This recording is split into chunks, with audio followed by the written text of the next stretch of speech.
Hello and welcome back everyone, we Weeb Online, and today I'm going to start a new series, What If Naruto Was the Wind God, Part 1. If you enjoyed this video, please give it a big thumbs up, and to watch more videos like this, subscribe to my channel and turn that bell notification on so you never miss an upload. Now wasting no more time, let's begin. Walking briskly in the rainy night was Hyuga Hiashi. Despite his extreme celerity, he walked with confidence and firmness, exuding the power and authority that one would expect, demand, from a position like the head of a great clan. Even though he was barely shielded from the raindrops by a tiny, dark blue umbrella that his watchful daughter had considered bringing with her, his always neutral, if somewhat severe, face did not display any signs of resentment toward the raging sky above. He was thankful, but he wasn't the type to say things like that aloud, or at least he wasn't supposed to. While most people find rain to be a minor inconvenience, Hiashi may find it problematic. Despite the raging storm that encircled the hidden village of the leaf like a mantle of conflict, he was somehow supposed to stay spotless because he was the closest thing to perfection in practically every way. Perhaps that was why, as if deliberately avoiding people, he had taken a different route home that evening. Certainly, aside from the tall man and his young daughter, that muddy, dark street appeared to be completely empty of life. How could they have known that a terrible tragedy had taken place on that same dark street, and more precisely, an even darker alley a few hundred feet ahead? Hyuga Hinata, the young child, found it difficult to keep up with her father. She would have liked to take some time to explore the area of the village they were in, which she didn't often visit. Naturally, with all the rain and the dead of night, she wouldn't have been able to see much in that especially dark street. The street was actually very dark. If she hadn't been walking with her father and if she hadn't been exhausted and in need of some much-needed rest, she would have been more afraid. It was late. On any other day, she would typically be sound asleep for a considerable amount of time. Although a part of her wanted to plead with her father to slow down a little, she would never do that. Of course, her body was eager to be cozy under her sheets and sleep soundly. 7 years had passed since the nine-tailed demon fox was vanquished. Since it was the most significant historical event in recent memory, she was naturally aware of the story. She was aware of the valiant Yondaime Hokage's valiant defeat of the fiendish beast, even though it cost him his life. She recognized the significance of this event and the reason it was commemorated with a festival that lasted for a full day. She didn't have to like it, though. She simply wasn't used to such big crowds of people, but she wasn't opposed to festivals or celebrations. That festival was a far cry from the few festivities her family held. She was accustomed to stoic reunions and quiet dinners where she would only be entertained because she was too anxious to be bored. The smallest hint of disrespect would be extremely regrettable in a family where every moment of life seemed to be a struggle, a test of mental fortitude and good manners. She certainly wasn't accustomed to what she'd witnessed that night. It was the first time she had helped with the village's celebration, and she had never witnessed such a flurry of emotions, an almost savage outburst of excitement. As the Hyuga heir, she was apparently old enough to begin going to events. However, she was aware that those sights would be on her mind for days to come. She had been overwhelmed by the abundance of food and sickened by the smells of alcohol and sweat. The clamor of hundreds of voices and the loud music had threatened to saturate her ears.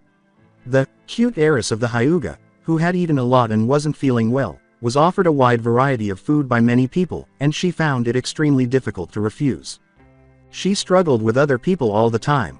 She was unable to overcome her innate shyness, which was heightened to an extreme following the untimely death of her mother, whom she loved. She could only respond with a few monosyllables because she felt so weak and insignificant in front of other people. That night, she had to deal with a lot of different people, most of whom she had never met before. She hoped she hadn't embarrassed her father by at least trying to answer all the questions correctly. But, being the heiress and all, she was not permitted to join the other kids, so she ended up feeling exhausted and bored. Otherwise, she probably wouldn't have even attempted to approach them. The entire village seemed to be filled with energy that was too strange and frightening for her.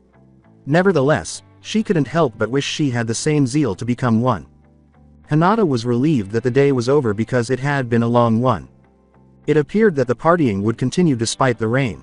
Konoha residents would just withdraw into their houses, where they would be protected from the weather. Too inebriated to care, some of them would just ignore the rain. Hinata believed that the people of the Leaf should have a celebration, even though she and the Hyuga clan in general disapproved of such outright barbaric behavior. The defeat of the demon fox, which had been a tragedy, was Konoha's greatest victory since its founding. It was a day of extremes. They would both celebrate the great victory over the fearsome demon and lament those who perished on that fateful day. Yes, everyone had a good day. All except one. She couldn't possibly know that, of course, not yet. The two were soaked by the unrelenting rain, which drowned their footsteps in its monotonous din. The roaring symphony of the falling droplets, a vast curtain of water resembling nature's arabesque, drowned out the sound of their sandals splashing water and cautiously avoiding the mud pools. With loud splashing noises, torrents of water poured down from the roofs. An asymmetrical white line dropped from the sky behind the Hokage monument, exploded, and was instantly followed by the thunderous roar, drowning Konoha in light for a moment. With a shriek thankfully concealed by the outside noise, Hinata clutched her father's robe. Hiashi showed no signs of reaction. Hinata raised her gaze to her dad.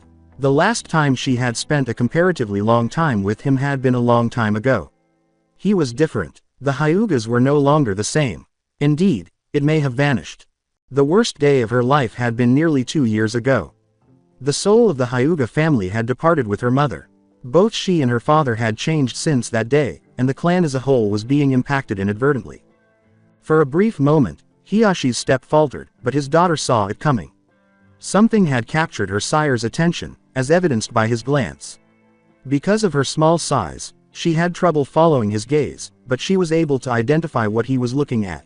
A dark bundle on the ground that was leaning against a wall about 20 yards to her left. What was that? As they got closer to the, whatever that was, she saw her father's pace shift to slow, cautious steps. Its size and shape made it impossible for it to be a stray cat or dog. She briefly considered the possibility that it was a trash bag, but her father wouldn't be so careful with something so insignificant. She became aware that it was a human being at that precise moment.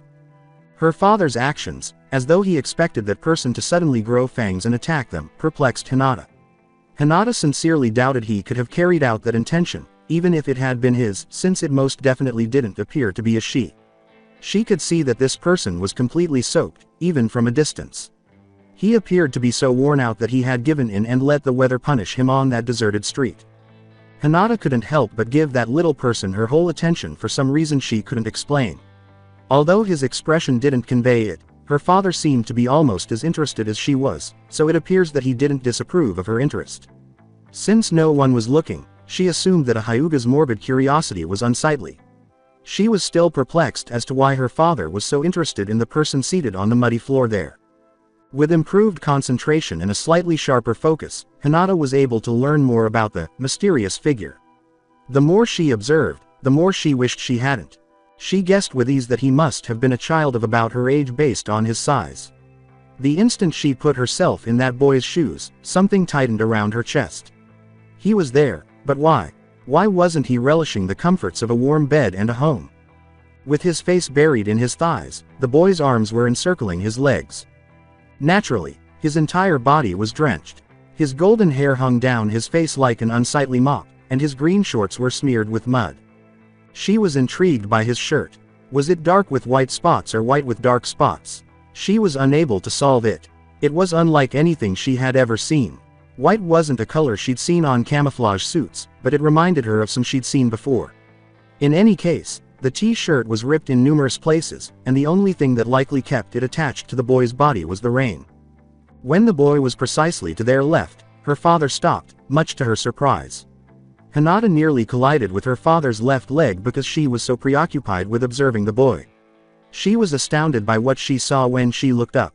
Hinata hardly noticed the subtle change in his expression, but there was an inquisitive sparkle in his eyes. The young girl assumed it was the Hyuga word for a look of shock. Hiashi couldn't comprehend why the child caused her father to react in such a way, so it was clear that she had seen something she hadn't. Hinata gave the boy another glance. Naturally, she had also recognized the boy. Even though his typical untidy hairstyle had vanished due to the intense storm, that blonde hair was still recognizable. The boy was someone she had seen once or twice before. Everyone seemed to despise that boy. She was quiet and reserved, but she wasn't a moron. She had also observed how everyone else looked at the boy on the few times she had seen him. It seemed as though everyone in the village, Hyuga or not, had formed a terrible coalition with the goal of hating that boy. Even though Hinata couldn't fathom the rationale behind such conduct, she had promptly forgotten about it until that very moment. She had witnessed people spitting at him. shouting deplorable insults at him, and even throwing rocks and trash at him. He had even been the target of shuriken and kunai, but she was unaware of this. She found it incomprehensible that individuals could simply do such things and get away with it. Naturally, this was due to the fact that everyone in Konoha appeared to be an accomplice. Hinata felt sorry for the boy as she recalled his sad, unfair, and amazing circumstances. Hinata was reminded that there is always someone out there, somewhere, who is doing worse than you, as she observed the boy's ostensibly sleeping form. The clan council had been mocking her ever since her mother's passing. As the clan's heir, Hinata was somehow supposed to mature overnight and establish her worthiness of the title. As was to be expected from the future leader of the Hyuga, she was aware that she would eventually enroll in the ninja academy and become a kunoichi. She wasn't exactly opposed to becoming a ninja, but she wasn't sure she had what it took to be one. She didn't despise herself. That would happen eventually. Her natural kindness and weakness were not something she disliked. They were a part of her identity as the young child her mother had adored. However, it seems that the qualities her mother had commended and supported in her were also those that the council disapproved of and deemed unsuitable for a deserving heiress. Observing the main family's disapproving glances and, worse, her father's disappointed expression was perplexing, frightening, and incredibly depressing. As the daughter of Hyuga Hiashi, she had already demonstrated that she was not the innate taijutsu prodigy she should have been and had been introduced to the family's fighting style, Juken. Her cousin Neji was a Juken genius, if there was one among the younger generation. Even though she wasn't exactly in the best of situations, her self-pity vanished when she realized how harsh the boy's reality was. Her expression softened and her fatigue vanished. Because she was similar to him, she could relate to him. She guessed that, in a way, she could understand, even though her baby mind knew that her circumstances were nothing in comparison to his. However, she had a terrifying thought when she suddenly realized who the boy in front of her was. He had been harmed by someone. Had he been harmed and abandoned in the rain? She gasped when she realized the terrible truth. She could feel her father's powerful arm gripping her left shoulder in a nearly painful manner, and she gasped, apparently loud enough for him to hear. It made no difference. She was too frightened and shocked to take any action. Blood was involved. His white shirt had dark stains on it. Blood was involved. The girl quickly hid her small body behind her father's legs out of unconscious reflex, glancing sideways at the bleeding figure. Then she recognized her father's face. The sight of a wounded child unnerved even the icy and typically expressionless leader of the Hyuga clan. Despite his many facets, Hyuga Hiashi had a kind heart. Like any parent, Hiashi briefly substituted his daughter for that pathetic boy, and the thought of Hinata in that condition infuriated him. Hiashi was obviously far more knowledgeable than his daughter. He had been able to identify the bloodstains with ease.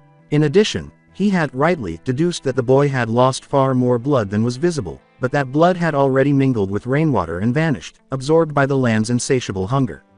In addition, he had a fairly solid understanding of what had occurred and, naturally, why. He was aware that it was the boy's birthday and that the village's animosity toward him had peaked for the year on that day, and that the boy had the shrewd, he would admit, habit of going into hiding. The boy hadn't been quick enough that night, apparently. Hiashi was uncomfortable acknowledging that he didn't really like the blonde brat. He had lost a loved one in those awful days precisely 7 years prior, just like every other family and clan in Konoha. Many brave and valuable members of the Hyuga clan had been lost. Though he didn't entirely agree with it, as a human he could understand the village's hatred directed at the demon's vessel. He understood that Konoha needed a scapegoat, but he also knew that the boy was as much a demon as his first daughter was a vicious sadist. It would take too long for the tears, the pain, the hatred, and the fear to go away. To prevent them from consuming them, the residents of the ninja village needed a means of letting go of their negative feelings in the interim. It was unfortunate that a young child had to be this outlet. Like many others, the Hyuga clan had called for the newborn's death when the adult residents of Konoha learned the truth about the Kyuubi's defeat. The most sentimental clan members refrained from publicly opposing the Hokage and trying to kill the defenseless child due to the logic of Hiashi and his spouse.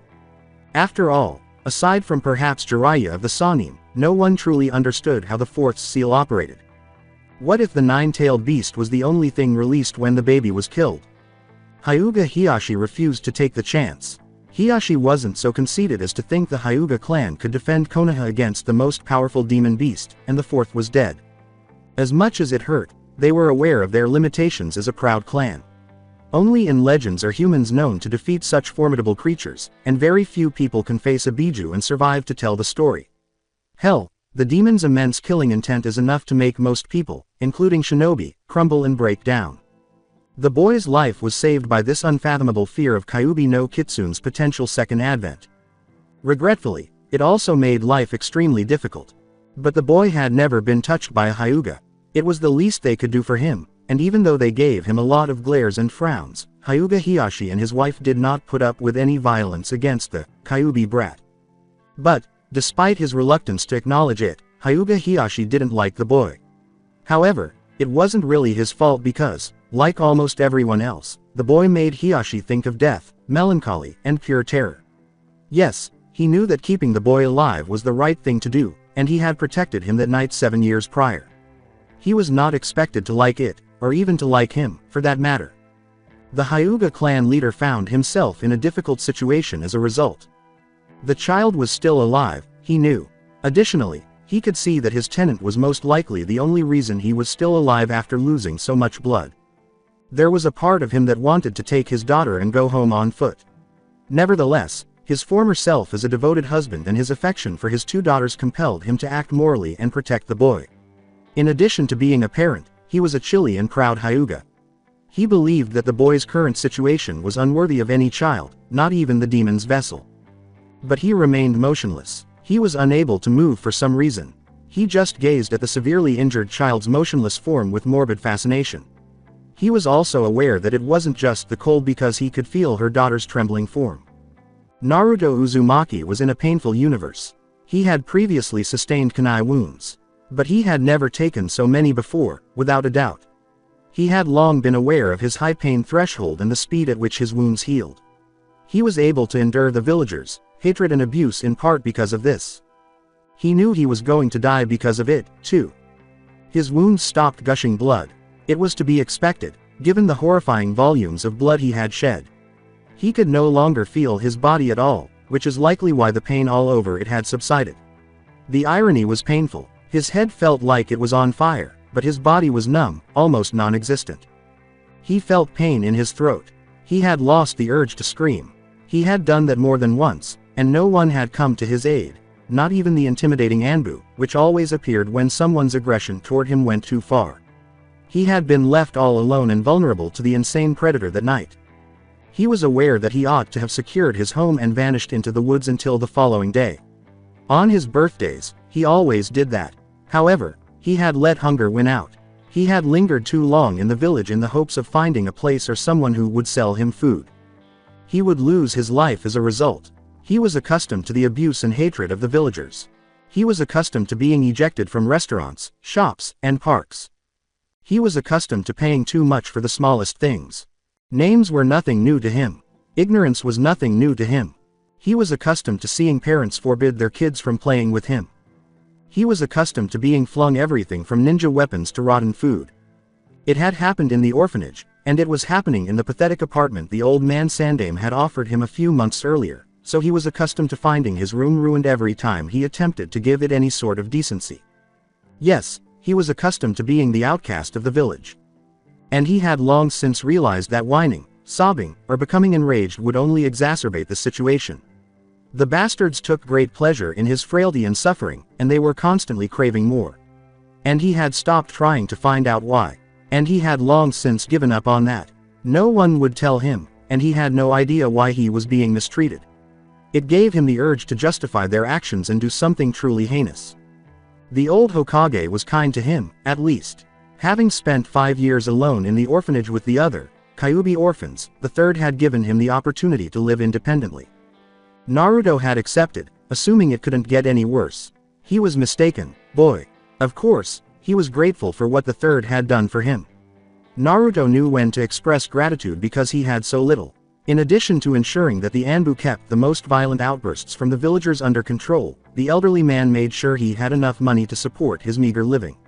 Indeed, Naruto was appreciative, which is presumably why he never voiced any complaints. Naruto was unwilling to disturb the elderly Hokage. He didn't want to incite hatred in old man Sarutobi. It was made worse by Naruto's refusal to weep or grumble. He concealed the tears inside his tormented self and wore a mask of foolishness and blissful ignorance in the face of the abuse and hatred. He had very little, he just lived, a life engulfed in darkness and devoid of purpose. And the darkness had grown horribly real that night. Naruto never screamed, cried, or cried out for assistance when he was hurt. Not until that evening. That night, Naruto's facade of toughness and grins crumbled and turned to nothingness as he was captured by the man with the deranged eyes and the joyful smile that oozed demented hate, only to be replaced by genuine fear. Despite being a model of tenacity and willpower, Naruto gave into his instinctive fear when he looked death in the eyes on his 7th birthday. That cannot be attributed to him. After all, he was only 7 years old. Of course, he never had a chance. Thus, his voice was drowned by the torrential rain as he screamed, sobbed, and begged, first for assistance, then for mercy. He bit his tongue after screaming at the top of his lungs. He inhaled deeply and screamed once more, until the ferocious attacker buried his weapon deep in his lungs. Then he just stared up at the night sky, his body trembling each time the sharp instrument pierced his flesh. He ignored the acrid taste of impending death as he felt his mouth filling with blood. He just gazed up at the sky, where the occasional lightning strike momentarily turned the gray clouds white. He would have decided it was the ideal choice for his final face of the living world if his mind hadn't been overtaken by unbearable pain. In all its violence, it was beautiful. But that pleasure wouldn't even come from his would-be murderer. How long he had been unconscious was unknown to him. He was unsure of how he got up and left the dim alley where his assailant had pulled him. He took a few feeble steps, leaning against the wall to his left, then stumbled on a garbage can and fell one last time. He hardly recalled moving to his current position when the two Hyugas discovered him. He had to endure the pain because his body would not succumb to unconsciousness once more, as though the forces of nature were making fun of him. On his skin, the hundreds of water droplets that struck him every second felt like needles. The throbbing pain in his head was the worst, it was just too much. He genuinely felt a desire to die for the first time in his life.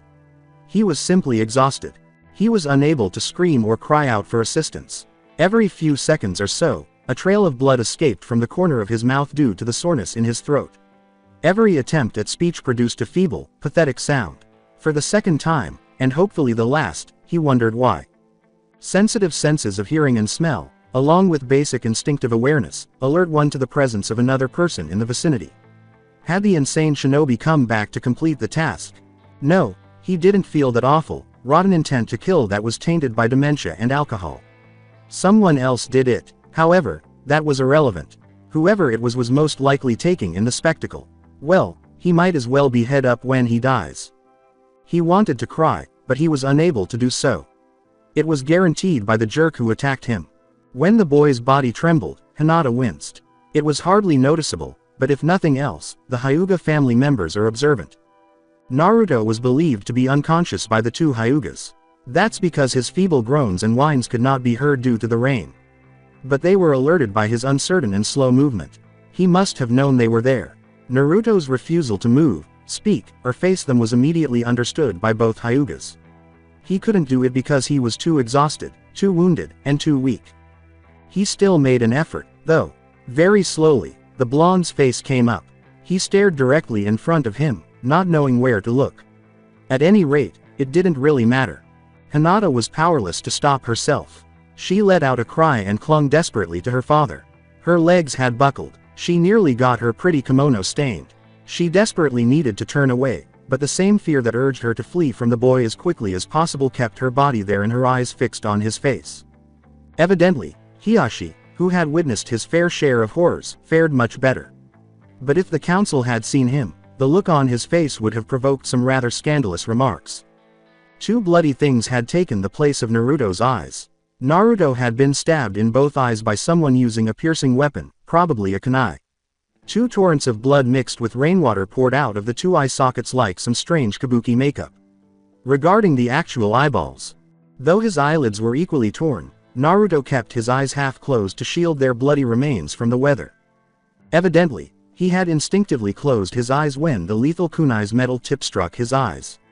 Hiashi surmised that it was clear he was staring at nothing. Even though he couldn't see them, he assumed Naruto had noticed their presence. He questioned how the child had survived such a horrible punishment. The scene before him was especially disturbing because he is the head of a family that cherishes its limited bloodline. Hiashi was aware that he ought to have shielded Hinata from this startling scene in some way. But she had seen more than enough already. A part of him gave the girl credit for remaining largely composed after witnessing that. He had anticipated that she would immediately faint. Despite her fear, Hinata was unable to stop observing. She instantly imagined herself in Naruto's shoes, and she felt like puking. The thought of someone piercing her eyes. Before she could drop to her knees, her father's powerful hand grabbed her. The taste of bile in Hinata's mouth caused her to grimace. Her unharmed eyes were starting to well up with tears, which threatened to blend with the drops that fell with a fresh vigor. Because of her heightened sensitivity and overactive mind, Hinata was unable to stop visualizing the pain the boy in front of her was going through, which caused a stinging pain behind her eyes. Hinata only had to observe that she was still conscious and not throwing up on the street to prove that she is a genuinely strong girl. She let out a single word. She could have done both the best and the worst thing. Naruto. She recalled the name of the boy. In the most remote recesses of the human mind, it was one of those trivial facts that are forgotten until they are suddenly needed. Naruto's extraordinary sense of hearing performed its function once more, especially after the abrupt loss of the most crucial of the five senses. In the roaring clamor, Naruto heard his name, a faint whisper. He loved rainy days, but he was finding it difficult to enjoy this especially rainy night. Naruto slowly shifted his head to where he believed the voice was coming from, ignoring the rain. He had identified it as belonging to a girl, but if his life depended on it, he couldn't give it a name, which, oddly enough, may actually be the case. He had not yet met Hyuga Hinata, the same Hinata who gasped when Naruto's bloody, lifeless orbs stared at her, so this is to be expected. She felt even worse after remembering for a moment that he couldn't see her. Hinata refused to take his eyes off Naruto, as though he could sense his respect for him. Naruto remained motionless. There wasn't much he could do with the knowledge that a girl was standing in front of him. He rightly assumed he looked awful, and he guessed she was probably pretty grossed out. However, there was one thing he knew for sure. He couldn't get help from that girl. But he was shocked to learn that it no longer mattered. He was too aching to be depressed, too exhausted to be desperate. It is not surprising that Uzumaki Naruto has a different mindset because he was never a typical child. He would be at peace in death, indeed. As a result, he took the only action possible. He would take off his mask one last time for that girl because there was no hope for him. All Hyuga Hiashi did was blink. He was rendered inarticulate, so he let his daughter feel sentimental for them both. Hinata's eyes grew wide, and she could feel her tiny baby heart break into millions of fragments. Naruto had grinned, and it was all in his smile. It's all right. For her, Naruto was grinning. He was making an effort to soothe her anxiety and dispel her fear. Even though he was on the verge of death, he took his time to reassure the terrified Hinata. Hinata recognized that something had permanently changed within her at that very moment, and she as well as her father, but she wouldn't know that knew it. After that night, she would not be the same person. She could sense the change, even though she wasn't sure what had changed or what it was. Near death, Uzumaki Naruto had done the Hyuga clan a great service. Perhaps Hiyashi's reaction was triggered by that certainty. Perhaps in the darkest recesses of his shrewd mind, his conscience warned him that Uzumaki Naruto was far more valuable alive than dead. Or perhaps the sight of the Nine Tails' agonizing vessel simply horrified him too much. One of his bodyguards, a branch family Chunin, materialized behind the clan head after a quick hand signal. Hiashi-sama. Hiashi barked quickly, a little amused by how Naruto had found him based on the sound of his voice. Take Hinata to the house immediately, and do not leave her until she's in her bedroom. The child was prepared to acknowledge that he was a fighter. Immediately, Hinata-sama. Before Hinata had a chance to voice her displeasure, the Chunin swiftly vanished, carrying her to the safety and comfort of her home. Naruto and Hiashi were left alone. Naruto had no way of knowing that there were 3 more bodyguards out of sight, of course. Hiashi said to no one, the third will want to know of this. However, he was aware that one of the 3 bodyguards had already left to locate the third Hokage. In order to make sure Hinata hadn't gotten a cold, Hiashi lowered both his body and the umbrella. He was shocked to see that the boy had figured out his position and was looking directly at him, even though he couldn't look at him. You'll have a debt with me if you make it out of this, Uzumaki Naruto. To his astonishment, a smile twisted Naruto's face. He did not give Hinata the same smile. This one was almost naughty. Hiyashi's lips twisted into something vaguely like a smile, but he didn't notice. He had chosen to help Naruto up until that point out of concern for the repercussions of his passing. To his great surprise, though, he came to the realization that he wanted that boy to survive. God knows why. After picking up Naruto's body with care and realizing how malnourished he was, Hiashi hurried to the hospital. Hinata could not sleep. The few memories she had of Naruto from the few times she had seen him from a distance had been reliving in her mind. Unfortunately, the terrible scene she had seen that evening always took the place of these dim memories. She had not completely comprehended the scope of what she had witnessed until she was in the comfort of her bed. She recalled his eyes, those uncanny blue eyes, sparkling with a wide range of emotions. The brilliant spark of Naruto's cerulean orbs made her eyes, in all their superiority, feel lifeless and dull. She wished she had the enthusiasm and energy that filled his eyes. She was aware that Naruto Uzumaki was an orphan. She found it incomprehensible that someone with so little, whose life was marred by more suffering than she could have ever dreamed, could be so alive. Indeed, she recalled those eyes, and she had come to the painful realization that they might never be seen again. At 6, she thought that was the biggest tragedy of all. The night was rainy and cool. The unrelenting staccato of millions or thousands of raindrops offered a suitable, if easily disregarded, companion. Even though they were protected from the roaring thunder and the howling wind, the two elderly geezers questioned how anyone could be outside in such bad weather. They held alcohol responsible, the two elderly men on the other side, enjoying the warm office temperature, their comfortable seats, and the sensation of warm sake in their mouths, felt completely at home. The two men drank their small cups of the warm liquor in one gulp, as if they were in agreement, and let out satisfied sighs as the sake worked its magic on their throats. The third Hokage, the most esteemed ninja in the hidden village of the leaf and most likely in all 5 elemental countries, placed the tiny white cup carefully on the large desk before turning to face his visitor. The other man gave Sarutobi the kind of smile he was used to, one that was both cold and cunning. He made an effort to recall how long it had been since he had last seen the other man. 3 months or more. His visitor appeared just as Sarutobi had last seen him. The Hokage would imagine it to be as stable as a mountain. No matter how far back in his memory he went, there was no change in the other man's appearance.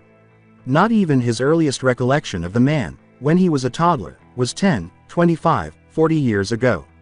In his dim memory, he saw the man's mauve-gray eyes staring down at him with an unreadable smile. It is clear that Sarutobi was aware of ninja who used unusual methods to conceal their true age. It was easy for him to recall his irritable and exceptionally gifted female student, Tsunade of the Sannin. Sarutobi knew, of course, that the man before him was in a very different situation than Tsunade's. In addition, Tsunade was considerably younger than Horizon Shiki. In fact, much older than Sarutobi himself. Horizon Shiki alone was aware of Horizon Shiki's age. "I like it when my wife stares at me like that, but you're just scaring me, Saru."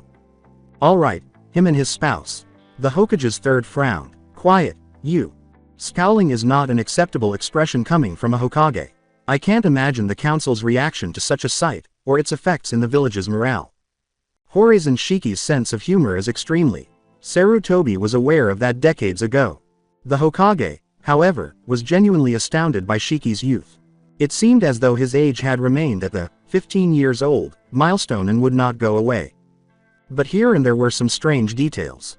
It was clear that Shiki didn't comb his short black hair frequently enough, and it lacked shine. There were a few white hairs here and there, too. Shiki's sickly pale skin was a sign that he either spent too much time indoors or that his body was unable to produce enough melanin to give his skin a more healthy tone. He didn't appear to care much about his appearance, which was surprising for a man who had chosen the route of eternal youth. He wore the same clothes, too. It would seem that Horizon Shiki owned only one outfit. If Sarutobi closed his eyes, he could easily and vividly picture the outfit in his mind. He could readily recall the pairing of Shiki's unique take on the traditional Konohagakure Chunin vest with the dark blue long cheongsam, which appears to be the Horizon family's signature style. He recalled the 2 tall side slits that Shiki could reach, his 2 leg holsters wrapped around the black pants he always wore, and the knot buttons arrayed at the right side of the cheongsam. He recalled that Shiki's vest only had scroll patches on the right side, but the sheer number of them seemed to compensate for it. The male Shiki actually appeared to be carrying nothing but paper. What initially appeared to be prayer strips were packed into the two-leg holsters, one on each leg, where shinobi typically keep kunai and shuriken. The scroll patches had been replaced on the left side of his jacket by a broad, white vertical band that ran from shoulder to waist. There was a pattern of broken and solid black lines on this band. Specifically, there were 3 solid horizontal lines, trigrams, 3 broken horizontal lines, and a gap. According to Sarutobi's memory, the force trigram was represented by the 3 solid lines, while the field trigram was represented by the 3 broken lines.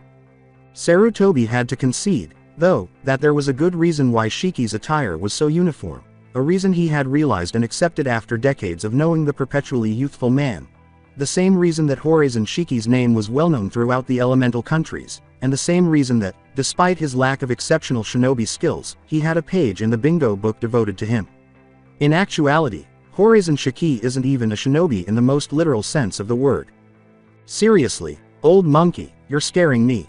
With a snort, the Hokage turned to face the ever-expanding pile of papers that cluttered his absurdly spacious desk.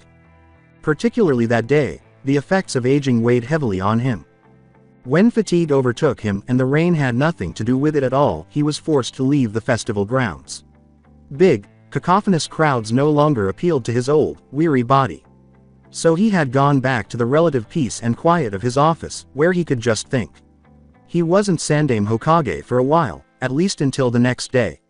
He was merely a weary old man engrossed in his past. The sounds of the hard rain outside provided a somber yet pleasant companionship. There was nothing unusual about the festivities. It was no different from any other town's festival. The hidden village of the Leaf was no different from any other town in that regard. There were food, game, and shopping stands everywhere. Kids in fake Anbu masks ran and played ninja. Adults drank alcohol, ate traditional foods, laughed heartily, and told stories. Even the Hokage couldn't deny his shinobi the opportunity to take part in what may have been Konoha's most infamous holiday, despite the village's frighteningly lax security on that particular day. Such revelry from his fellow villagers was not even prompted by the celebration of Konoha's foundation. He made the decision to finish up some paperwork before turning in for the night. But when his mind was clouded by memories of years of tragedies, bloodshed, errors, and failures, working had become impossible. When the rain reminded him of his mental condition, it lost its calming effect. When the non-nin, a ridiculous title Jiraiya had come up with back when he was a genin, offered a bottle of fine sake, Shiki's arrival had been a welcome change. But he felt compelled to go back to work. He was painfully aware that by sunrise the pile would double in size if he didn't do it. Shiki gave him a phony pitying look when he selected the first page from the stack. Ah, paperwork, the bane and torture of political leaders everywhere. I do not envy you, Hokage-sama. Asking himself why he was behaving like such a child, Sarutobi growled, if you aren't going to help then please don't be a bother, Horizon-sama.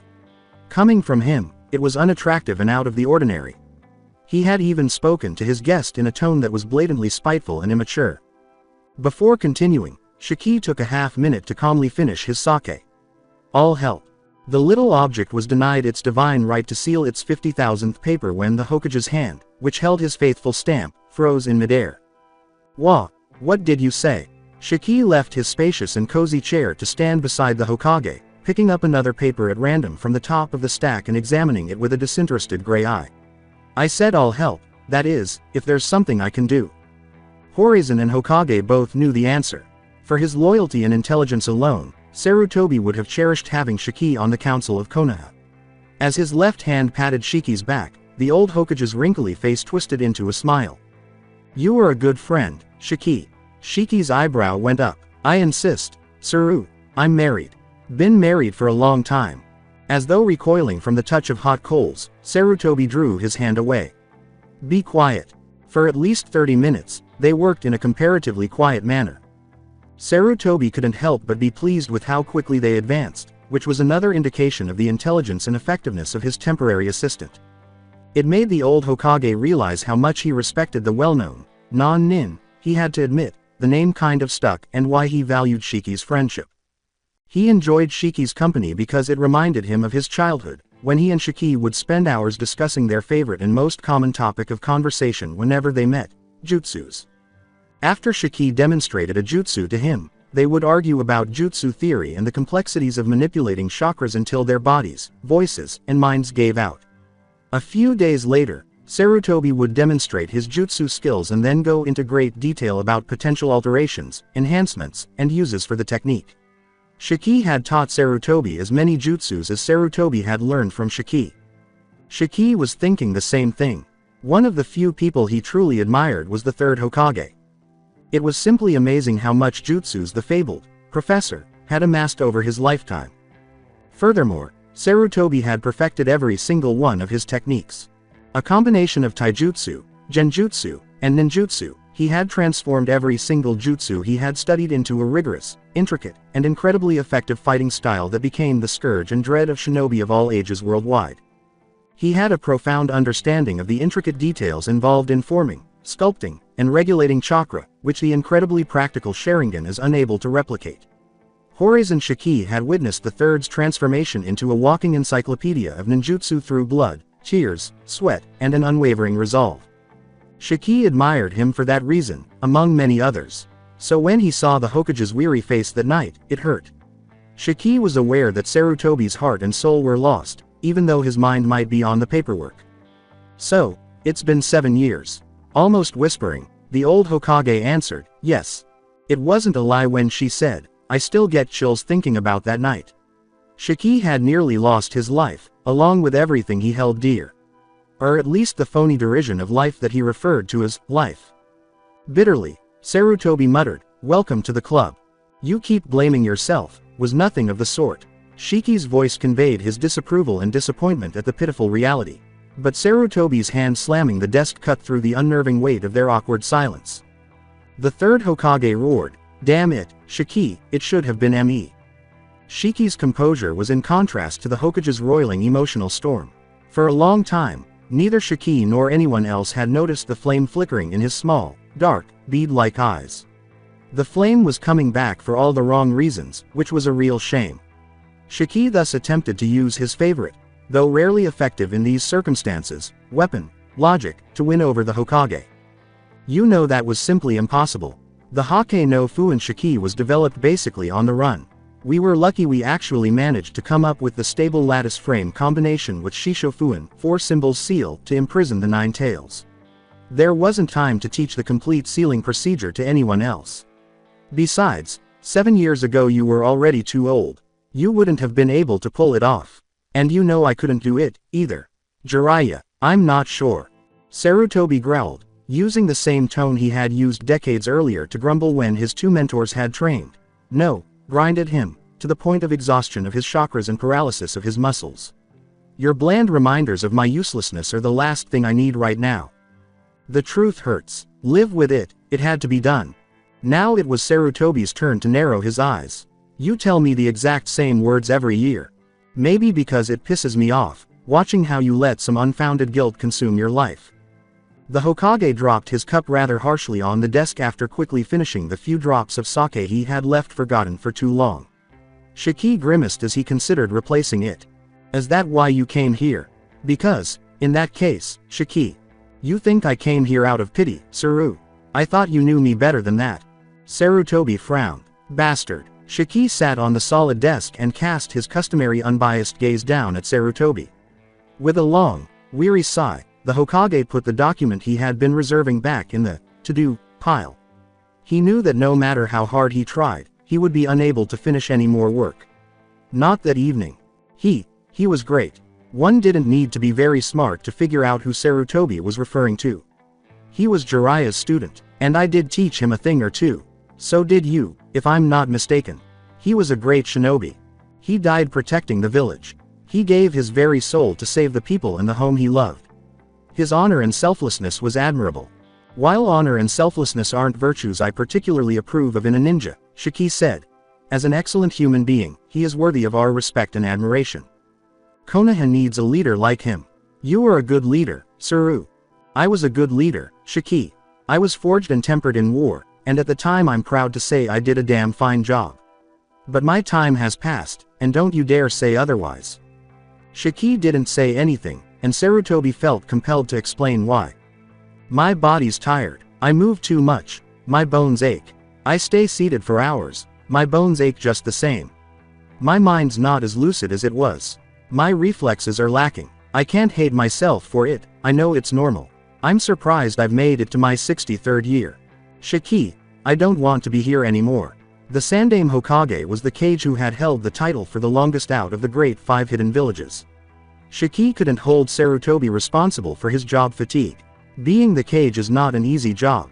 He could see why Sarutobi would be weary of the conflict, the intrigue, the deaths, the constant fighting, and the constant, looming dangers that came from all sides, both inside and outside of Konoha. But, that Shiki whispered. The Hokage slammed his right fist against the desk to emphasize his statement, but I know there's nobody around who could replace me. Actually, there is, but he'll get this seat over my dead body. Shiki gave a snort. He knew exactly who Sarutobi was referring to. The former professor wasn't finished, though. And the one thing I have done right, I still don't know what I should have done. I take it we're talking about Uzumaki Naruto. Mauve and dark brown eyes met, and it seemed as though their ages were reflected in everything around them. Sandaime Hokage, a Sarutobi, had never appeared older. I couldn't give him the life he deserves. You and me neither, Saru. But you know that isn't your fault either. Sarutobi came to the same depressing conclusion he had been using for the previous 7 years in an effort to find solace. I can tell them what to do, but I cannot shape their feelings, right? Shiki merely gave a nod. You should be grateful you have loyal shinobi and kunoichi. I am, Shiki, I really am. When the two men realized they were behaving like old ladies, they both sighed, raised an eyebrow, and laughed. However, the feelings that weighed heavily on the Hokage's heart prevented it from lasting long. Slowly, half-grins appeared on their faces, and Shiki filled their cups with more hot sake. So, old monkey, how is he? Who? Shiki frowned. Who do you think? Naruto. Do I care about anyone else in this stupid village of yours? What about the Hyugas? Those are different circumstances. So, how is he? Before responding, Sarutobi let a gulp of warm sake slide down his throat. Same as always, I guess. Did I tell you he moved out of the orphanage? Shutting his eyes, Shiki reveled in the sweet taste of sake. Really, he said, he would never grow weary of it. Never. No reaction. Nothing worthy of note regarding.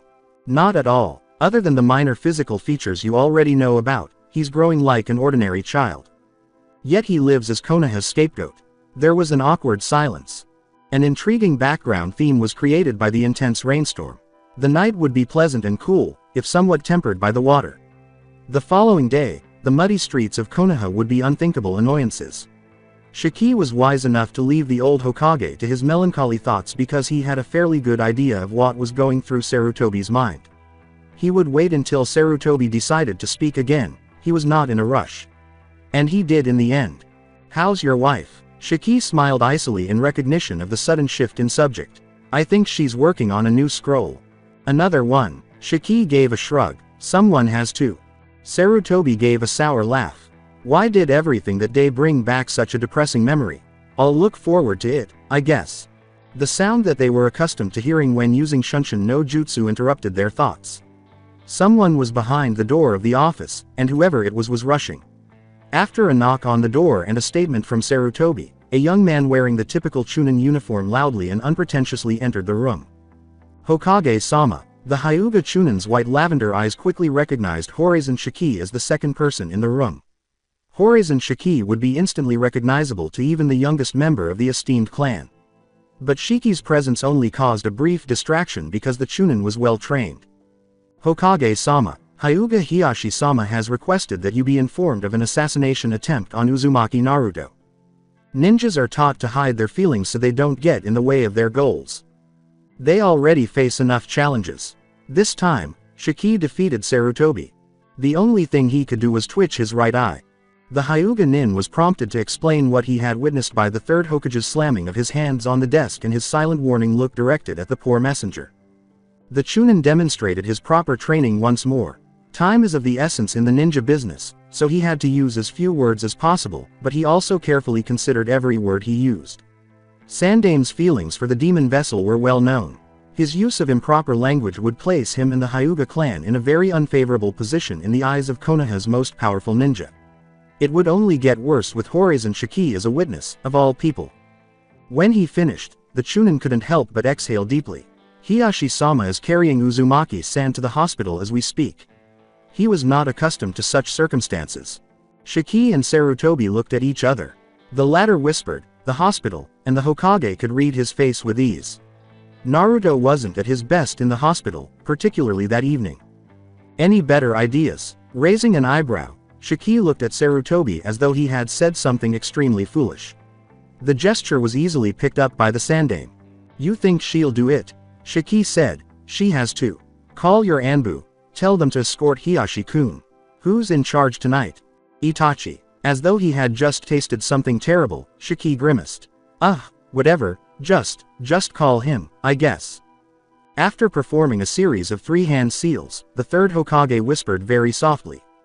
"Sasayaku Kei's no jutsu, a Fuden jutsu that enables one-way communication over comparatively long distances, is what Shiki identified the seals as. The usage of that jutsu had drastically decreased with the introduction of wireless communication technology, to the extent that few shinobi now even bothered to learn it. But Sarutobi knew that there were only a few specific situations in which Sasayaku Kei's was obviously superior to its technological counterpart.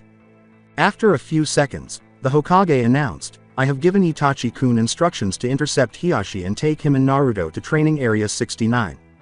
Every official document stated that Training Area 69 was the private training grounds of the ruling Hokage, a description that is flawed in and of itself, given that a Hokage rarely has time for training, and as such, it was designated as off-limits to all but Konohagakure no Sato's highest-ranked shinobi. The fact that Training Area 69 was actually the Horizon family grounds was only known to a select few high-ranking members of the Hidden Village, another faulty statement, since it's a bit pretentious to call the two only residents of the Horizon residents a family." There was a brief but intense flare of fire in Sarutobi's eyes. Shiki briefly caught a glimpse of the pale shadow of the person who had been dubbed the God of Shinobi. More to himself than to others, Sarutobi questioned, how did that happen? In fact, it was a really good question. Konoha's residents didn't like Naruto. It was true. Given their knowledge of the Hokage's feelings for the boy, the majority of Konoha ninja, including those who detested Naruto, were wise enough to refrain from acting against him. The majority of the ninja viewed Naruto as a normal child, despite the fact that he was harboring a terrifyingly strong demon. Those who didn't like him merely swore and spoke harshly. The citizenship was somewhat more straightforward. The hatred of those who were unable to defend their city, way of life, and loved ones while silently and hopelessly watching as the powerful demon fox wreaked havoc in its wake and killed those they cared about was incomparable to that of those who had fought the Nine Tails and their families. The people of Konoha had claimed responsibility for the death of the newborn Uzumaki Naruto when the truth about the defeat and sealing of the Kyuubi was made public. They tried to demand justice with their own hands when it became evident that it would not occur. They turned to the next best option after it seemed that the infant was protected by the Sandame Hokage and several significant families, including the Inuzukas and the reluctantly Hyugas. Detesting Uzumaki Naruto intensely, some behaved somewhat more aggressively, essentially bullying the child in a manner strikingly similar to what one might anticipate in a civilian school, while the majority did little more than avoid and ignore him, flinching, glaring, swearing, and spitting the ground in his presence. The last thing they needed was to get into trouble with the authorities for going too far in abusing the demon brat. Merchants pretended that Uzumaki Naruto didn't exist, either by ignoring him until he gave up and vanished or by using some flimsy excuse to refuse him their services they had the right to, after all. Both Anbu and the military police promptly dealt with the rocks that some had thrown at him, although some Uchiha Corps members were prone to paying little attention to aggressions towards Uzumaki Naruto. He had been thrown shuriken and kunai on 2 different occasions. In both instances, drunken civilians had somehow obtained ninja weapons. In conclusion, there was very little, if any, overt violence directed at Uzumaki Naruto. The sporadic attempts at assassination were stopped before they could even happen. However, someone had managed to do it. Sarutobi was aware that he couldn't watch Naruto all the time. The only concept was inherently impractical. He couldn't waste resources, specifically, his precious ninja, to protect a child, no matter how important the child was. He made an effort to have Naruto watched over by the Anbu as much as possible, but continuous supervision was not feasible. Although it was tragic, Sarutobi was right when he surmised that it wasn't all that shocking. He realized that Konoha wasn't quite the sanctuary of harmony, tolerance, and respect he had hoped for after the Kyuubi attack and the death of one Uzumaki Naruto. More than anything else, Konoha had served as a painful reminder that it was a ninja village. They were, in a sense, just as vicious as their enemies and allies. Sarutobi was not taken aback. He was angry, however. The elderly Hokage said, "I knew it would be a long night," before turning to Shiki. "Help me with this. I'm already doing it, but, you know, I'm not one of your loyal shinobi." Sandame swore under his breath and snarled, "B-rank mission payment only if you find the criminal." His eyes never met Shiki's smile. He drew blood from his tongue and performed a well-known series of hand seals after saying, "It's an honor and an immense pleasure, being your friend, old monkey." Kuchio's no jutsu. Shiki's faithful companions appeared in two identical, comparatively small puffs of smoke. With a quick leap, a black spot climbed up to rest its head and front paws over Shiki's right shoulder, while its rump and back legs were supported by Shiki's right arm. Two black tails that were identical wagged joyfully from side to side. Shiki flashed a warm, sincere smile for the first time that night. "Sorry, no time for playing right now, Chen." He glanced down at the second black two-tailed cat, who looked back at him eagerly. "Shin, dear, this kind Hyuga lad will take you to the scene of an assassination attempt on Uzumaki Naruto." The cat narrowed its eyes. He's alive. Please revise the scene and find any clues and trails that would lead to the attacker." I, Shiki-sama. That goes to you, too, Chen." All the cute cat did was rub her face against Shiki's right cheek and purr. "Hyuga, Sendai, right." The Chunin blinked, shocked beyond belief. Knowing each Hyuga's name made Horizon Shiki proud. "Please guide Shin-chan and Chen-chan to where Naruto-kun was found." The Hokage gave a sharp nod, and Sendai blinked and glanced at him uneasily. "Yes, sir." Shiki had no power over Konoha shinobi, or any shinobi, for that matter, despite his notoriety. The two elderly men exchanged glances as the Chunin and the two-tailed cats vanished in a flash of speed. "Suru, don't say it. Don't say it's not my fault. Let's just go, I have work to do." Shiki pondered whether there might be a positive outcome to this entire situation for a few seconds after the Hokage vanished. It was encouraging to see the old Hokage's eyes flicker with rage. Horizon Saya was aware that she would be remembered for a variety of things when her time on Earth came to an end. She was aware that she would be known as the person who developed a completely new art form by incorporating some loose, sophisticated ideas of chakra control with some unfinished anatomy and physiology knowledge. She still held the title of Mother of Medical Ninjutsu, even though her apprentice Tsunade had taken that art, broken all its rules, and advanced it to a level of skill that Saya could never have imagined. Even though Tsunade may have outperformed her in the past, it doesn't diminish her ability. Everyone's nickname for her would also live on in her memory. She was Chiyu Igao no Saya, just as her husband was Hyakuman Fuin no Shiki, Shiki of the Million Seals. The healing smile Saya, she was surprised that her nickname was connected to her medical advancements, even though she didn't really care for nicknames. Her idea for medical ninjutsu had started out as a small endeavor but quickly grew into something enormous. It had also been something of an accident, though she would never acknowledge that. In any event, she wasn't particularly interested in medical ninjutsu among the ninja arts. However, she was the most prolific author of treatises on the subject because Sarutobi's indolent, drunken, and gambling-dependent pupil didn't care.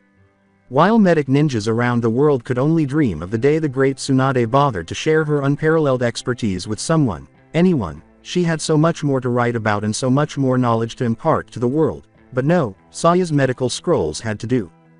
However, there were rumors that she had an apprentice.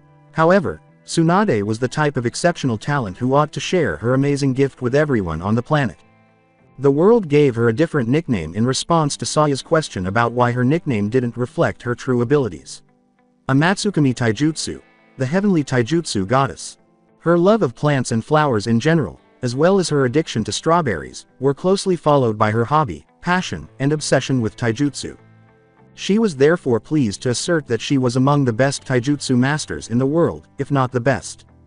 Her ninjutsu was limited to techniques that supported or enhanced her taijutsu styles, and her genjutsu was obviously just below average. That's what she gets for being a genjutsu specialist but never working on that. She was fairly competent with weapons, but she knew nothing about seals. That was her husband's responsibility, after all. She was not as good as she would have liked to be, but she liked her feet and hands bare.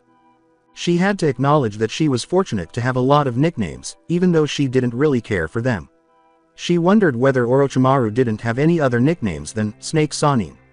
Sure, she had heard people calling her by other names, but those weren't really nicknames, more like very, very nasty insults. Her nicknames were passable, at least in comparison to Slug Princess, Legendary Sucker, Super Pervert, or Toad Hermit. She would also be remembered by the names that were directly linked to her, the names of renowned shinobi who had made a name for themselves and those who had been inspired or helped by her teachings. Among the most recent names, Tsunade was by far the most well-known. Not many were aware that she had been apprenticed to the Nadaime Reikage. She had also imparted some knowledge to Ebizo and Chio of the Sand. She helped the third Kazekage learn a form of taijutsu that he could use with his iron sand. She introduced Meidagai to the 8 celestial gates and contributed to the development of the Hyuga clan's Juken style, which is amusing given that she is unable to use Juken herself. His distinctive personality had nothing to do with her, actually. In all honesty, Saya enjoyed teaching. Unfortunately, locating individuals deserving of her training was the issue. Indeed, Horizon Saya would be known for a variety of things. However, if someone bothered to ask her, she would respond that she only wished to be known as a devoted and loving wife. Like her maiden name being Haruno, it was one of those trivial details about her that no one knew or even cared to know anymore. She had not used that family name in a very long time, of course. She loved taijutsu and strawberries, but nothing was more important to her than Shiki. Many more. He served as her motivation and the catalyst for her development into a warrior capable of defeating any shinobi and kunoichi below the cage level. The only person who could truly understand her, just as she could only truly understand him, was his soulmate, wife, bodyguard, and partner. He prevented her mind from sinking into the never-ending pit of dementia. Even so late at night, she waited for her husband to come home while sitting peacefully on the wooden planks at the entrance of their modest home, which, as she always painfully recalled, was remarkably similar to the Hyuga residence.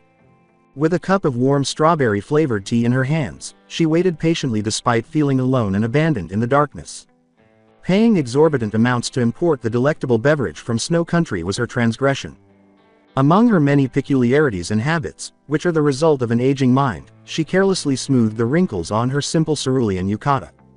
Then, secretly terrified that her appearance as a girl trapped in perpetual puberty would abruptly vanish and her actual self would be exposed to the world, she ran her right hand over her cheeks to ensure that her skin remained smooth and perfect. Although she was aware that was unlikely, her slightly deranged mind wouldn't let go of the thought, seemingly forgetting that she would turn into a pile of dust if she suddenly changed into a form more suited to her actual age. From a distance, she had observed the fireworks. Her mind, which was prone to veering off course and wandering through meaningless thoughts for no apparent reason, made her think of Hanabi, the second child of the Hyuga family. Fireworks. Then she thought of Hanabi's mom. After that, her tea lost its flavor. Then she growled, "Fuck." The world's reaction, as if disapproving of such a beautiful and melodic voice using such a filthy word, was an unusually strong gust of wind. She tried to think of something else, and then she recalled why Konoha had celebrated that day. How anyone could celebrate that day still baffled her. She occasionally felt like going on a rampage in Konoha, and it was one of the items on her well-known list, reasons I think the people of Konoha are idiots. Before she was eliminated, she could cause a great deal of damage. Beyond its obvious foolishness, however, such an action was clearly prohibited by the rules, which also prevented her from thrashing any obnoxious ninja who stood in her way. Orochimaru came to mind, even though she wasn't sure she could actually defeat Orochimaru of all people. Furthermore, her husband always intervened before her urge to carry out good deeds in an excessively violent way overcame her. She didn't mind because he frequently did it in very pleasing ways. The nine-tailed demon fox had clawed her and sent her flying for about 2 miles, leaving a nasty scar on the left side of her chest. She continued to believe that her survival that night was a miracle. She assumed she owed it to Hitaki Kakashi, Meidagai, and her amazing husband. She had been shocked to learn that the unpleasant wound would never fully heal, leaving a scar that was equally unpleasant. Considering the characteristics of the damn kitsune's chakra, she assumed it was expected. Besides, there was a positive aspect to the scar. The sensation of Shiki's tongue following the blackened skin was amazing, but she couldn't conceive for some reason not that she cared. Squeezing her legs together, Saya had to find something else to occupy her thoughts. Her excitement was getting dangerously high. Thus, she patiently awaited her husband's return. She was aware of his exact location, sharing a few cups of sake with the Sandaime Hokage, reminiscing about the past and learning about the most recent developments in Uzumaki Naruto's life. If she had felt like sitting down to sip lots of strawberry-flavored tea and watch the rain in silence, she would have joined the two elderly men. She mentally noted that her precious was running low. To be honest, she was beginning to feel guilty about remaining in the house. The amount of time she could spend doing nothing at all before losing her mind was limited. She told herself, oh well, I guess he will have to make up for it. When she considered what she hoped they would do when he returned, a noticeably insane grin covered her face. A tingle in her head warned her that she was about to indulge in her mildly depraved fantasies. Someone had quickly approached and stepped inside their barrier. She had guests. Naturally, the massive barrier that encircled the Horizon family grounds was only intended to alert the Horizon couple to the intrusion, not to bar access. Since it didn't reveal who the intruder was, they needed to be prepared for anything. Only Shiki and Saya could hear the barrier, which allowed them to determine when the other was getting close to home. Unfortunately, her visitors were of the unexpected and unwanted kind, as the Hake Hapofuan Kekai had failed to recognize her husband's chakra signature. She snarled, "Fuck again." When she heard 4 pairs of feet stepping on the grass 12 yards ahead of her, she closed her eyes and didn't even open them. My, if I had known I would have so many visitors, I'd have prepared more tea. She was surprised to hear a severe adult voice say, Horizon-sama. She didn't anticipate that person. When she opened her eyes, she exclaimed, Era, Hiashi-kun. What a pleasant sir. She didn't complete the sentence. The boy was in Hiyashi's arms when she saw him. In addition, she had seen the raven-haired Anbu in a fox mask, of all things, and the 2 branch family bodyguards behind him. Saya-sama, I don't want to hear it. Follow me. Her clothes were instantly soaked by the heavy rain as she emerged from the porch. She would have joked about the show she was giving the 4 shinobi in any other circumstance, but even she knew when to keep her mouth shut. Unfortunately, it was more difficult to control her mind. She couldn't help but wonder why Hiashi always addressed her in that way. It was interesting that he called her by her last name the first time, and then by her name after that, as though he had asked permission to call her Saya-sama. She also questioned Itachi's choice of a fox mask. She pondered whether that was his perverse sense of humor. She had to admit that the brilliant Uchiha made her uneasy, even though she didn't share her husband's overt distaste for bloodline boundaries. She couldn't be relaxed around someone who could so easily put her in an illusion. She was aware of multiple strategies to combat the damned Sharingan, but she was always alarmed by those bloody crimson eyes. 3 homes and a greenhouse make up the Horizon family grounds, which resemble a rhombus with 4 vertices. There was a main garden between the 4 buildings where Saya could cultivate seasonal crops, her hobby. Thousands of flowers of dozens of varieties were scattered across the forest clearing surrounding the homes. It was Saya's idea again. Wilderness beyond the flower field. Saya led the 4 Konoha shinobi to the building on the right, which contained Saya's study space and the dojo. She gestured for the men to follow her as she entered the dojo. She gave the blonde boy a quick glance. He was not conscious. Saya would assume he was sleeping if it weren't for the mess he had become. She glanced at her floor and the damp, muddy footprints they had made. With a third, fuck, mouthed, she moved to the farthest corner to their left. On the wooden floor, Itachi was the first to notice the odd U-shaped handle. Pulling it up, Saya saw a flight of stairs leading down into incomprehensible darkness. Saya gave a command that was unquestionable before descending. Your bodyguards stay here, Hiashi. Saya may not be a shinobi from Konoha. She was powerless over Konoha shinobi, just like her husband. But her word was law in her home. Hiashi knew Saya well enough to consider refusing. What she said, Hyuga main family silent gesture number 6, was used by him, and the 2 skilled bodyguards vanished. Saya gave a nod. She said, Hiashi-kun, Weasel-kun, and then vanished into the night. The way he was addressed didn't even make Itachi cringe. Saya was tense around the 13-year-old Uchiha for another reason. He didn't seem to have a personality or a sense of humor most of the time. Hiashi felt a little uneasy. During all his visits to the Horizon couple, he had never been told that this secret passage existed. It brought back painful memories of the many evenings he and his late wife spent laughing and talking over sake, dango, and strawberry tea with Saya and Shiki. He also realized that since his wife's passing, he had not been to the Horizon home. With caution, the two bloodline limit wielders descended the stairs. To a certain extent, even their famous dujutsus contributed to the darkness. Hiashi hadn't even turned on his white eyes. In fact, as soon as he got to the bottom of the stairs, he did so, and he nearly gasped at what he saw. They were in a passageway that was too small for two adults to walk shoulder to shoulder, and it stretched far into the perilous darkness. Wood was used for the ceiling, floor, and walls. What was remarkable, though, were the slender tubes that resembled veins and ran through the wood that created the passage. There was a chakra circulatory system throughout. There was barely any chakra moving through the pathways, just enough for Hiyashi's Byakugan to pick it up. Saya slammed both hands against the walls and made the Tora seal. Hiashi was astounded to see how a tiny bit of Saya's chakra was absorbed by the walls. He observed its passage through the walls. He observed the small, torch-like projections that protruded from the walls and how they were attached to the walls, chakra veins. They released a warm, yellow flame that illuminated the passage as Saya's flowing chakra reached one of them. Saya smiled childishly in return for Hiyashi's astonished expression. Itachi, whose Sharingan had only shown him the small chakra burst before the yellow flames appeared equally impressed. Yeah, chakra-based illumination. We just cannot use oil or coal like normal people. We do it the neat way, she said. How, was all Hiashi could manage to say. Saya turned away from the men and started moving quickly down the passage. The three buildings were made by the first Hokage with his Mokudan jutsus. He called them, a token of his appreciation for our teachings and contributions to the foundation of Konohagakure no Sato. I can't tell you anything more, because I don't really know the specific techniques he used. There wasn't much time, so nothing more was said. At first glance, the passage appeared to be much longer than it actually was. At the end of the passage, Saya opened a small wooden door. Hiashi and Itachi read the two black kanji on a plaque nailed to the door. Mugen, silence, and the three of them entered a waiting room that was exactly like any other hospital waiting room. Saya hurried to a double door across the room, using two more kanji, relief, and kenkai. Both Hiashi and Itachi were captivated by the last room, which was another impressive feature. Since they had first entered the passage, they had seen a pattern repeating itself on the walls.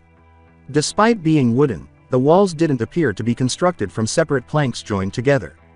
The entire surface of these walls was made of smooth, perfect wood. The ceiling and floor are the same. Silently, Itachi acknowledged that the first's bloodline limit was undoubtedly far more helpful than he had first believed. It was not any less impressive, even though Hiashi and Itachi had both had the misfortune of seeing runes like this before. Seals were applied to every square inch of the floor, ceiling, and walls. Indeed, one of the most intricate circular arrays either of the two had ever seen was on the floor. The only light in the room came from 16 tiny bluish flames arranged in a circle on the floor, which were revealed by another application of the Tora seal and an infusion of Saya's chakra. It was a space designed for the most cutting-edge medical treatments. Itachi was the first to notice a short desk next to a small drawer with thick scrolls. On the desk was a small, square cabinet with drawers. Saya briefly opened the cabinet so Itachi could see the many surgical and medical instruments carefully arranged and kept inside. Hiashi, do I need to tell you what to do? It wasn't until then that Hiashi realized Saya had omitted the kun from the end of his name. That indicated that she was serious and not feeling well. He carefully positioned Naruto's unconscious body in the middle of the intricate seal array in the middle of the room. As though in a bad dream, the blonde baby shifted and writhed uneasily. All right. You two, out. They didn't even have time to gripe because of Saya. I like my privacy. Besides, I felt my husband's presence approaching, and he's not alone. If I had to guess, I'd say Sandame is with him, and I'm sure he has a lot of questions for you. The two of you. The faces of Uchiha and the Hyuga became angular. They had just come to the conclusion that their Hokage was most likely feeling even worse than Saya. Before she turned back to them, Saya gave her advice. Sit down in the waiting room, and think exactly what you're going to say. If anyone had asked, Hiashi and Itachi would have both agreed that a face so young and beautiful shouldn't be able to display such a vicious expression. Hiashi gave a nod and left in silence. Before following Itachi. He had deduced that Saya was ridiculing him. That was new to him. Two cats and a chunin landed on a deserted street. As he walked from roof to roof, Hyuga Sendai was taken aback by how easily the two cats followed him. However, those were mystical creatures that were called forth. If they were truly faster than him, he wouldn't be shocked. Indeed, they were. As though reading his thoughts, the person Shiki called Shin said, "You can leave us and go back to Hyuga Hiashi." He had been about to remark that he had to go back to Hiashi because he was his bodyguard. "Are you sure?" "Yes, yes, no problem. You know the way, don't you?" The Chunin gave a nod. He was aware of the location of Training Area 69. "Well then, I'm off." "Thank you." Exclaiming with joy was the other cat Chen, was it, whom he had already determined to be the more energetic of the two. She seemed indifferent to the rain, in contrast to her companion twin. Sendai had to hide an amused smile as Shin muttered what she said. He made a final bow, something he had never thought he would do to a pair of cats, and vanished. Shin, who was more reserved, turned to face her twin sister. "Oh, well, it's pointless to search for clues here. Anything we could have found has been washed away by the rain." Chen grinned in a manner unique to felines. She yelled, "Way ahead of you, Nei-chan," and ran a few yards to a dark alley. The nearby homes, roofs provided much-needed protection from the rain. Compared to the streets outside, the dim alley was relatively dry. The majority of the area stayed dry, albeit somewhat humid, despite the loud, thin columns of water that fell violently on the ground. Chen proclaimed smugly, "The attack took place here." Shin made an unkind gesture with an eyebrow raise. "Really? And how would you know that, Miss Great Detective?" Dunno, maybe because of the kunai over there." Shin wanted to make a face. It was true that a kunai was lying on the ground, seemingly innocent. She stepped forward, feeling it with her whiskers and sniffing it. It smelled of perspiration. It had a bloody smell. It reminded me of Naruto Uzumaki. "What kind of assassin leaves the killing weapon in the crime scene?" Shin murmured. A really crappy one." Shin shook her body, trying to dry her dripping fur, and moved away from the weapon. On the way there, she reflected on what Hyuga Sendai had told them. A civilian couldn't have done it. From what the Hyuga kid said, the attack was just too savage. Chen added, "Unless it was a civilian with a few screws loose."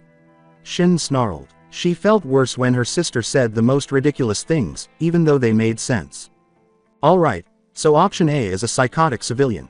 Now let's assume a ninja did this, okay, so what kind of ninja screws up so badly?" Really, shut up. "So, we're dealing with either the worst ninja ever, or something made our assassin wannabe make such a pathetic mistake. So, what's the plan?" "No matter how sucky our ninja is, the rain got rid of any trails. There must be at least the beginning of a trail here. The rain doesn't reach here, so there must be at least a scent. We follow it until it disappears, and from then we made a spiraling sweeping of the surrounding areas. Given that our suspect has already made a mistake, we can only hope he makes a second one. And, if the attacker happens to be your psycho civilian, the easier for us to catch him." Quote. "What now, Chen? Why do you assume it's a man?" Shin let out a sigh. "It's a matter of simplicity, Chen. Besides, do you see a woman doing something that brutal?" Chen was the next to arch an eyebrow. "One word for you, Anko." Shin gave a frustrated meow. "Okay, so Anko could do it. But she has no reason to want to kill Uzumaki." Chen gave an eye roll. "What if Orochimaru somehow made it inside Konoha unnoticed? It isn't that hard, anyway, and is controlling Anko through her cursed seal. First, the Hokage and Shiki-sama suppressed that seal thing.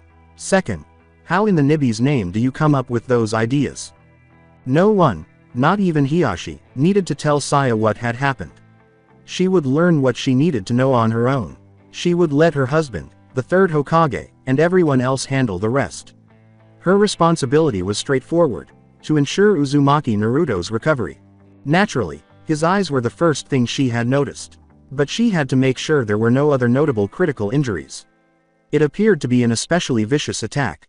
Saya muttered to herself, "Fucking shit, the old monkey must be furious." She just couldn't understand how someone could harm a child in that way, especially if the child had a demon that was so strong. She knew that unconscious child with the adorable whisker marks was not a demon, even though she knew nothing about seals. Seriously, does Konoha have no common sense? They say he's the demon, yet they treat him like crap. Really, what the fuck? Saya tried to focus again by shaking her head. She said, "Really, Of all the ways, this night could be ruined, while preparing a basic diagnosis jutsu to find internal wounds. The smooth, perfect skin of his chest had surprised her, as though he had not just been stabbed dozens of times with a kunai. The questions only grew after a cursory look at her torso. The majority of the piercing damage had vanished entirely. She focused more intently and gathered more chakra beneath her hand. The outcome was identical. It appeared as though nothing had occurred. No, hold on. What is it? Saya discovered tiny tears on his heart and lungs, but they weren't nearly as serious as a kunai stab wound. Actually, what the hell? She threw off her jutsu. She required an alternative method. She employed a jutsu technique that enabled her to track chakra flows inside a living body. Although it wasn't a Byakugan, it was a great tool for diagnosis. That's the way it is, then. She had previously worked on Jinchuriki, or demon vessels. At the request of her former apprentice, Chiyo, she had overseen the birth of Sunagaku's Jinchuriki a few years prior. The whole, sealing demons within human beings, thing wasn't something she particularly agreed with, but a job was a job. But the most fascinating patient she had ever encountered must have been the boy standing in front of her. Consequently, Saya's scientific side came into play. Saya had discovered that the child was using two distinct types of chakra. She deduced with ease that the Kyuubi was the second chakra source. She recalled the scant information her husband had given her about the type of seal that trapped the demon fox inside Uzumaki Naruto. The Hokage no Fuin Shiki allows for Kyuubi's chakra to mix with Naruto's. The seal works as a filter of sorts, purifying the demonic chakra so that it can be usable by Naruto. But this is the demon's chakra, and as far as I know Naruto doesn't even know about the kitsune. She used the second technique to estimate Naruto's chakra reserves while maintaining the first jutsu. Maintaining two diagnosis jutsus at the same time is challenging, but Saya is capable of doing it. She was astounded by what she saw. Holy flying fuck, this kid is a monster. She struggled to comprehend her own words. Sorry, kid. Naruto, who was unconscious, remained silent. But seriously, you have so much chakra it's not even funny. She just needed a few seconds to defend Naruto's monstrous chakra ability. He has a minimal but steady flow of chakra extracted from the nine tails. His body, his chakra system and reserves have grown to adapt to the demon fox's presence. The seal uses Naruto's chakra to work. His chakra coils must be really thick. Thick coils, rapid chakra circulation, constant chakra stamina training, feeding the seal. Damn, even without taking into account the fox's chakra, this kid might have more reserves than all 4 cages together. Give this brat a few wide area damage elemental jutsu and you have the day of reckoning on 2 feet. Heck, give him Taju Cage Bunshin and a minor elemental jutsu and, damn. Okay, so I have a living chakra battery. No, more like a dam. Nah, more like the fucking sun. That still doesn't explain the 2 chakras. Unless. More astounding findings regarding Uzumaki Naruto's physiology were revealed after a few minutes of analysis, additional diagnosis, and watching the 2 chakras in action. All of his wounds had healed while she waited. She had done nothing to help him get better. His ruined eyes were the only thing that had not changed. Saya addressed an imaginary audience. She enjoyed listening to her sensei voice. Additionally, recording the entire speech would help her retain it for when she recorded all of that information in writing. The kid's body has adapted to the presence of the 9-tailed demon fox. This was the whole point of sealing the demon in him, so it's an expected result. But this kid's developments are beyond amazing. Not only his chakra coils have grown, his muscles and veins are also larger than normal, in an unusual secondary effect of Naruto's overwhelming chakra capacity. His body is well-toned despite his blatant malnutrition and the lack of any proper physical training. Even after having stabilized, his heart rate is 150% greater than an average human's. So are his blood pressure and his breathing rate. His lungs, heart, liver and kidneys are slightly bigger than those of a child his age. His body is a highly efficient machine that generates greater amounts of energy when compared with the average human. His current diet is insufficient, and only his enhanced body has prevented his succumbing to hunger and exhaustion. Unfortunately, his bones do not seem to have been enhanced in the same way as his muscles, veins and internal organs. His bones are weak and can barely support the weight of his body. My suspicion is that the Kyuubi's chakra has protected Naruto's bones from fracture so far. However, Naruto's condition and special anatomy demand an immediate improvement of his daily diet. In addition to his notably overdeveloped anatomy and physiology and his extreme chakra reserves, Naruto also possesses an unnatural wound healing speed and efficiency, capable of disposing of minor wounds in less than 2 minutes and lesser severe wounds in a longer period of time. Clotting occurs in seconds. Vasoconstriction is practically instantaneous. His own chakra supplements the cleansing of the wound by burning damaged tissue, debris and possibly even bacteria. Angiogenesis, the formation of new blood vessels from existing blood vessels, doesn't take more than half a minute. The formation of a new extracellular matrix doesn't take more than 20 seconds. The whole proliferative phase of wound healing doesn't take 40 seconds. It's just ridiculous. Naruto's unnatural regeneration cannot handle the most critical of wounds, like damage to internal organs, for example. However, I was surprised to see the Kyuubi's chakra handling what Naruto cannot. Basically, Naruto's superb natural regeneration handles the simplest wounds while the demon fox takes care of everything else.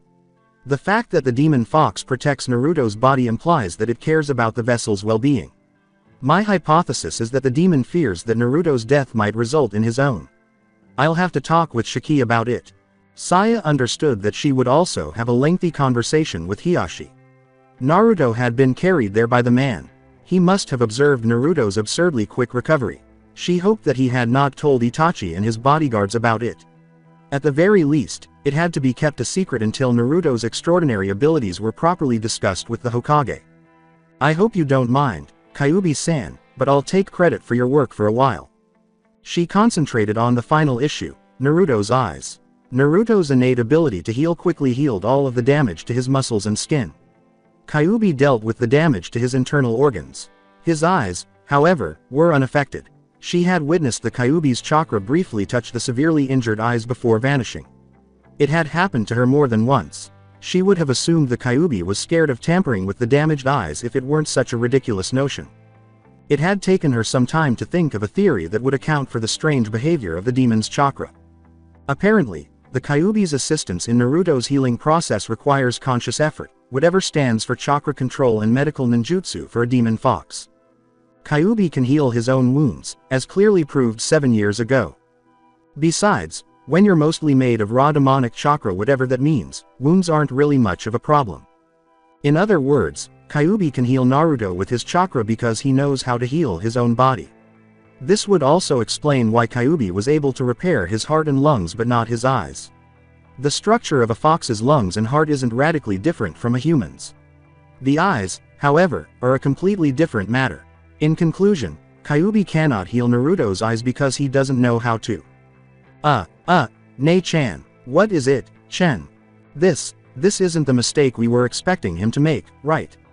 Shin gave the very dead body lying on the ground in front of the two cats on his right side a strange look. The fact that they could still detect a slight hint of Uzumaki Naruto's scent after being left to fend for themselves in the merciless rain for an indeterminate amount of time could only indicate that the assailant was present. Or his corpse, anyway. What happened to him, Nei-chan? Shin whispered, I wish I knew, Chen, as she circled the body, tentatively sniffing at his ears, open mouth, and chest. Since she couldn't identify the face, she assumed it wasn't a significant or well-known shinobi. He didn't come from a prominent family, at least. It was then that she saw the rat mask behind the back of the body. Then she muttered, Anbu. When Chen saw the mask, she hissed and followed her sister. Oh, that's not good. If I had to guess, I'd say he was killed with some kind of poison. I can't see any wounds. After taking a whiff of the man's gaping mouth, Chen turned to face the rather sizable pool of rainwater that had collected beneath his face. So what do we do now? Why haven't the Anbu found this yet? Chen, the Anbu isn't omnipresent. What's omnipresent? Shin let out a sigh. It means the Anbu cannot be everywhere every time. Besides, there aren't as many of them patrolling tonight. They'll find it when a patrol shows up around here. That's why you have to go as fast as you can and get Saya-sama. She'll be able to figure out what killed this guy. Alright, you said the magic word. Fast. Chen vanished before Shin could say another word, leaping from roof to roof with a swiftness that would have embarrassed most ninjas. She glanced at the lifeless body before turning to face the rain, which was messing up her fur. She glanced off into the distance, but Chen was gone. She let out a sigh.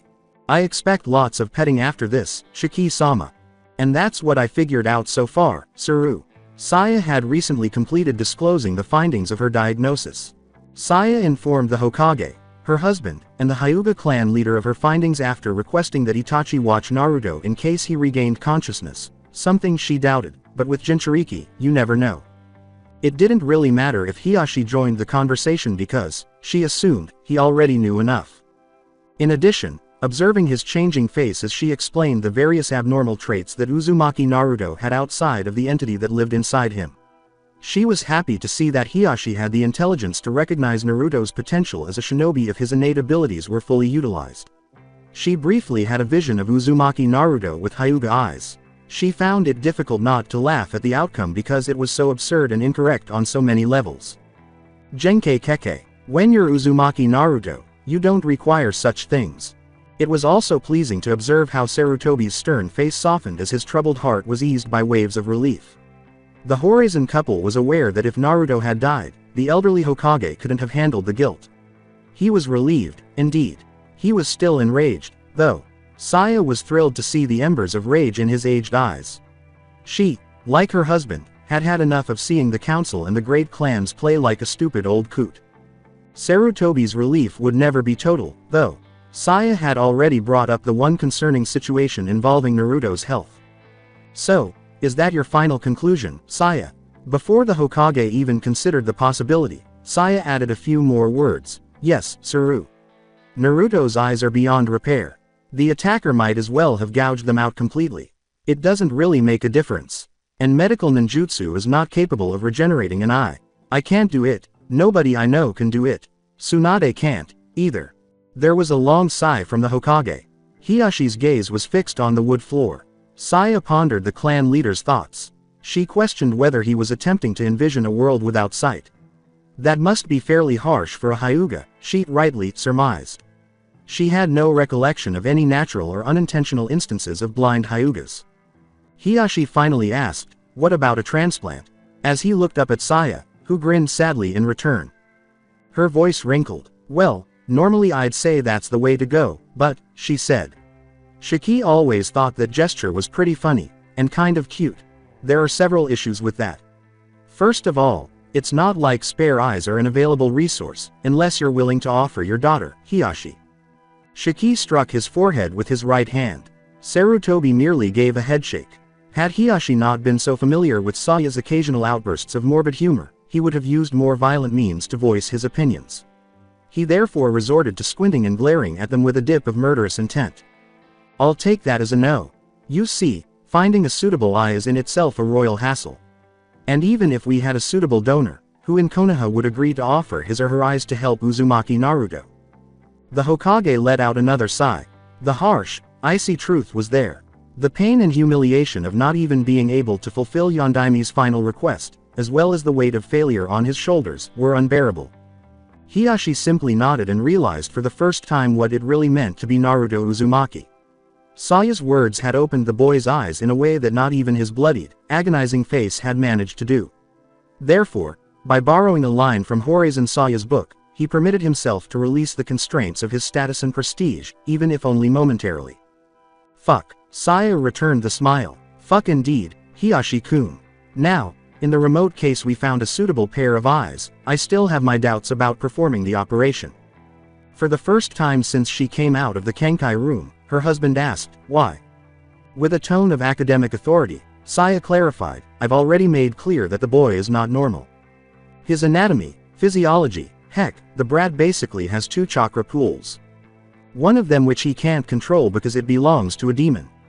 The boy not only uses his ridiculous chakra pool to regenerate faster than any person in most medical jutsus, apparently the fox also lends him a hand. The truth of the matter is this, we don't know shit about how that kid's body truly works. We don't know what would happen if we implant him a new pair of eyes. As far as we know, the fox might decide he doesn't like them and make them go, pop. Hokage and Sarutobi winced. Compared to her husband, Horizon Saya's speech pattern was much more problematic. What I'm trying to say is, the seal protects Naruto's body and mind from the Kyuubi's rotten chakra. Emphasis on Naruto's. I doubt the benefit extends to transplants. I'm not saying a transplant isn't possible. I'm saying we have absolutely no fucking idea what would happen, and it's not like we can try a test run.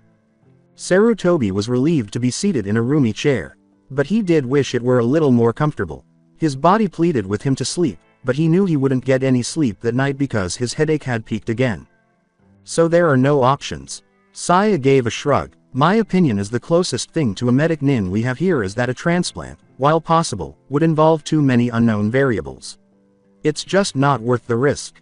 The kid's screwed. For life, unless Tsunade shows up and performs a miracle. The Sandaime grimaced as he nodded. So what now? Now I remove what's left of his eyes before it gets nasty, and his nifty chakra will do the rest, accelerating the scarification of the empty sockets. The kid is tough, I tell you. Really, really tough. Once I do that, it won't be much longer before he regains consciousness. Good. I'd like to be there when he wakes up. Of course. At last, Saya's face softened and she gave the wrinkly Hokage a sympathetic glance. Then Sarutobi looked at Hiashi. Hiashi-san, I have a responsibility to stay, but I think you can return to your home. I'm sure you'd like to rest. It's been a harsh night for all of us. The chief of Hyuga gave a nod. Of course, too much had transpired in too short a period. Such abrupt whirlpools of events beyond his direct control were unfamiliar to Hiashi. At the very least, it all made him feel a little uneasy and overwhelmed. He was taken aback to discover, though, that he was somewhat relieved to have seen it all. Naturally, he would rather the entire situation never occur. However, it did occur, and he thought it was fortunate that he and, to a lesser extent, his daughter had been involved. He wasn't accustomed to feeling it. Some people don't feel it frequently, and some people never feel it at all. It was the sensation that he was witnessing the making of history. However, he also knew that he had played his part in that tale, at least for that particular evening. Then I shall take my leave. Hokage-sama. As he waited for Hiashi to speak, the Hokage cocked his head. I'd like to be kept informed of the progress of the situation. Sarutobi gave a nod. Hiyashi's request almost made him happy. Of course. Hiashi turned to the Horizon couple, who bowed to him in return. Shiki-sama, Saya-sama. With a naturally neutral gaze, Shiki said, have a pleasant good night, Hiashi-kun. Watch out for the rain, Hiashi-kun. Hiashi turned away and left with a tilt of his head, or at least he tried, until something black and furry smashed into his face. In reference to Hiyashi's breath on her stomach, Chen chuckled and said, hehehehe, that tickles. Sarutobi, Shiki, and Saya were processing the image of Hyuga Hiashi standing in the center of the waiting room with a cat stretched out on his face when there was a prolonged period of absolute silence. The obvious had to be stated by Hiashi himself in the end. Do I have a cat on my face? If it hadn't been Hiashi, it wouldn't have been nearly as funny. Itachi, however, would have been a very close second. Unlike the Horizon couple, Sarutobi was much more composed, but he made no effort to conceal his laughter. Saya and Shiki simply let out a howl of laughter. Hiashi is fortunate that he is prohibited from experiencing even the slightest amount of embarrassment by the Hyuga Code of Conduct. He quietly thanked Kami Itachi for not being there and waited for the three other people to settle down for a long minute. Shiki pulled Chen away from the Hyuga by grabbing her by the scruff. Don't worry, Hiashi, a cat is fine too. Hiashi was unable to control his frown. What does that mean? Shiki turned to the cat he was still holding by the loose skin on her neck and said, I'm not really sure. So, Chen, dear, what news do you have for me? Saya arched an eyebrow as Chen purred, hold me and I'll tell you. After Shiki gave in to the Nekomata, Chen rubbed her usual spot on Shiki's right cheek. Saya grumbled, hey, only I can do that, as she approached her husband in an attempt to distract him. Suck it, old hag. An excessively pampered two-tailed cat can only make Horizon Saya jealous. Okay, that's it, you're dead. With a welcoming tone, Shiki said, we're in the middle of something, you two. Chen, would you mind? After giving Shiki's cheek a rough lick, the cat complied. We found him. Who else? The attacker, the big bad guy, the evil mojo, the... Okay, I got it. Sarutobi and Hiashi exchanged glances before turning to face the cat. Hiashi didn't appear to be ready to go yet. The Hokage shifted to see Chen's face more clearly. Like that, so easily? He asked. It smiled. Yep, he was a really crappy Anbu, if you ask me. Anbu, cried the four of us together. Hiashi blinked, hoping inwardly that no one heard him. When he saw Saya's cunning, gotcha. He blushed or did whatever a Hyuga means blushing. Smirk. Yep, Anbu. The fire in Sarutobi's eyes flared with new intensity, and his headache only grew worse. Perhaps he hadn't questioned Itachi enough. Where is he? Has he been already captured? Is he ready for interrogation? Chen gave the Hokage a strange glance. Shin-chan's with him, he doesn't need to be captured, and he's a little too dead for interrogation. They all took a long time to comprehend Chen's last statement. Dead. The Hokage felt as though someone had just dumped a bucket of icy water on him. Naruto was killed after an Anbu, one of his ANBUs, attempted to murder him. Yep, dead, kicked the bucket, met the Shinigami, became the Nibi's plaything. Then Shiki moaned, we get it, Chen. Saya grumbled, what the fuck, doesn't describe what I feel right now. Seriously, monkey, what the fuck is wrong with your village? Sarutobi was drawing circles on his temples and said, I've been asking myself the same thing for a while now. Perhaps he ought to ask Saya to examine his headache. Before the conversation went off on yet another tangent, Hiashi stepped in and asked, how did it happen? Shin-chan has a theory, but we don't really know. But why do you ask me, anyway? Shiki-sama. What is it, Chen? I did my part of the deal. Pay the tribute. Saya hurled daggers at the tiny Nekomata as Shiki let out a sigh. When Shiki scratched a very special spot behind her ears, Chen purred with joy. Ah, that's the spot. Sarutobi broke out in a sweat. Hiashi raised an eyebrow, which is the trademark Hyuga response for absurdities. The Horizon man gave his wife a pitying glance. At least they don't ask for human sacrifices. A hand reached for the leg holster more quickly than an untrained eye could. Click. The holster is opened. Swish. The contents are reached for with 2 fingers. A thump. Click. The holster is closed with a middle finger flick. All of this in a single moment. Ho kaken. The sound of sin. Munch. Munch. Banana with chocolate. Gulp. It vanishes. A quick blink. Uchiha Itachi briefly breaks his mask to show his satisfaction. Pocky is heaven, indeed. Business and pleasure don't mix for Uchiha Itachi. His whole way of doing things would be incompatible with that. Itachi's definition of work, however, does not include caring for an unconscious brat, even if the brat in question has the strongest of the tailed beasts in him. He therefore concluded that he could afford to enjoy his own Shangri-La. The rest of his body directed his attention to the unconscious body in front of him, even though one arm was occupied with holding the biscuit stick. For the purpose of monitoring Naruto and the room's sole entrance, Itachi stood with his feet just touching the top of Naruto's head. Although he would much rather sit or at least rest on his knees, he had a responsibility to keep an eye on the blonde. Even though he didn't think anyone would try to attack Naruto, in fact, he didn't think anyone could find Naruto there, he always took his work seriously, ignoring Pocky. Itachi is not an enigmatic individual. Simply put, no one has made a significant enough effort to understand his personality. It becomes clear why Itachi is the way he is once you realize that he is the result of an imaginary upbringing and the irrational expectations of a whole clan of conceited, jealous, and haughty jerks who demand too much of any family member who deviates even slightly from the Uchiha norm, which is already expected to be significantly above the average norm. It is undoubtedly fortunate that geniuses do not frequently occur, even within the powerful Uchiha clan. However, if all Uchihas are considered geniuses, then a genius among the geniuses is unquestionably special. Uchiha Itachi deserves his reputation. In fact, you don't see a 12-year-old Anbu very often. Even though he had only been with the Anbu for 4 months, he was already given the responsibility of occasionally leading squads, such as that night. He was aware that he would become an official squadron leader in less than a year unless something extraordinary occurred. What could possibly go wrong, anyway? At least not in the traditional sense. Itachi is not an ambitious person. To become the top genin graduate at age 7, Chunin at age 10, and Anbu at age 12, he didn't really try that hard. His achievements are the result of his enormous natural talents, and he fulfilled his obligations. Being a shinobi pleased him. His destiny was to become a shinobi. There was nothing else he could see himself doing. But Uchiha Itachi doesn't care much about anything else. Itachi Uchiha, shinobi. That was his motto, his identity. He is everything. He was a mere existence, a meaningless being. He was no different from Uzumaki Naruto in that regard. He lived in search of a sense of direction, a light that would guide him to his destiny. Itachi Uchiha felt unfulfilled. Even worse, he didn't fully realize that.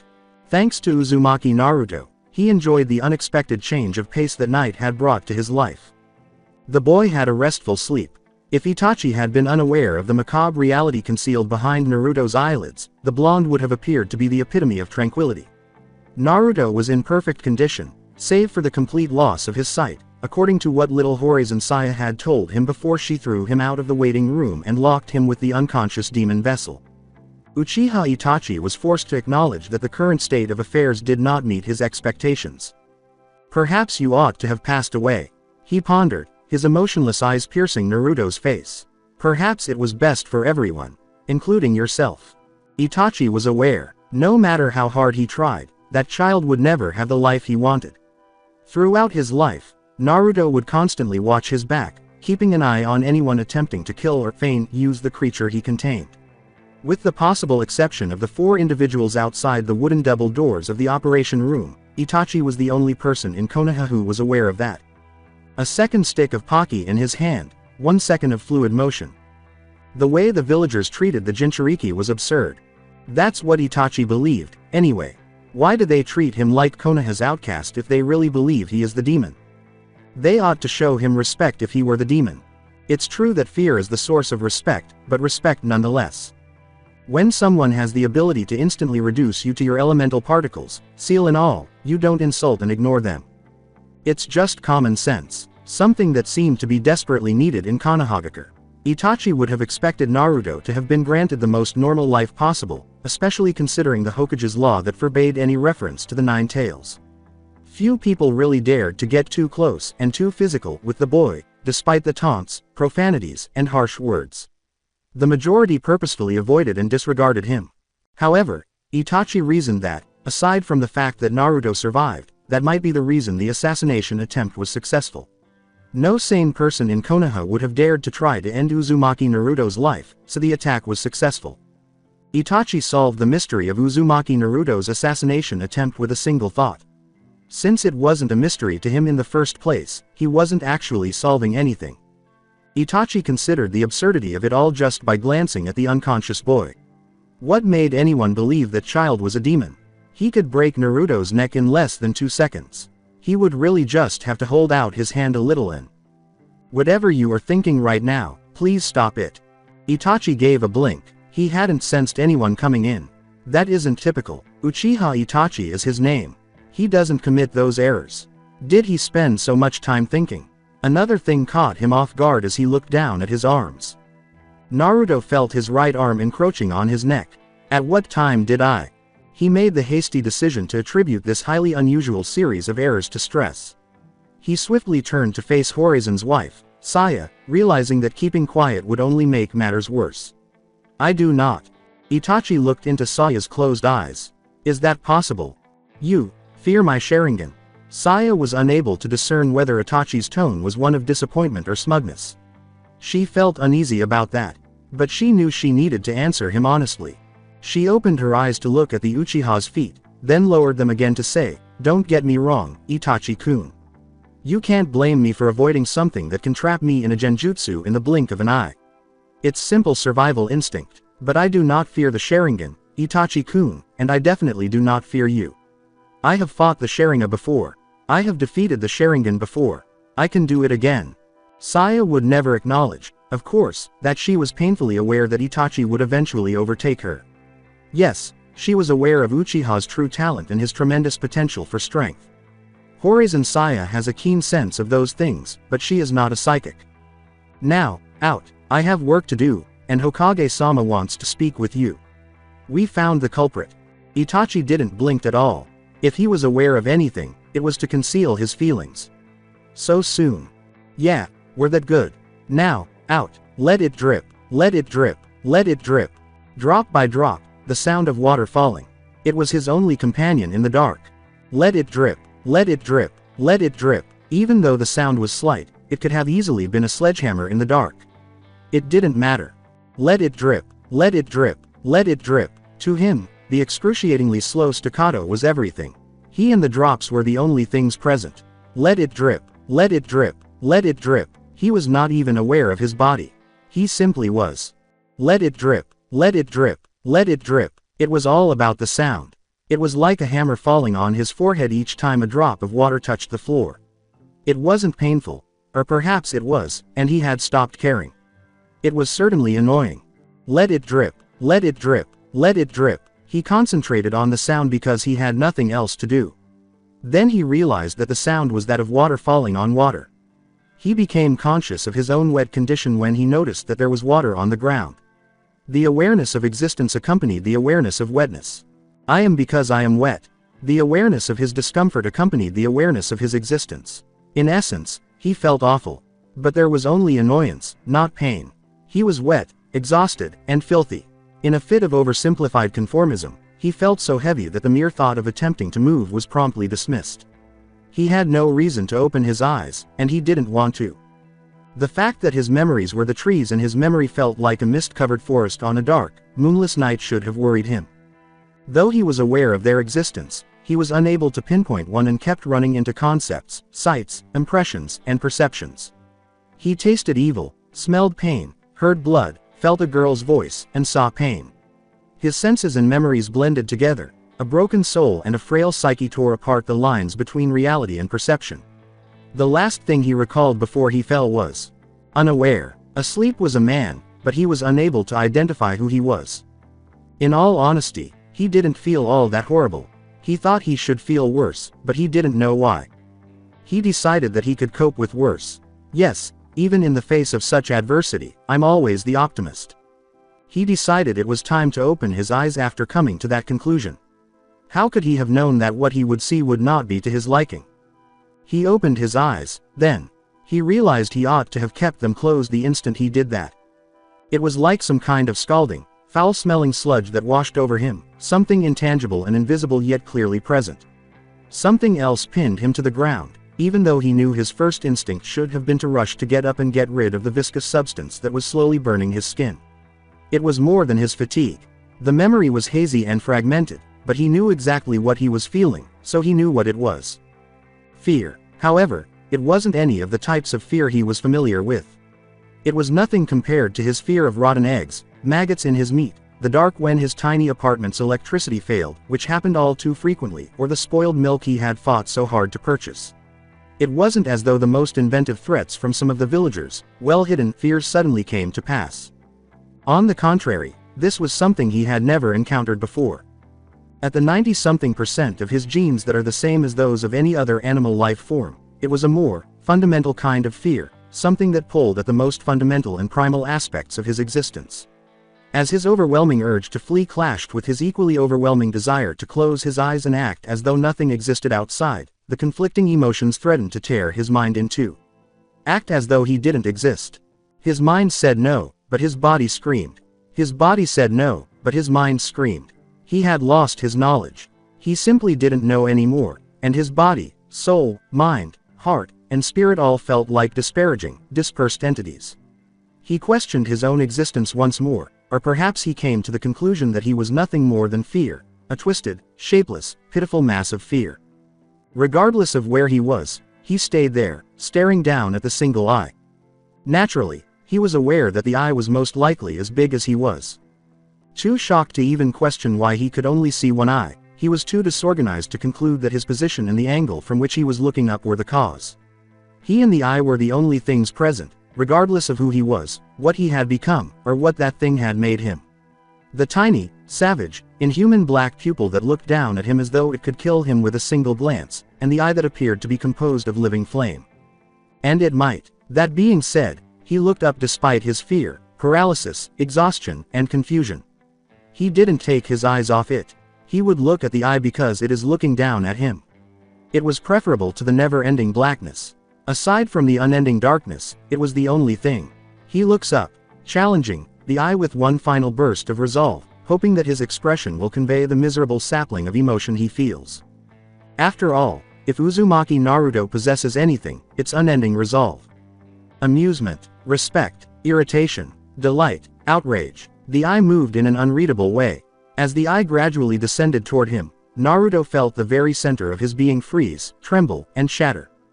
When light, not darkness, took Naruto by the eyes, he closed them. 2 hours later, the savagery from the sky that had descended upon Konoha and the surrounding areas gradually gave way to the unforgiving resistance of the wild land. More annoying than anything else, the clamorous downpour turned into a pitiful drizzle. The rain seemed to have served a rather vindictive purpose. Before it finally retired, it waited until the last foul drunkard in Konoha had sequestered himself for a restful night's sleep. The festivities that had been subdued by the rainwater had diminished to private family and friend get-togethers under the protection and coziness of four walls, a floor, and a ceiling. The rain eventually subsided to a light sprinkle, and only the more resilient ones were able to keep celebrating. The watery sign of the gods' distaste only vanished after the festivities were largely over, suggesting that they didn't approve of them. At the time, it was still nighttime. It would be several hours before sunrise. The celebrations of the night would keep Konoha up late. The only people who were not allowed to sleep a few more hours were Konoha's shinobi, and many of them would have to pay the price for consuming too many shots of sake. Yes, the village hidden in the leaves would have a slow morning. Contrarily, nature did not adhere to men's haphazard schedules. Thanks to millennia of continuous adaptation and the numerous laws that regulate it, nature was able to follow its own rhythm and heartbeat with perfect accuracy. The green land would only give back what the sky and rain had done the night before. The world would be greener and brighter than ever that morning, with the morning dew and the previous night's rain bringing a glorious luster to the millions of leaves that made up the great shinobi village's breathtaking greenery. The blessing of life was brought with water, and it was evident. One Maida guy shouted at the top of his lungs strange poems about the youthful beauty of the new day and how he would revel in this beauty by doing all sorts of absurd feats. The few human eyes that were up and around were blessed with a scene of the purest magnificence.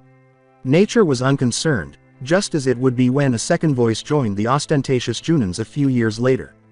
Yes, it was a lovely morning. The promise of rebirth came with water. An orgasmic explosion of life erupted around the world as flowers bloomed and plants sprouted. It seemed as though Konoha's natural scenery had been revitalized. Rebirth. It was a fitting term because multiple people would be reborn during the hours that followed the rainy night that gave way to that morning. In multiple ways. Because Horizon Saya never intended to operate a hospital, the subterranean facilities beneath his dojo are limited to a waiting room and a operation room. The convalescent patients do not have bedrooms. Saya's facilities were designed for emergency care, research and experimentation, and Tsunade's medical education over 30 years prior. Because of this, Naruto had to be carried by Itachi to the Horizon main house's guest room, where the males worked together to protect him from the rain. The three remaining males did what Saya had been doing until Hiashi, Itachi, and his bodyguards arrived. They sat calmly on the wooden floor, shielded from the weather by the dojo's ceiling, and watched the stormy sky and the falling rain. This was after Saya had locked herself in her not-so-secret anymore underground rooms once more, claiming she needed to do medical things, and after Itachi had once again been left to watch over the sleeping Naruto. At the suggestion of Saratobi, Hiashi and the Horizon couple raised an untrusting eyebrow. The body of the person thought to be Naruto's attacker had already been moved to Saya's operation room by Hiyashi's Chunin bodyguards and Itachi's Anbu squadron. The Hokage had asked the medic Nin to take care of that part of the investigation, primarily because he wanted to keep the events of that night hidden from the rest of the village, if only temporarily, until he finds the best way to use these events to his advantage. Naturally, Shiki had to contend with a very loving Chen and a very irritated and wet Shin. Only after Shiki promised them twice the normal fee for their services that evening did they agree to depart. Considering that the Nekomata's fee only included delicious food and lots of petting, caressing, and scratching that particular spot the twins shared that made them look like identical puddles of feline feces most of the time, the transaction was generally quite acceptable. Their requests were as strange as they were sporadic at times. As in the Hokage's office, the Horizon male supplied the drinks for this small party of three. Sake was out of the question because they had to stay vigilant. As he was given a hot cup of green tea, Sarutobi asked, "Is there anything you don't keep in those seals of yours?" In fact, the man appeared younger in spite of everything that had happened that evening. Shiki, who had known the elderly man for decades, knew that something was being hatched in his sage mind. Shiki could tell by the flickering flame in his eyes that this would be at least interesting. In his heart, he hoped it would somehow entail the elderly Hokage finally putting his political rivals in their proper place. Although he didn't think it would go that far, a man can dream. So, Hiashi-kun, Will you have tea, or maybe it is too lowly a drink for your magnificent Hyuga stomach? Hiashi growled as he accepted the tea. A peculiar taste in his mouth compelled him to spit in a crude manner, removing a few loose, short black hairs that were a reminder of the brief encounter with Chen some time ago. He gave the other two men a fierce look right away, defying them to speak. Shiki and Sarutobi grinned at the same time, and the great Hyuga felt suddenly that he was the oldest of the three. May I ask what amuses you so, Hokage-sama? When Sarutobi heard the artificial inflection Hiashi had added to his title, his grin only got bigger. Hiashi forced himself not to moan. Although he didn't deal with the Hokage's most youthful, not in the meta sense, aspects on a daily basis, wasn't it Jiraiya, one of Sandame's students, who abandoned him in the hot springs, female section when he was a chunin? Hiashi occasionally, not very often, mind you, found himself recalling that scene with a grin that was distinctly un-Hiashi and phantom pain throughout his body. He received a terrible beating that day. Regretfully, it was time to talk about more important subjects. Specifically, a particular blonde demon vessel. So, Suru, I take it you've put some thought into this. What do you have in mind? Shiki's question was met with a serious, if melancholy, expression and an honest response from the Hokage. I guess that depends only on Naruto, and how he will be affected by this. Hiashi gave a nod. It was accurate. They were unable to plan much without knowing how Naruto would respond to the situation. Shiki said, this is going to hit him hard. Sarutobi took a rather large gulp of tea after nodding. Hiashi gave that some consideration. He had to acknowledge that it was difficult to lose your eyes in such a graphic manner. His blood boiled at the mere prospect of any of his daughters experiencing what the little outcast had. To be honest, it was a terrible, traumatic, and harsh experience. Hiashi was not an empathetic man. He suffered from the same, I'm better than you, syndrome as most other Hyugas, but he didn't take the fate rants as personally as his nephew Neji, not that Hiashi was aware of that. Thus, Hiashi largely disregarded other people's suffering because he believed they were receiving what was rightfully theirs. Hiashi felt somewhat relieved that he had taken the action, though he wasn't sure if it was because of Hinata, the pathetic nature of the situation, or perhaps a mix of the two, or the few drops of alcohol added to the tea. It was the fulfillment that comes from doing something good. Hiashi is still a Hyuga, of course. Specifically, the leader of the Hyugas. His clever mind continued to search for ways to profit from these recent events despite the whole Good Samaritan thing. At least he knew that he was now in a better position with the Hokage, which was always a plus. Additionally, it was always beneficial to strengthen ties with the Horizon couple. He was aware, however, that he was capable of more. All he needed to do was think more deeply. How could he have known that his perhaps less than selfless deeds had already brought him a third benefit?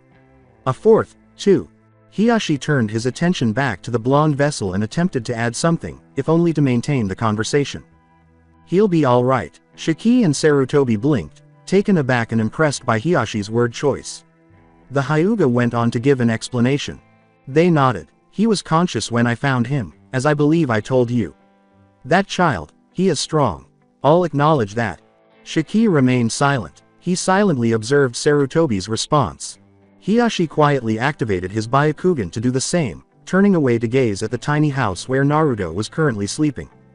He knew that the walls of the Horizon residence had the same seals that were used in the Hyuga compound to protect certain rooms and the privacy of those within from their own bloodline limit, which is to be expected given that Shiki created those seals. Nevertheless, he would have attempted to check on Naruto and Itachi. Hiashi recalled that the Hyuga clan had a manners policy when he was a child. It stated that you could use Byakugan to look outside if you were inside a room, but it was considered extremely impolite to use Byakugan to look inside a closed room when you were outside.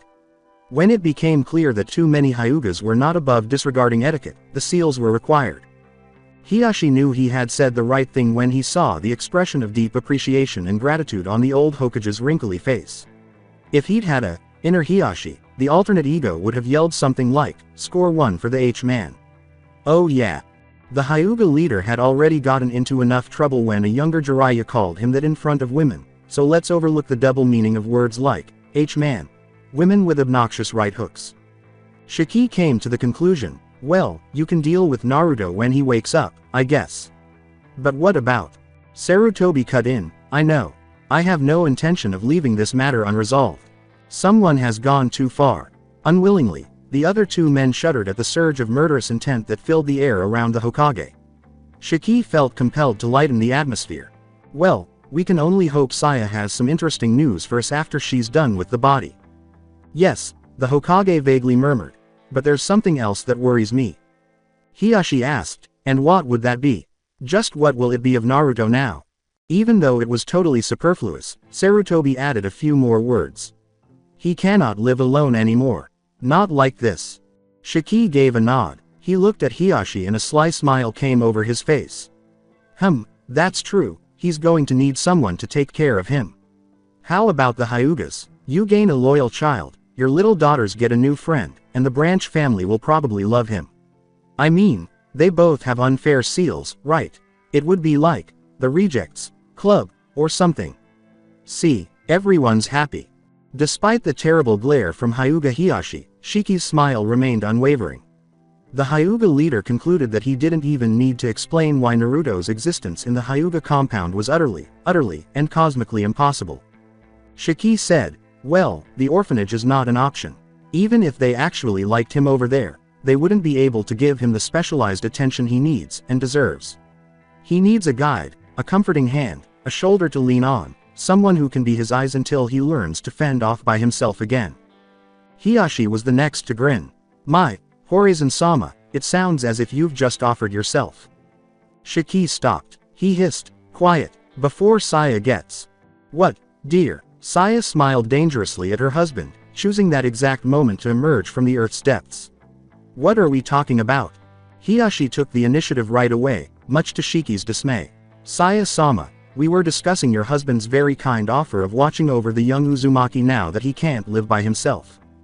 The adolescent-looking woman was obviously impressed and taken aback. Oh really?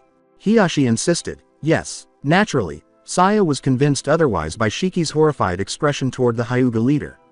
Saya knelt behind Shiki, her head resting on his right shoulder and her chest resting on his back, adjusting her robe so that it revealed no more than she could let men see except her husband.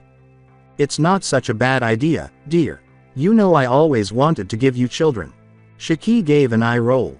Saya laughed and said, thank you very much, Hiashi.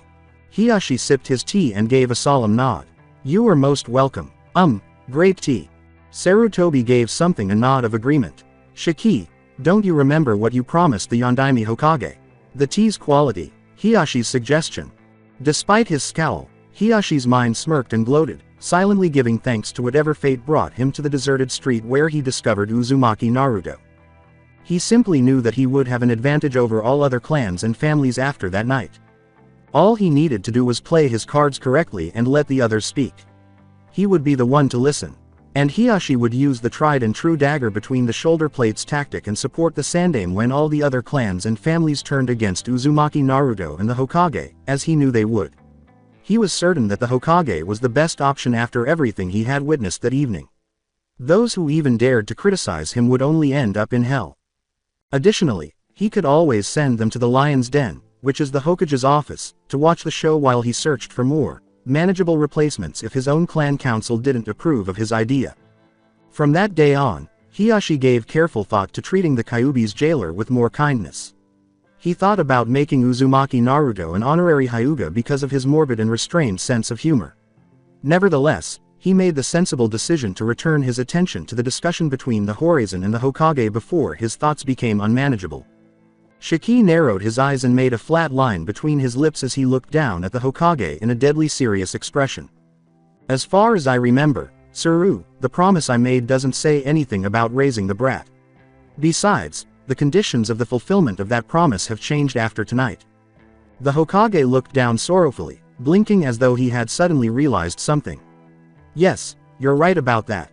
Let's just wait until the kid wakes up. We need to know what he thinks of all this, and let's hope Hiashi-kun is right. I told you, Horizon-sama, the child is strong. You would do wrong in underestimating him. I know I won't anymore. Not after tonight. Uchiha Itachi had been put in charge of taking care of Uzumaki Naruto for the second time that evening. After his last meeting with Lady Horizon, he was taken aback to be given the role. She had obviously kept their little face off from the others. After that, would she still be willing to trust him? He was afraid that his small slip would land him in needless trouble, but it didn't. He was definitely changing his mind about Lady Horizon, though he wouldn't go so far as to say he was ashamed. Keeping his emotions and thoughts in check, he turned back to the boy who was still asleep. Itachi's Sharingan enabled him to observe the strain in Naruto's facial muscles, despite the bandages covering his now empty eye sockets. Itachi whispered to himself, a nightmare, perhaps. His Sharingan abruptly alerted him to the boy's sudden chakra spikes. Itachi's body instantly shifted into a tense, alerted pose, and he approached the sleeping form slowly and carefully. It appeared as though Naruto's chakra was engaged in an odd tug of war with another chakra. Kyuubi. Itachi came to the right conclusion. Unexpectedly, Naruto's chakra appeared to engulf and overwhelm the demons. Itachi didn't assume anything absurd. It was clear that the seal gave Naruto the extra boost he needed to control the Kitsune's straying chakra. But it was Itachi who wondered how long that would last. The logical side of Itachi's unstable psyche prayed in private that Naruto would properly contain the nine tails and surprise everyone with his strength. Itachi was too old to witness the battle with the giant demon fox, but he could sense the monster's unearthly aura of power even from the underground shelters of the Uchiha clan. Itachi wished to avoid witnessing that manifestation of devastation once more. The battle of the chakras ended as abruptly as it had started, and Uzumaki Naruto gasped as he woke up. The eye appeared after the darkness. The light followed the eye. The light was followed by darkness once more. I see now, that's odd. Naruto ignored the persistent headache that greeted him. He was accustomed to having a headache when he woke up, whether it was from a bad bump on his head, not eating dinner the night before, or something else entirely. Taking in his surroundings was the first thing he did, a good habit that came from pure instinct. Naturally, that was not feasible for the apparent reason. Nothing was visible to him. His other four senses, however, provided him with a wealth of information. His bed wasn't the plush mattress he felt beneath him. It wasn't that his bed was awful or anything. In fact, it was, but it didn't matter because it belonged to him. This bed was really nice. It was bouncy and soft. He could tell his eyes were covered by the pressure surrounding his head. But there was no restraint on his limbs. None of the smells around him were familiar to him, and the smell of soiled clothes and emptied instant ramen packages was not present anywhere he was. Uzumaki Naruto-san. Naruto stopped. He wasn't by himself. Someone was there that he couldn't see because he was wearing a blindfold. He wasn't in a good place, but he saw it anyhow. With keen hearing, he backed away from the voice as far as he could without tripping over the bed. "Who's there?" Naruto cried, struggling to find a way to remove the blindfold that wasn't actually there while also trying to conceal a hint of looming fear behind his facade of confidence. "I'd recommend you don't take off the bandages, Naruto-san." Bandages? For my eyes. Then it dawned on him. He was struck like an evil claw by the memories of the previous night that had slipped from his mind, seemingly with their own sadistic mind. He recalled his own cries for assistance and mercy as well as the initial shock, fear, and agony. He recalled the kunai's sharp, pointy end and how it fell on. Unfazed, Itachi watched as Uzumaki Naruto soiled the spotless bed linens with his stomach's contents, which included bile and saliva. At least he managed to control his bladder. "It seems you do remember, after all. Let me offer you my most sincere apologies." Itachi's voice was unapologetic, but Naruto didn't mind. He was thinking about other things right now, like using his blood and mud-stained t-shirt to wipe away the repulsive taste of vomit. "He is the bastard, isn't he?" "No, it's a different voice. This guy's voice is really awesome." "No, hold on, what the hell?" Naruto, his voice agitated and his body gaunt, demanded to know, "Where am I?" "I'll leave the explanations to Hokage-sama. I'm sure he wants to talk with you." "The old man, he's here." Naruto's nerves were somewhat calmed by the familiar and reliable presence. "He is outside. If you excuse me for a minute, I'll call him." Naruto gave a nod. He desired familiar companionship. He also needed to relax. Who are you, anyway?" "Uchiha, Itachi." Word association is one of the most basic types of cognitive learning. In a year, Naruto would unquestioningly associate Uchiha with that fucking Sharingan, but at this stage of his life, he associates Uchiha with military police. Needless to say, this association wasn't good either. A few years later, he'd admit it was a lot better than that fucking Sharingan. "Am I in trouble?" Itachi couldn't help but raise his eyebrow. That was certainly not what he had anticipated. Not in the slightest. All Naruto could hear was the opening and closing of a door. He was left alone with his twisted thoughts by Itachi. He would have time to arrange them. Something inside of him wished he hadn't. Although he isn't exactly the most intelligent boy in the neighborhood, Naruto is also not a fool. After a brief experiment, he finally arrived at the obvious conclusion in time to hear multiple pairs of footsteps and the door to his right being opened once more. "Naruto, I'm so glad to see you are well. I'm blind." Everybody blinked. Shiki was, to put it mildly, amused. To cut to the chase, he doesn't. The few contents of Naruto's stomach on the bed were readily visible to the newcomers. Before the stench could reach the mattress, Saya hastily took off the bed linens. The Hokage's chest was pounded by Naruto's words like a hammer. Since that fateful night 7 years prior, the old man had been consumed by a series of regrets, of which the words themselves and the fatalistic tone Naruto had used were the final installment. What prevented me from raising him myself? Why did I abandon him to suffer in a crowded orphanage? Why didn't I look after him properly? How come I didn't save him? But it wasn't for nothing that the former Sarutobi was the Hokage. Sarutobi was exhausted, most likely as a result of Shiki's morbid criticism and Naruto's unfortunate destiny. He had had enough of regrets. He therefore used his remorse in a more fruitful way. Anger, for being such a senile fool, first and foremost at himself. Second, to everyone who even bothered to give Naruto a sour look. The Hokage was made to regret his actions. No more remorse, no longer. He still had a lot of work to do to make up for all the harm that his inaction had caused Naruto. He might as well get off to a good start. When the third Hokage, the strongest shinobi Hiashi and Shiki had ever encountered, knelt down in front of the seated Naruto and bowed his head in the most modest gesture of contrition, they both gasped, the latter more loudly than the former. "Naruto, we are not worthy, but, in the name of my village, in the name of Konohagakure, I'm sorry, I'm so very sorry." In addition to the Hokage's challenging voice crying, Naruto was perplexed by the entire situation because it sounded as though it was coming from beneath him.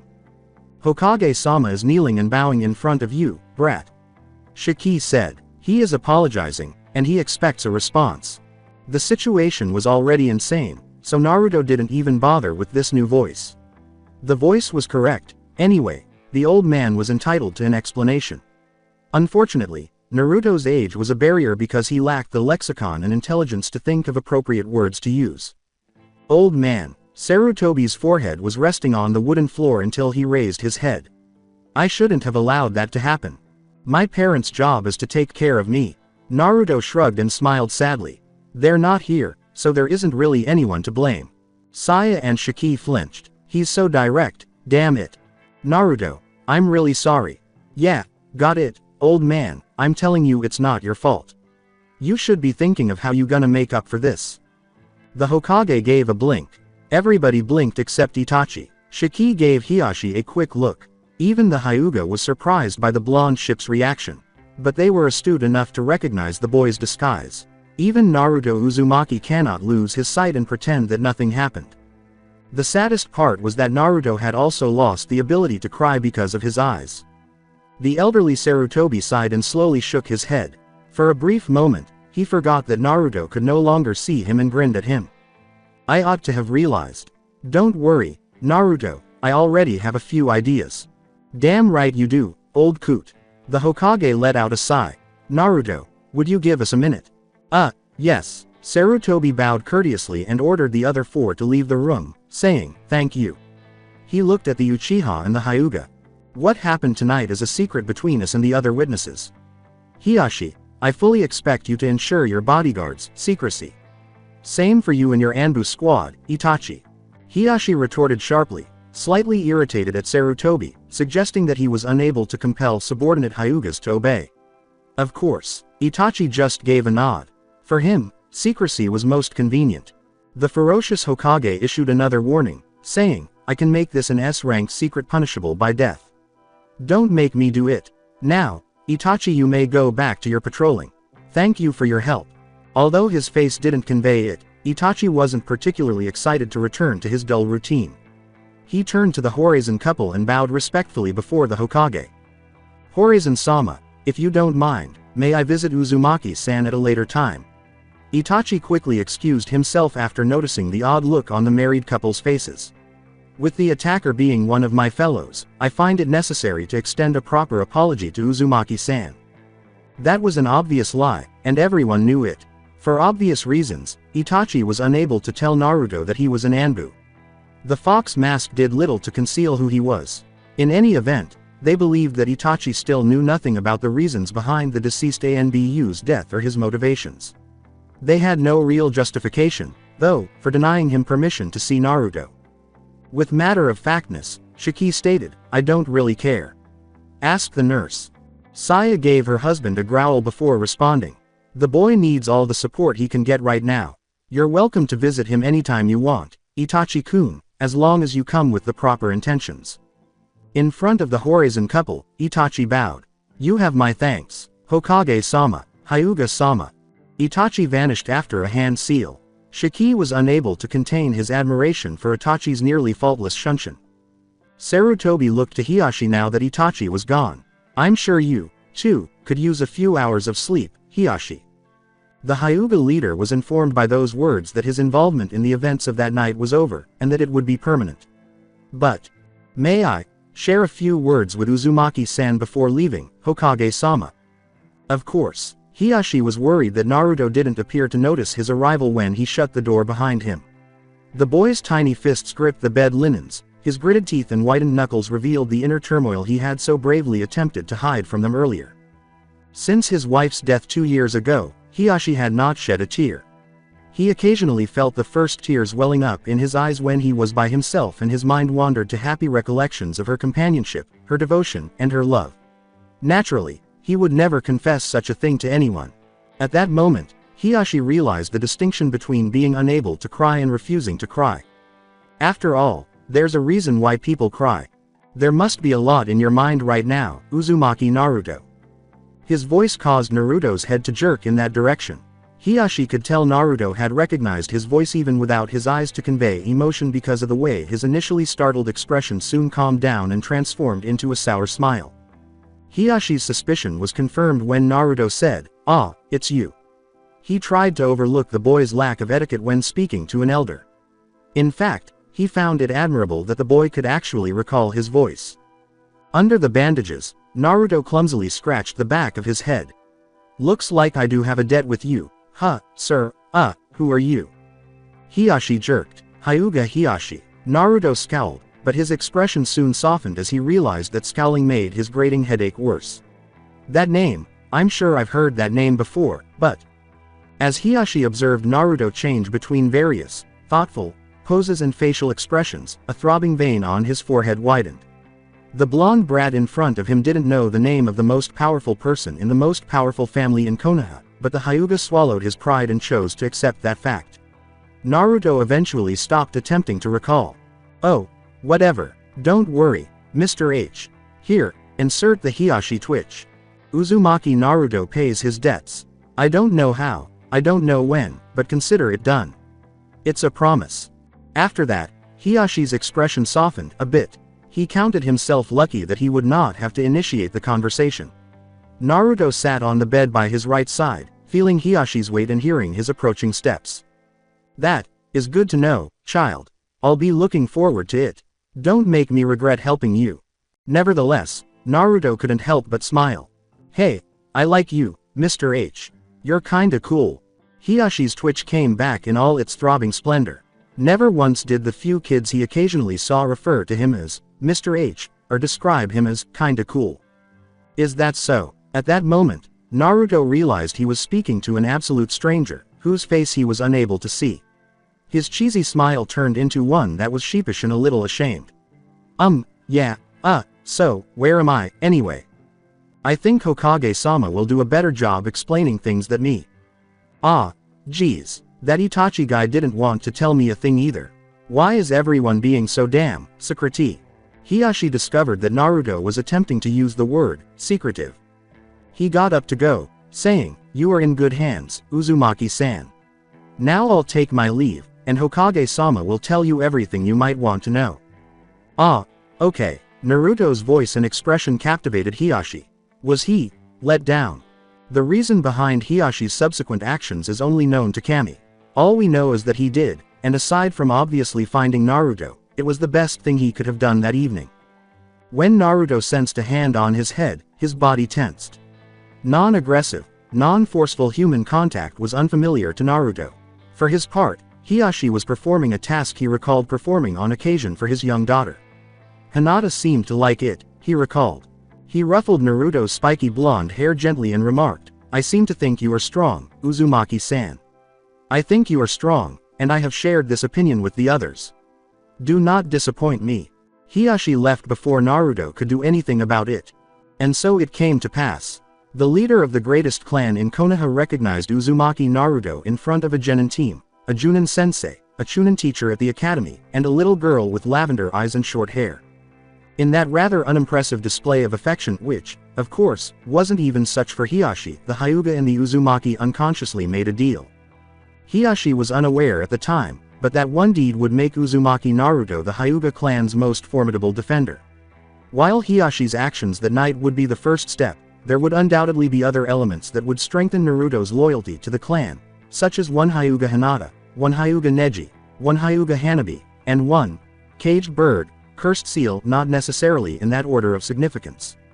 Unbeknownst to him at the time, the clan leader had really struck gold that evening when he decided to take a different route home. Although Naruto's brief conversation with Hiashi had improved his mood overall, the fact that he was blind remained the same. That was quite unfortunate. As a result, Naruto was once more overcome by apathy when the Hokage and the Horizon couple entered the room a short while later. Saya chose to take the lead since she possesses a maternal instinct that the other two do not. "Hello, Naruto. My name is Horizon Saya. You can call me Saya. I'm not really a medic nin, but I've been taking care of you." The woman walked around the bed and came up to Naruto from his left, and he followed the voice. And from the right he heard footsteps. He identified the voice as a young woman's. He chose the question at the top of the list because he had a lot of questions in his mind. "What's a medic nin?" Saya chuckled. He heard a lovely laugh that made him think of the singing of birds. He would, incidentally, always associate Saya's laughter with birds chirping from that moment on, rather than some nails on a blackboard Raiden jutsu. Even though Saya's laughter was lovely, it didn't make him feel any less ashamed. His inquiries, along with almost everything else he said, were consistently disregarded by everyone except the elderly Hokage. A medic nin is a ninja who has specialized in healing techniques and medical treatment in general, aiding other ninja in preventing harm from befalling them. Cool. Although Naruto was genuinely curious about Saya's response, his main goal was to ascertain why the woman had responded to his query. A moment ago, she had laughed at him. Naruto's unasked question was answered by Shiki, who was even more adept than Saya at reading people. "Kid, do not fear asking questions. Never. There is no question that doesn't deserve to be answered. The only stupid questions you can make are those whose answer you already know. My wife wasn't laughing at you, she just didn't expect you to ask her that of all things. Then why doesn't anyone else want to answer my questions?"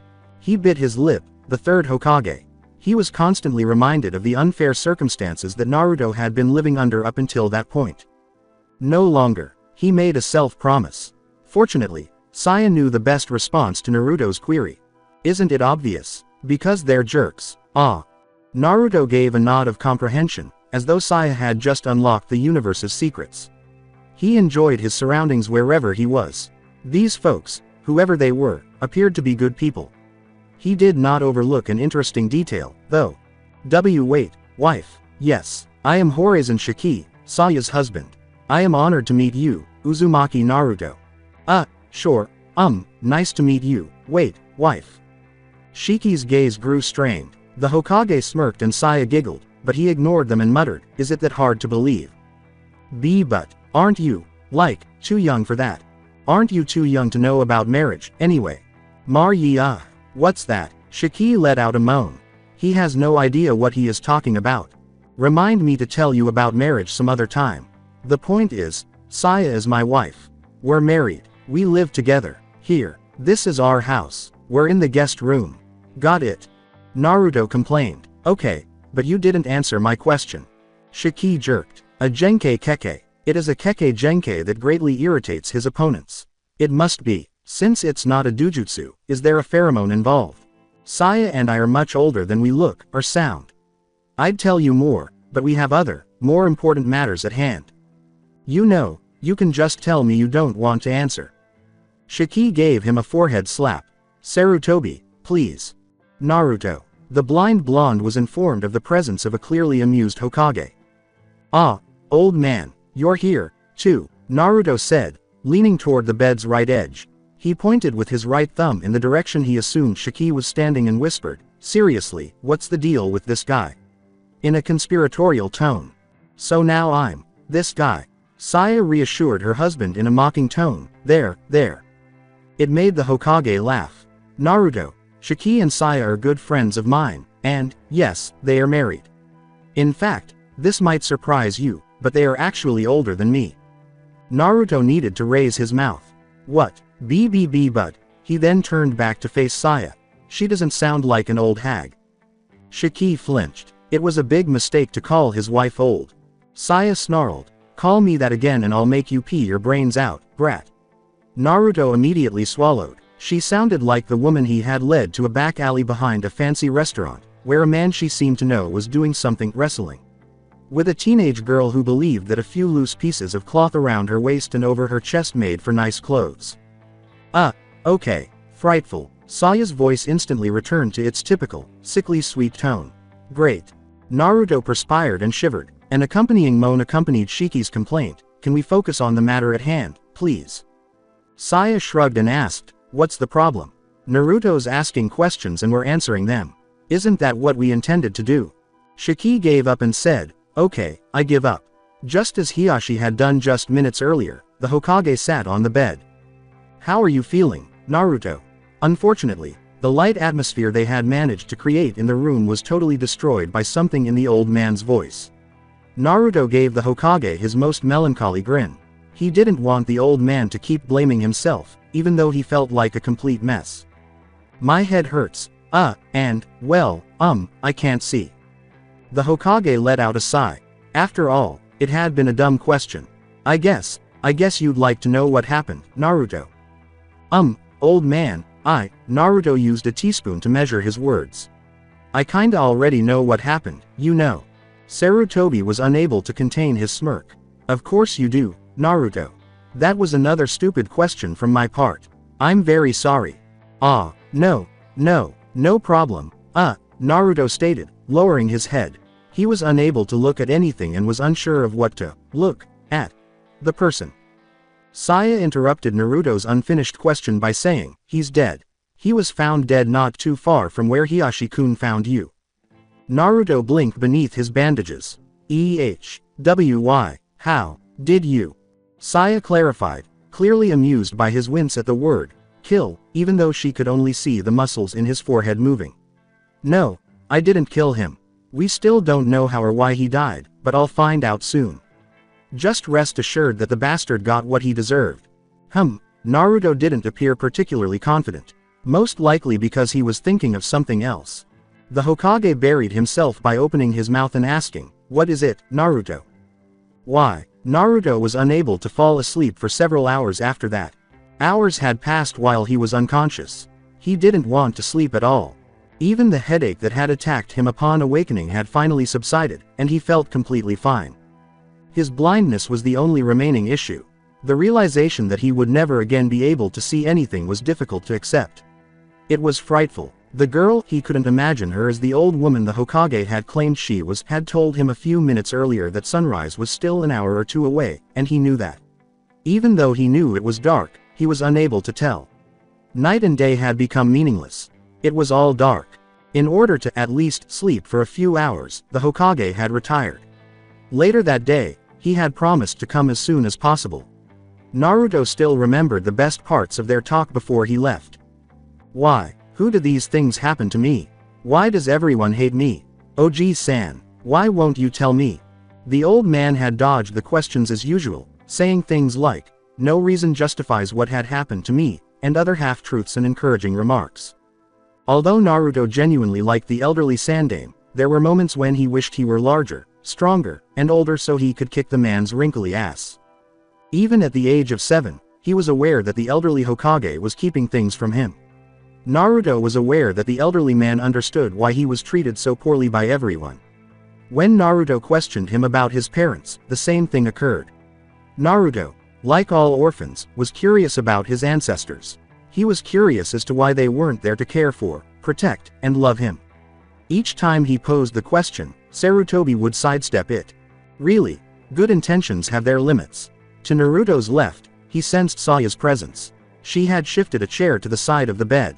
The Horizon couple asserted that they could handle a restless night, unlike the Hokage. Evidently, they planned to remain with Naruto until he made the decision to go to bed. Sleep, that's right, continue to dream. The sheets had already been changed by Saya. By offering to assist her, Naruto demonstrated that he was well enough to get back on his feet. Saya had the patience of a saint, and the two collaborated until the task was completed, even though his assistance proved to be more of a hindrance than anything else, having to work with his tact only. Naruto was sitting on the bed right now, thinking and feeling extremely bored. Saya Nichan. When Saya looked up from her lecture, she saw the Sanin Jiraiya's gift, the first draft of Ika Ika Paradise, his upcoming debut novel. Yes. Is Shiki-san around? From the desk where he was working, Shiki said, "I'm here, kid." Naruto followed his voice to the direction of 10 o'clock. Then there was silence. Saya went back to her book, and Shiki went back to his work, which was most likely another seal. Naruto's patience was quickly worn thin.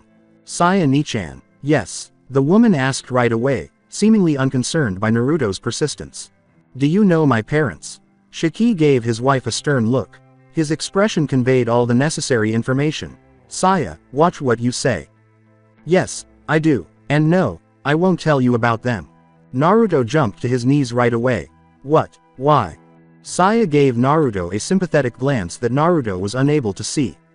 Because there is a reason you cannot know about your parents, Naruto. It isn't just old Saru's whim. There are very important, secret reasons nobody can tell you about them.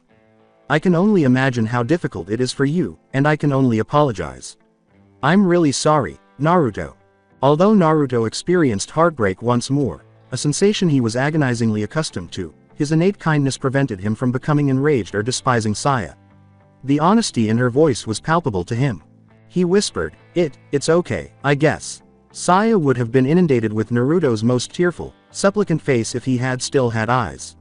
He would be crying, of course, if his eyes were still there. She was unable to stop herself. Compared to most people 5 times his age, the boy in front of her had endured far more suffering. She didn't want to contribute to that pain. At least she had to give him a chance. However, Naruto, nothing stops you from finding the truth by your own means.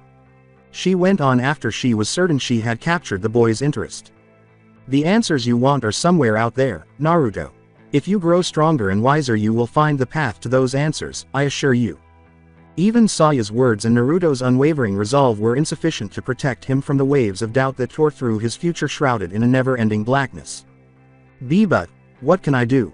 At last, Naruto felt the weight of his blindness fall upon him like the blade of the death god. What am I gonna do now? Saya experienced the anguish and hopelessness that poured from Naruto. She found it painful that such feelings could arise from such a young person, who ought to be anticipating a whole life ahead of him rather than acting and feeling as though it were already over. Her presumed dead maternal instincts came into play once more, and she rushed to comfort the distraught youngster by climbing on the bed and putting her arms around him from behind, giving him her shoulder and her chest to rest on. Naruto was unable to produce tears. Instead, he could only sigh pitifully and, with surprisingly strong arms for his small size, returned the embrace. Saya gave her husband a cocky look. Jealous, snorted Naruto. For a moment, could those two be serious? Was Uzumaki Naruto whining about the lack of gravity? Shiki gave his wife a tender smile. He called out to Naruto, a little. Now, kid, what did you want to do? What were your plans, before all this happened? Despite having such a dismal past, Uzumaki Naruto is surprisingly a hopeless optimist. This is the exact reason why Naruto loves discussing the future, to the extent that the wave of emotion that engulfed the boy at that time tore apart the mantle of melancholy that had encircled him. Saya was just astounded by how quickly Naruto could go from feeling down to being incredibly enthusiastic. A kick-ass ninja. A kick-ass ninja that everyone would know and respect. The best ninja in Konohano. The world's best ninja. But then, like a broken jutsu, Naruto's energy vanished, and his face once more wore the mask of depression. Saya came to the conclusion that the child's mind was in ruins. They needed to take action on that, and quickly. I wanted to be ninja. Why? Asked Shiki. Why a ninja? Naruto stammered. Because something he had been doing too frequently that evening. Ninjas are cool and strong. I'd be all kick-ass, and nobody would be bad with me. I know they'd probably still hate me for no reason and stuff, but at least I'd feel fine with myself, I think, and maybe they'd respect me. If I did good things, cool things, they wouldn't ignore me. So, what you want is acknowledgement. Aknu, what's that? Shiki grinned. Talking to kids was really difficult. Acknowledgement. You want others to recognize you. You want others to know who you are, and respect you for that. You want people to say, hey, that's Uzumaki Naruto, not, hey, it's the demon brat. Am I right? Naruto enthusiastically nodded. Yeah, then why a shinobi? Why not anything else? You can be acknowledged if you're good at whatever you do, no matter what it is. It took him only a few seconds to think of a response. Naruto, who had already released Saya, who was still holding him from behind, scratched the tip of his shin with his right index finger in what his fans would come to know as the Naruto thinking pose. What else can I do? No one would give me a job. I want to be a ninja. Ninjas are strong, and I want to be strong. And it's the only thing I could be, so there. Shiki processed Naruto's words as Saya used her left hand to gently stroke his hair, and he decided he enjoyed the sensation, despite the fact that her body felt somewhat cold. He was taken aback by how much Naruto had considered his future, but he also realized that this was to be expected. Naruto had nothing to look forward to but the future. Furthermore, Naruto is still a child, and children often have lofty aspirations. Even though it sounds pitiful, he is correct. The only place that would hire the demon brat is that ramen stand Saru told me about.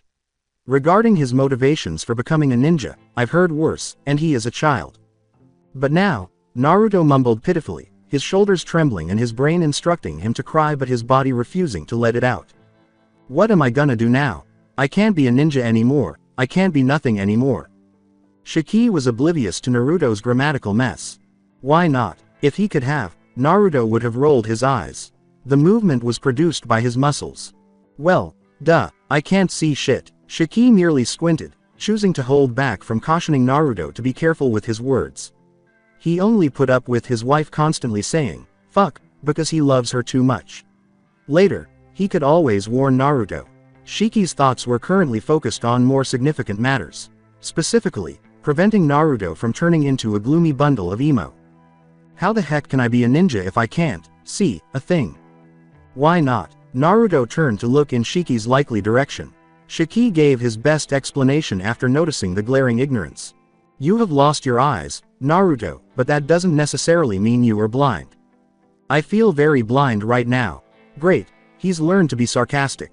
Brat, what I mean is, ninja are capable of all kinds of unbelievable feats.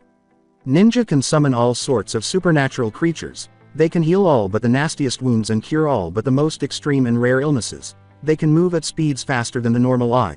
They can use jutsu that can level entire forests and reshape the landscape. Compared to that, a ninja that can do his job even when blind doesn't seem too far-fetched. Ninja can do all that stuff. Cool. Shiki let out a sigh. Additionally, Naruto's attention span would need to be improved. The point is, Naruto, becoming a ninja even when blind is not impossible. Far from it, I'd say. Had you been born blind then it might have been impossible, but, in your case, there's still hope. Lots of hope, considering your natural talent. Talent. Yes, Naruto, talent. You are talented, brat, and I don't say that often. You can become a decent shinobi, if you feel like it. Indeed, Naruto recently experienced a horrific and traumatic event. Naturally, Naruto is the subject of our conversation. He is the type of person who will ultimately only see the positive outcomes of his tragedy. Hiashi had acknowledged his presence. At least the Uchiha had not yet made fun of Itachi or insulted him in any way, but he was unsure of what to think of him. Despite all of his errors, the elderly man had always been kind to him. Saya, the girl, had bandaged his injuries and consoled him with a gentle embrace and encouraging words. And now this guy, Shiki, was claiming that despite his recent disability, he had what it took to be a ninja. How much would a pair of eyes cost? Although he wouldn't say, Good riddance, Naruto wouldn't linger over the loss for very long. Naruto has always dealt with situations as they arise and always will. So his eyes went out. Yes, the initial depression was typical. After that is resolved, he faces the future with unwavering determination. Naruto is Naruto because of that. Any hint of melancholy or depression vanished in an instant as Naruto asked Shiki, "So, what do I have to do?" With an expression that would have been characterized as a look of adoration, if he had still had eyes. "Do you still want to be a ninja?" "Of course. Ninjas are badass. Blind ninjas must be super badass. I want to be super badass." Saya laughed at Naruto's immature behavior. Shiki also found it particularly funny. That is an intriguing application of syllogism. Super badass. Like Mr. H. There was a long pause. "Mr. H?" Shiki asked, mentally going over everyone Naruto knew and likely deeming badass. The answer was clear. "You mean Hiashi?" Naruto enthusiastically nodded. The quiet dragged on for a few more seconds.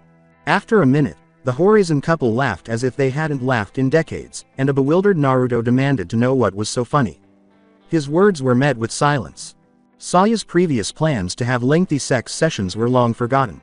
20 minutes or so later, after Naruto had finally consented to take a nap for an hour or two, sunrise wasn't too far away. Anyway, Shiki and Saya had one final conversation before giving into the most blissful pleasures of sleep, probably not much longer than an hour. Naruto had to make a commitment to begin their badass blind ninja training immediately following breakfast in order to get comfortable and sleep. Saya's delicate tapping of a particular pressure point had also been beneficial. Cuddled as close to her husband as she could, she asked, "So, dear, when did you change your mind?" Sleeping in their underwear was a habit that the couple shared. Braziers, according to Saya, are among the greatest inventions ever made by humans. What she meant by that was always a mystery to Shiki. He couldn't possibly understand, not being a woman. About what? About taking care of Naruto. Shiki feigned contemplation. It would be a long time before he fell asleep with the lights off, his eyes closed, and the sensation of Saya's skin against his. "Well, I made a promise to the fourth." Of course, had Naruto chosen to not become a shinobi, the terms of my promise would have been rendered null and void, but lending a hand to the kid might prove to be useful.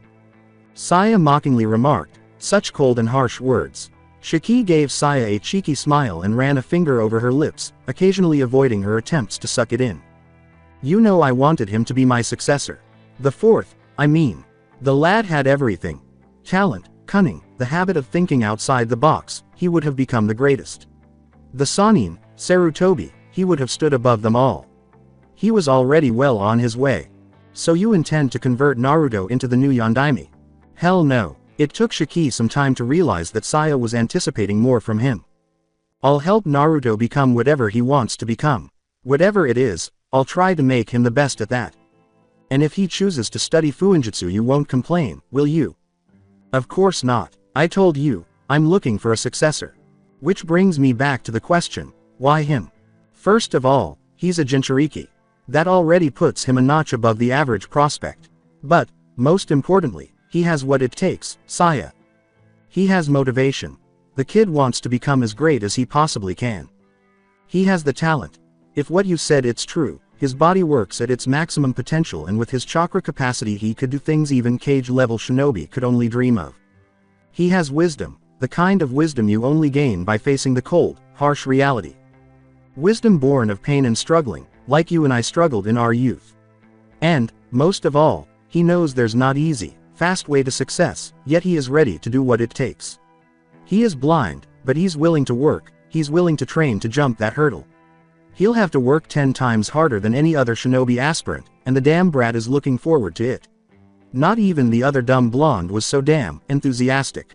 Naruto is top quality shinobi material. Saya and Konoha has been too stupid, too blind and too obnoxious to notice it.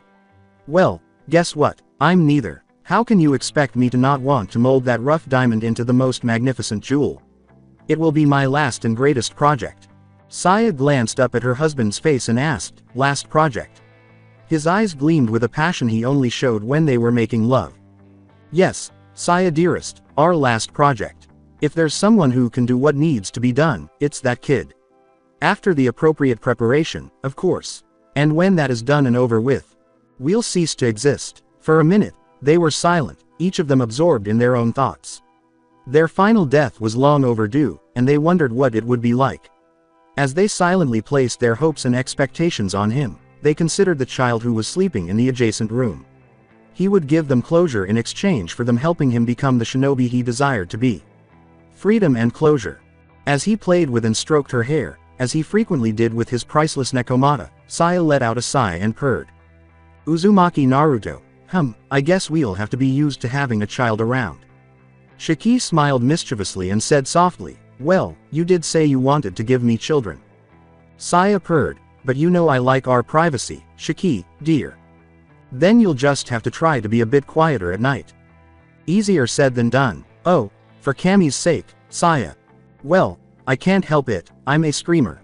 If the kid hears, wait, don't we have privacy seals in this bedroom, anyway? Shiki's smile turned into a devilish grin after a 6-second pause. Got you. Saya scowled, let out a gasp, moaned, and then pouted. She muttered, pervert, before settling back into his hug. Saya, you, too, should start thinking about finding a successor. Saya scowled. I already have a successor. Tsunade, remember? Tsunade took your theories and made them her own. I'm talking about your taijutsu. Guy is good in everything, but I don't think he's up to learning all of your styles. Saya's turn to smile came. No need to worry about it. I already have someone in mind. Really? Who? Did you forget I, too, made a promise to someone? Shiki's eyes widened in recognition after he scowled and gave it some thought. Oh. The instant Horizon Shiki took a seat across from him at his desk, just before dawn in the Hokage Tower, Sarutobi had gotten right to the point. So, my old friend, what are your plans for Naruto? Shiki's face slowly lit up with a smile. So you figured it out. You heard me, Shiki. I happen to be the Hokage. Yes, sometimes I seem to forget you are one of the world's greatest shinobi. Thank you, bastard. Now, talk. Shiki gave a shrug. After hearing the Hokage's commanding tone, most people would be happy to comply, but Shiki couldn't care less. Saya will work on his perception and awareness, as well as his physical training. Hopefully he'll be able to hone his kinesthetic sense. We're also considering echolocation. Sarutobi gave a nod. He thought he remembered cases of blind people learning natural echolocation techniques on their own. Does she intend to teach him taijutsu? Don't think so. At least not before he learns the basics at the academy. You two could teach him everything he would learn at the academy and more. The Hyugas could do the same with their children. So could the Uchihas or any other decent family with a shinobi tradition. Yet they still send their children to the academy, and it's not because of the quality of its education or the compulsory genin test.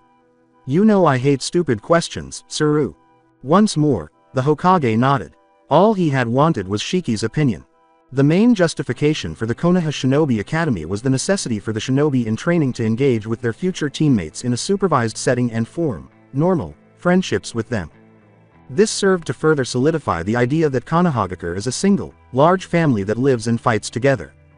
After all, Konoha's strength came from its unity and sense of identity, belonging, and loyalty. Because he had imposed it on himself, Sarutobi was aware of the Academy's inherent mission.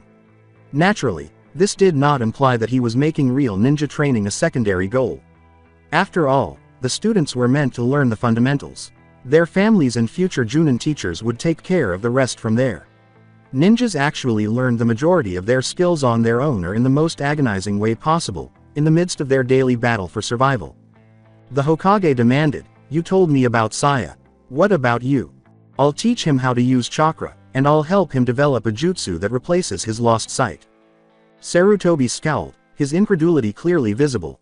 You are telling me you are expecting a 7-year-old with only the minimum knowledge of chakra to create a perception jutsu? That would be, what, B rank? At least, I'll play it safe and say A rank. You are joking. Not in the slightest, Hokage-sama. Sarutobi gave his temples a massage. An early headache was the last thing he needed. Shiki took 2 scrolls out of his vest and cocked his head.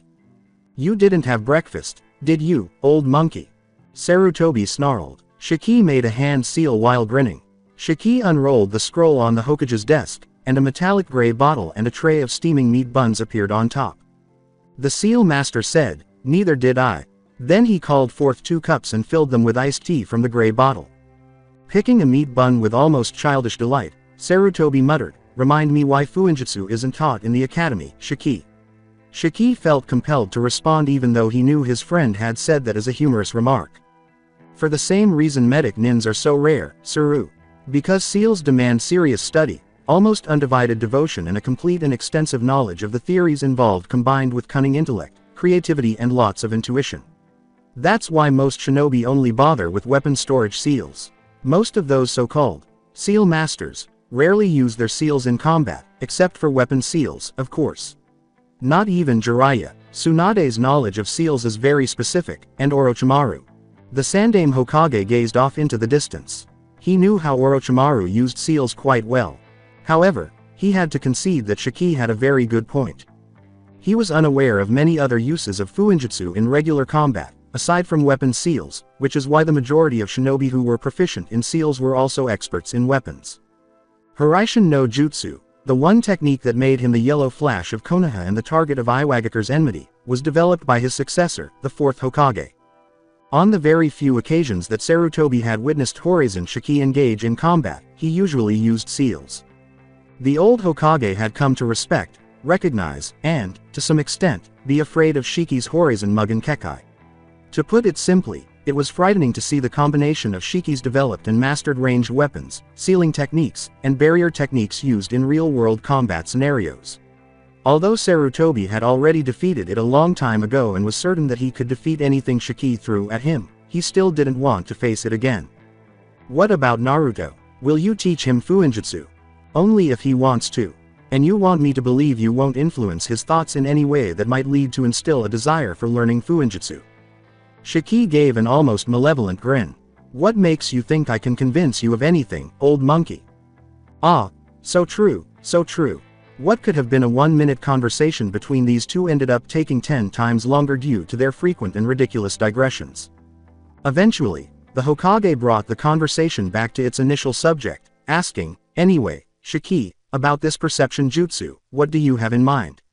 Their time was limited. Well, that pretty much depends on his elemental affinity.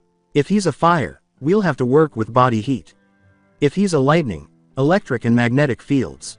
If he's an earth, tremor sense. If he's a wind, then he's ridiculously lucky. Why? Wind temperature, wind speed, mechanical waves, all those things can aid in perception, and we could combine them into a single omni-perception jutsu. Nowhere near as good as a dojutsu, but very good nonetheless. And you think Naruto can pull it off? We have time, and the boy's got spirit.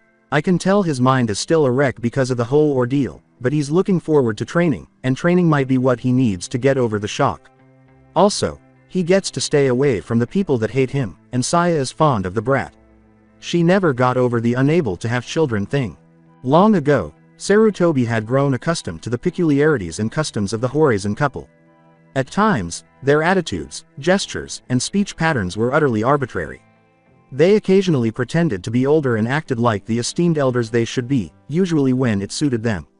They acted like teenagers at times. Their apparent age and their real age seemed to clash and collide, resulting in an unstable personality. There was something wrong with those two, as Sarutobi had long since discovered. Alright, go for it. If you can really help Naruto somehow make it through this, I'll be more than happy to help you in any way I can. I'll need permission to get Naruto's possessions.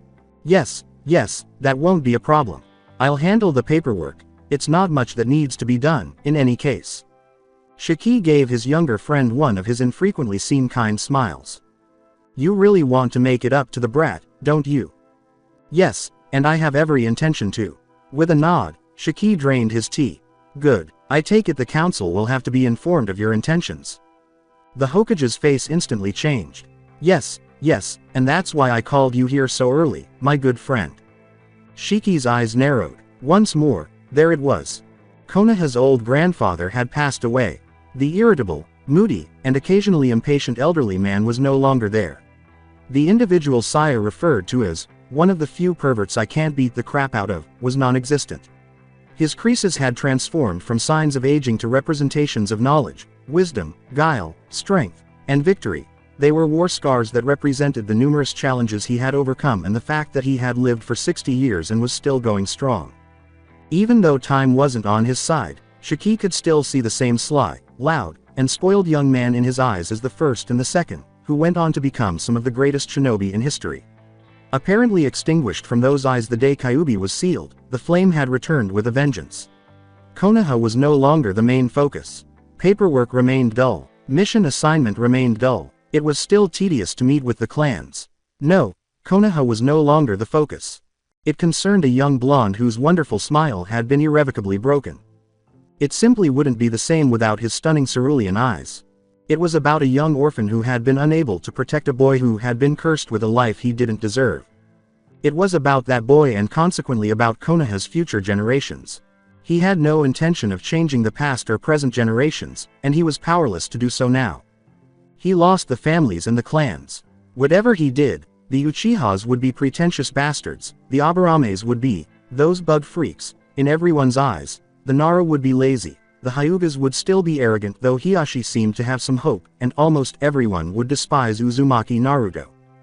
However, he would have succeeded if he could at least guarantee that Demon Vessel a respectable future, if he could plant the seeds of unity and allegiance among the new generation, Naruto's generation, and if he could at least lead them on their first steps along a path of moral development and devotion to the Leaf Village's values. He would pass away peacefully. Konoha is just a name, just a city. Cities can be rebuilt. Konoha is not what I protect. Sarutobi could still clearly hear the fourth's words. The old Hokage finally realized what the other stupid blonde really meant. The fourth had vanished, nor did the third have much time left. Even though he doesn't yet have a candidate for Godheim, he could at least ensure that his principles, goals, and legacy endured. The professor, the god of shinobi, would rise again for that alone. Shiki, can I ask you a question? Shiki let go of a breath he was holding without even realizing it. He had felt the pressure of Sarutobi's presence once before, but not to the same extent as he had in the previous 7 years. He was impressed, he had to admit. It was no psychological trick, no genjutsu, no killing intent, as some have called it. It was charisma in its purest form, a pure, unadulterated presence. Sarutobi was much stronger than him for this reason as well. The old Sandame could stop most battles before they started with that kind of presence. That was just not something Shiki could do. Geez, Saru, you've asked me thousands of questions since the day we met. What's stopping you now? It's called manners, my friend. Unlike you, I haven't forgotten you or my elder. Stop it, monkey, you are making me feel my age. It's not nice. Just ask away. Sarutobi gave a nod. Imagine what it would be like to be as old as Shiki was. He couldn't and didn't want to. Why are you helping Naruto? And I mean the real reason. I know you, and you are not doing it out of the kindness of your heart, or to Satsuya's motherly instincts. Shiki's head dropped. Saru, you're really making me feel old now. Saru, I'm doing it for almost the same reasons you are. Explain yourself. To demonstrate his complete honesty, Shiki nodded and lifted his head to meet the Hokage's eyes. First, there's that stupid promise I made to that blonde idiot, the fourth. Sarutobi cut in rather harshly. That doesn't mean anything. You said it yourself. With Naruto's loss of his sight, you could have forgotten all about him and the promise. True, which leads to my other reason. I'm running out of time, Saru. Before the Hokage could ask, Shiki gave an explanation. While the contract that binds me to this world does not have a time limit, my body does. I've simply lived much longer than this body can handle. At long last, I'm dying, my friend. Sarutobi gave a nod, but his face was serious. Death was a terrifying thing, even for Shiki, who lived a long life. How much longer, Shiki? 20, 30 years, tops. Well, at least you'll still be able to attend to my funeral. Both men gave a bitter laugh. In any case, there are a few unfinished businesses I'd like to deal with before my time comes. Unfortunately, because of the rules, I need a proxy to aid me with some of them. Orochimaru. Shiki let out a sorrowful sigh. He was aware of how agonizing it was for the Sanin's elderly teacher. Yes, Orochimaru is one of them. So, you're telling me you are going to train Naruto to kill Orochimaru? Among other things. What kind of things? Shiki gave a cunning smile. Secret things. Sarutobi muttered an expletive. The word, so, seemed to be gnawing on his tongue. Any other reason you'd like to share with me? Well, there is another reason, a more selfish one. Shiki answered, The Hokage just raised an eyebrow. The Horizon family techniques. The Horizon name will die with me and Saya. I don't want the same thing to happen to my jutsu. You know I intended to give them to the fourth. He was the only one with the skill and the knowledge to learn my most special techniques. So you want to make Naruto your successor? Shiki gave a nod. I'd be insane to give them to anyone from any village's shinobi clans, and my jutsu aren't Jiraiya's thing. If there isn't an appropriate heir, why not making one? So you do intend to teach him fuinjutsu? Only if he wants to. And you'll make him want to. Precisely. Sarutobi laughed. Horizon Shiki always gets what he wants, doesn't he? I've only wanted two things in my life. Saya, and a long, fulfilling life, and I was blessed with both, or cursed, I'm not sure anymore. Is it so wrong to ask for a third thing? The elderly Hokage gave a headshake. No, my friend, not at all. I'm grateful you want to teach Naruto your art. You're only glad it's not going to end in another village. I won't lie to you, Shiki. You're supposed to say something else after that, Suru. Together, the two men laughed again. What about Saya? Saya would probably outlive me, she has a stronger body. You said, would. Shiki grinned. It was one of the infrequent smiles Sarutobi had seen. Saya exclaimed, I love you. In between sobs. When you die, I die with you. That's what she said. I guess that's Saya for you. Shiki surprised Sarutobi again by blushing. Yes, I guess. Does she have plans of her own? Shiki said, making sure to inform the other that he would not be saying another word, of course. The Hokage's face reverted to its serene, severe, and piercing stare after that. Let's get back to business. Very well, then, listen well, Shiki, this is my plan. Hyuga Hinata awoke when the first ray of sunlight came through the single window of her bedroom. As the heiress, Hinata had to be the model of earliness, as the Hyugas are an early bird clan. But she didn't mind. It was one of the few things about being the heiress that she truly enjoyed, if anything. Indeed, Hinata enjoys rising early. That day, she enjoyed it even more. Why? Hinata had changed, or at least she had made the decision to do so, and as they say, having the will to change is the first step towards changing. She can only be totally honest in her own mind, and she honestly believes that she dislikes being the heiress. The majority of the lessons are dull. Although she isn't bad at them, the majority of the things they try to teach her are really too advanced for her. She was certain that no other child her age had as much random knowledge in her head as she did. She was certain that her vocabulary was 10 times that of a typical 6-year-old. She was certain that no other youngster her age even knew what lexicon was. Then there was the new physical training that started a few months prior when she enrolled in the academy. Hinata immediately recalled that day's classes are off. She considered it quite an accomplishment when she demonstrated her ability to channel chakra and activate the Byakugan. It seems that nobody else did. She had just learned the renowned Juken, the clan's style of taijutsu. It hurt. If she is still unable to see the circulatory system clearly, how can they expect her to complete it correctly? She has obviously made rather pathetic attempts to use the gentle fist thus far. She gives it her all, and she is certain that her father is aware of it. The best seems to be insufficient for the heiress. Hinata has no animosity toward her father. She truly does love him. But if he occasionally played his part, she would love him more. She is aware that Hiyashi's mother's passing caused her great grief. And she was wounded. A joint grieving process would have been more beneficial for both father and daughter. Sadly, Hiashi appeared to have decided to encase himself in a diamond cocoon of contempt and coldness. A part of her believed that her father's harsh training was motivated by his desire to be replaced as soon as possible and his weariness of being clan leader. This leads us to the previous evening. Hina was certain that she hadn't witnessed her father's expression displaying such depths of feeling since the passing of her mother. Her father had buried something more than 2.5 years prior, and the blonde-haired child Naruto, she instantly remembered, funny name, she thought, had somehow unearthed it. She couldn't have done what he had done. She had to admit that she was a little envious of him. But she had no intention of asking anyone to gouge out her eyes to see how her father would react. She also knew, in those brief moments with Naruto, she had learned far more than she had from years of tedious etiquette and other noble nonsense classes. Her father was not, at least not entirely, interested in what had happened to him. It was his will, the way his little fingers gripped his life, the way he refused to die a nameless death, whose departure would be hailed and then forgotten, and, above all, the fact that he still had the capacity to care for others despite accepting his terrible fate. She would eventually recognize his smile as the terrible sight it was, tainted by the hideous remnants of his eyes that were leaking blood and rainwater. Even though it was terrible, she would always remember it as the turning point in her life. She made the decision to emulate that boy that same evening before falling asleep. Even in the face of certain death, she aspired to have the will to care about other people. She made a self-promise to genuinely try to be that kind of person. She had grown weary of being silent, timid, and pathetic. She would eventually get to those things, but she was tired of a lot of other things. She would focus on quiet, shy, and pathetic for the time being. Indeed, a new Hinata was born that night, or so she said. "Good morning, Hinata-sama."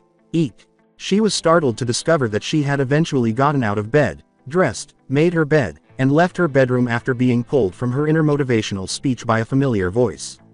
Her right hand was on her chest as she stood with her back to a wall, breathing heavily and feeling her heart flutter like a hummingbird, not in a good way. In essence, she was terrified of the person who had greeted her.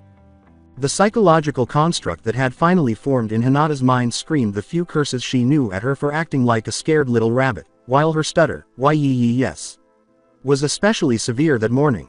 To keep things simple, we'll refer to it as inner Hinata.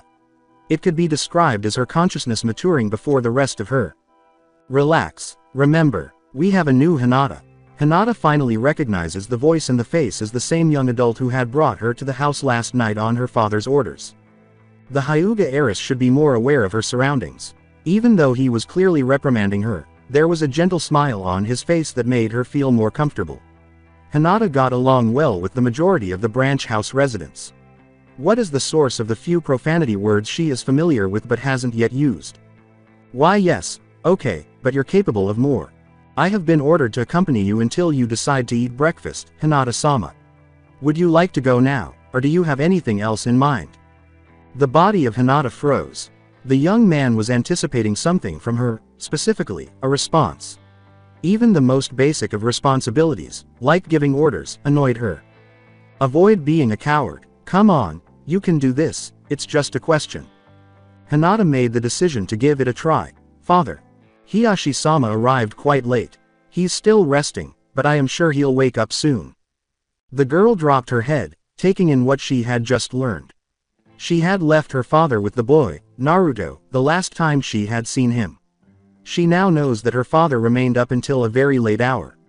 What was he doing? What became of Naruto? When she activates Byakugan, why do her veins jut out in such an ugly manner? What should I do then? She made the decision to join her father for breakfast.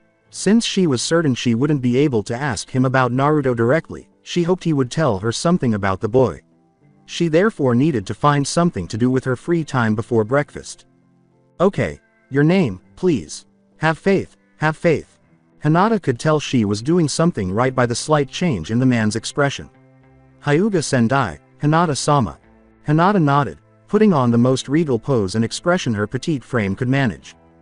Well then, Sendai-san, would you help me pick a few flowers from the garden? Hinata gave a mental cheer as the man blinked. That was certainly not what he had anticipated. But he had good training. I'd be happy to, Hinata-sama. For Naruto, waking up was a disturbing experience. He was just getting used to his new apartment's old ceiling when he woke up. He would wake up every morning after that day to find nothing at all. To some extent, Naruto had always been afraid of the dark.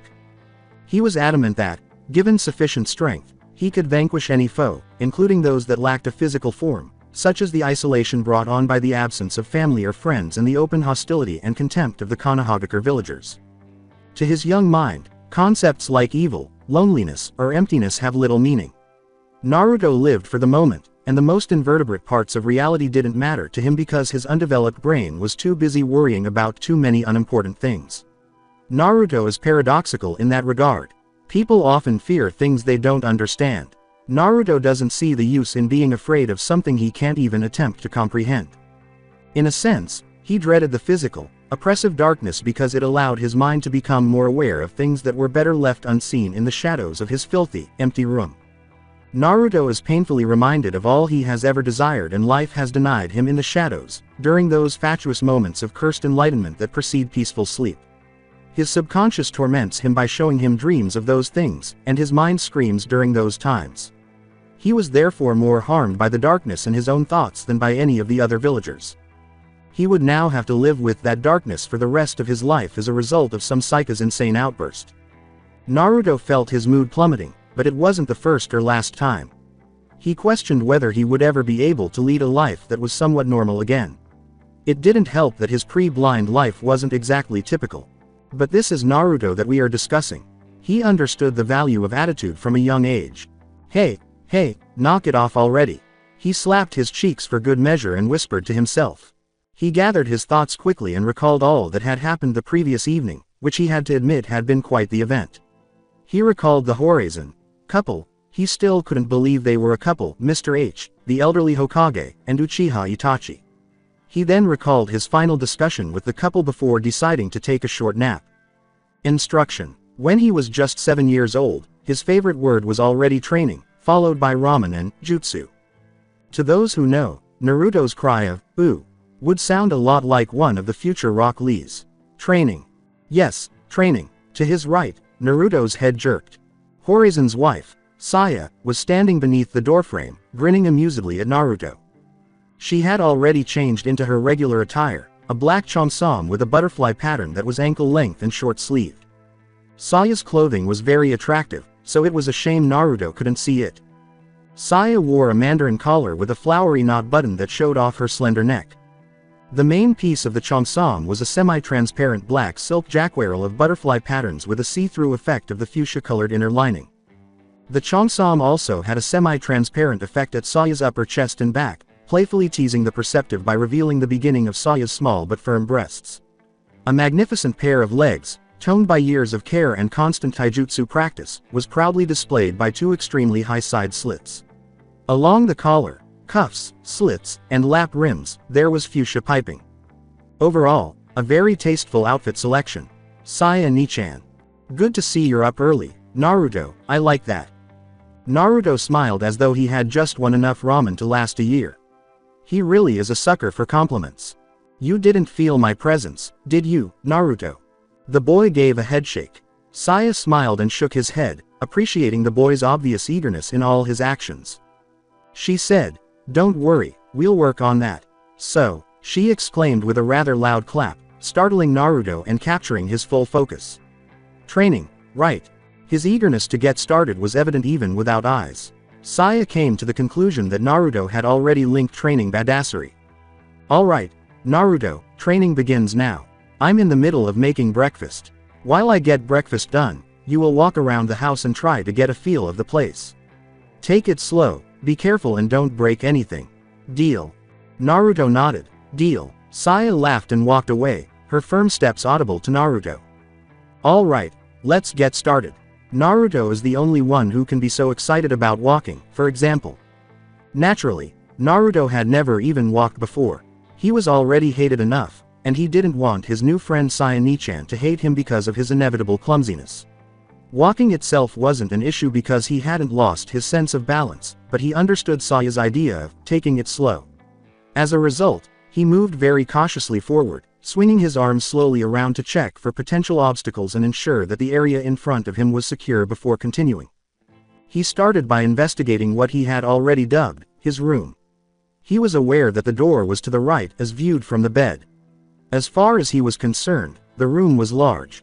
From one wall to the other, he could walk 5 normal, not long, steps, and from the door to the large closet against the opposite wall, he could walk 6. Naruto mumbled, "I don't need this thing," as he touched the enormous wooden closet. "I don't have many clothes." Naruto painfully discovered a desk positioned against the rightmost wall, if we consider the door to be the south wall, a small bedside table with an odd glass lamp in the shape of a flower, and an enormous closet that was exaggerated, again, by his standards. Saya would demonstrate to him later that night how the lamp could be used with both oil and chakra. Saya will caution him, never mix both. Naturally, he tried after Naruto had mastered the art of shaping chakra. Both the explosion and the fire that followed were extremely impressive, and thanks to an enraged Shiki, they provided Naruto with a very real-time demonstration of the effectiveness of Suiten Jutsu. Only the single bed, which occupied a significant portion of the bedroom, was present, aside from the desk, the closet, and the small table. The opposite end of the bed was essentially wedged into the middle of the room, while the head rested against the left wall. After exiting the room and shutting the door, and experiencing an intense and quickly intensifying need to use the restroom, Naruto felt his way around and discovered that he was in a passageway that stretched to both sides. He made the decision to move to the right and swiftly located another door by leaning his left arm against the wall across from the door to his room. It was secured. Naruto asked rather loudly, "Saya Nichan?" And Saya answered from a distance behind and slightly to his left. "Shiki's studio is locked, Naruto. You are not supposed to go in there without his permission. Please understand, he keeps important and private things in there." Naruto instantly made a mental note to avoid that room. Alright. Although he is incredibly curious, he also knew better than to pry into the personal affairs of the person who was letting him stay in his home. He knew he didn't want to be on Shiki's bad side, but he wasn't sure what to think of Horizon Shiki yet. He reached another door after taking about 6 steps. There was an indisputable sense of relief as he touched around. The restroom was the location. Finding the restroom didn't take him long. Naruto found hygienic relief with great anticipation and joy when he wisely decided to sit down on it. It was easy to use the restroom. Is he cleaning his hands? Not at all. The problem was locating the soap, which caused his inquisitive hands to knock and drop various objects in the area before he discovered what he needed. He slammed his forehead against the washbasin's edge while he was on his knees, attempting to locate and retrieve the dropped items. His face repeatedly struck the walls as he searched for the dropped items, screaming bloody murder. The upside, if there is such a thing, was that he had a clear picture of the room's arrangement after locating everything, or so he believed. The sink, toilet, and bathtub were positioned against the right wall from the door, in that order. Additionally, there was a shower that took up the entire back wall of the room, from the bathtub to the left wall. To his surprise, the entire bathroom, including the ceiling, walls, and floor, was constructed of wood, just like every other bedroom. He was curious as to how they managed to render the wood water resistant. The end of the corridor in the bathroom's rightmost wall, again, from the door, lined up. He rightly assumed it belonged to Shiki and Saya, but when he turned around and walked back the way he had come, he discovered another, larger bedroom next to his own. Saya called out for breakfast, interrupting his enjoyment of the supersized bed. Near the end of the passageway, Naruto nearly collided with Saya, but the woman caught him in time and guided him slowly to the dining table, a round, extremely low table that could comfortably seat 4 people. He grumbled that he was more than capable of feeding himself when Saya offered to do it for him. One of the most significant lessons he has ever learned in his life was that you cannot stop Saya, regardless of what you say. Eventually, he would realize that it was all women, not just Saya. As she pushed a strange metallic object she referred to as a spoon down his throat, the woman dressed in black and purple explained to him the layout of the remaining Horizon family grounds. "The kitchen is right behind me. I'll eventually show you where everything is so that you can prepare your own meals. There's a wall behind you that separates this kitchen dining room from the living room. The living room has 2 large armchairs and a couch. We only use it on those rare occasions we have visitors. We used to welcome visits more often before. Nowadays only Sarutobi comes here once or twice a month. Enko-chan and Guy also show up every once in a while, so you'll eventually meet them. There aren't many decorations or fancy things, so there's little risk of your breaking anything. Oh, and the piano is to your right. Any questions?" "What's a piano?" Saya blinked. "Oh, I always forget. You don't see those kinds of things over here. For now let's just say it's a big thing I use to make music. I might show you later if you are a good boy. Anything else?" After shaking his head, Naruto forced himself to swallow a mouthful of rice. "Nope." "Good. Now, putting the embarrassment aside, Naruto became aware that he was eating with someone else for the first time since he could remember. Actually, the orphanage didn't count. It could have been crowded with rowdy kids, but it could have just as easily been empty. Every time Ichiraku Ramen appeared, he appeared to be remarkably empty of customers. Additionally, it was the first time someone prepared food specifically for him, that is, without any financial exchange. But he couldn't really blame old man Tuki. After all, he makes ramen for a living. Naruto managed to say, "Nay, Saya Nichan," just before she stuffed his mouth with another spoonful of rice. Where is Shiki-san? He left a while ago to meet with Hokage-sama. probably to arrange all things for your stay here. Under the bandages, Naruto scratched the right side of his head. I'm really staying here. Saya gave a snort. Well, if you want to train here, you have to stay here. It's not like you can make the trip between this place and your little shack. You are, well, you know, kind of, well, blind. Naruto sulked. Saya's lamentations over Naruto's eye loss would not be the first or the last. His pouting face must have been adorable, she was certain. And she wouldn't be the only one doing it. He muttered, I know. Saya gave him an impolite pat on the head, which made him complain louder. Ah, don't be like that. After we are done with you, you'll be grateful you don't have eyes. Really, really. So, eat your breakfast. You could use a bath, too. What about training? Everything in due time, Naruto. Following breakfast, which was high in calcium and other minerals that Naruto's underdeveloped skeleton needed, Naruto demonstrated to Saya that he knew how to get to the restroom. Naruto was fully capable of taking a shower on his own after Saya showed him how to use the shower. They didn't have time to fill the bathtub and where the soap and shampoo, if he wanted any, were located. Before he could complain, she had gone, saying, you'll have to wear the same clothes until Shiki bring your things from your apartment. Oh, and we're buying you new clothes. When you are done, wait for me outside the house. After 20 minutes, because Naruto took his time, he entered the main building and shut the door. He was horrified by the flood of smells that attacked his nostrils. Naruto was able to differentiate some of the numerous scents that permeated the air around him thanks to his sense of smell, which was not nearly as good as an Inuzuka's but still better than the average human's. Flowers had always appealed to Naruto. The idea that beauty was so brittle and should be safeguarded appealed to him. He enjoyed caring for flowers and plants because of this.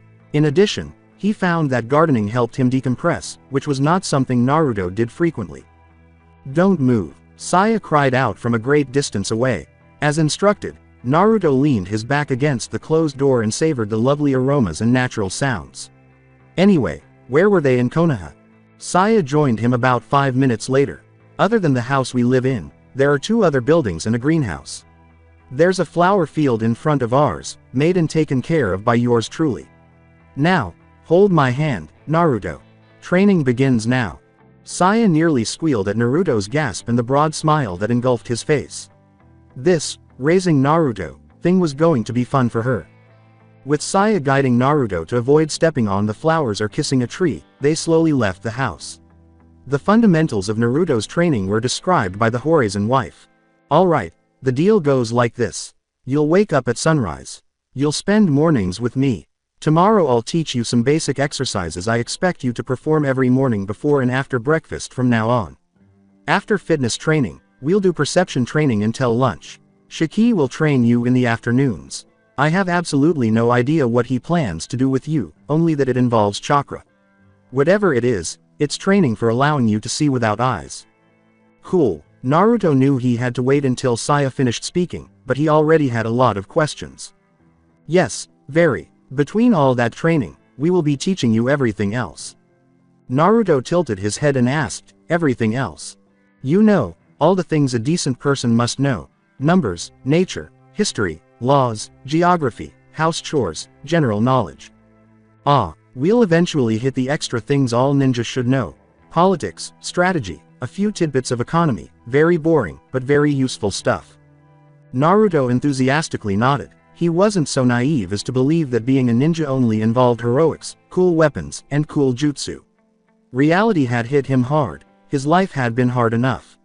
Saya Nichan was at least forthright when she said that she would be teaching him more than just dull subjects. However, Uzumaki Naruto is capable of more than just dull classes. That was it. He was going to be a badass ninja. But when do I learn how to fight and, do ninja stuff? Saya grinned. That was the question she had been anticipating. Naruto, you cannot walk without tripping or bumping on something. What makes you think you can learn anything remotely ninja related? Ow. Besides, you are supposed to learn those things at the academy, Naruto. That's why we have to make sure you can join the academy in the first place, right? Naruto might be able to comprehend basic reasoning, if anything, right? There. You have to become able to act independently. You have to prove you can perform just as if you had your eyes. That is our purpose. Formal ninja training comes after that, got it. Saya couldn't help but tamper with Naruto's spiky blonde hair after he nodded. When Naruto felt Saya's hand causing his hair to become even more tangled, he moaned. It won't be easy, Naruto, but Shiki and I agreed to train you because we know you can do it. Of course, that's the spirit. So, any questions? Yep, what's perception training? What we are going to begin right now. Really? So, next question. Okay, about that chakra thing, I've heard people talk about it, and I know it's a ninja thing, but... Right, chakra, if you don't mind, I'll leave the explanation to my husband. I'm sure he'll teach you lots about chakra in the afternoon. For now, I can tell you that chakra is what makes ninja different from ordinary people, or more precisely, the ability to mold, shape and manipulate chakra. Chakra is what allows ninja to do all those amazing things ordinary people cannot. With the exception of Saya guiding the boy through the dense sea of trees that made up Training Area 69, Naruto and Saya walked silently for a minute. Saya made the decision to begin their training before Naruto could inquire about it. This morning you'll join me as I run some errands. You will train while we do this. How? It's perception training, Naruto. It doesn't involve any straining physical effort and it doesn't involve chakra, yet, so you can do it whenever you want. So, shall we get started? Naruto nodded even more enthusiastically. Sure. Alright, Saya exclaimed, her laughter matched Naruto's excitement. She had never experienced anything like this training. So, Naruto, have you ever been told about the 5 senses? Naruto wrinkled his nose and made an odd mouth motion. I think, at the orphanage. Smell, taste, Saya would cue, and Naruto would complete. Touch, hearing and sight. Yes, those are the 5. However, you must know there are other senses. In particular, there are 2 other senses you must know of. The first one is the vestibular sense, which allows you to perceive balance and acceleration. I think you know what I mean by balance, right? Naruto gave a nod. Since the beginning of his pranking career, he had done a lot of balancing. He briefly questioned whether he would ever be able to pull off another of his tricks. Acceleration is, to say it bluntly, a change of speed. This means your vestibular sense allows you to control how fast you move. Got it. Watch out for those roots ahead. As he took long, disproportionate steps to avoid the roots he couldn't see, Naruto repeated, got it. Naruto appreciated that he truly understood what Saya was telling him, even more than the fact that she took the time to explain things to him. The second sense could use an example. Swing your arms. I don't care how, just go crazy. Despite scowling at Saya's strange request, Naruto followed instructions and thrashed his arms wildly in all directions. Stop walking. Keep moving your arms. Now, Naruto, you're not looking at your arms, right? Naruto said bluntly, still swinging his arms like a crazy person. I can't. Right, so you can't see your hands. You can't hear them, taste, smell them, or touch them, either, right? Naruto asked after giving it some thought, and then nodded. But you know where they are, right? As his mind processed what Saya had just told him, Naruto abruptly stopped. Ooh. Yes, Naruto. That is the 7th sense, proprioception. It is basically self-awareness. Even if you lose all 5 senses, you'll always be aware of where your hands and legs and other parts of your body are. Saya grasped Naruto's arm and told him to. Now you must be wondering why I'm telling you this. You now know of 7 senses, one of which you have lost.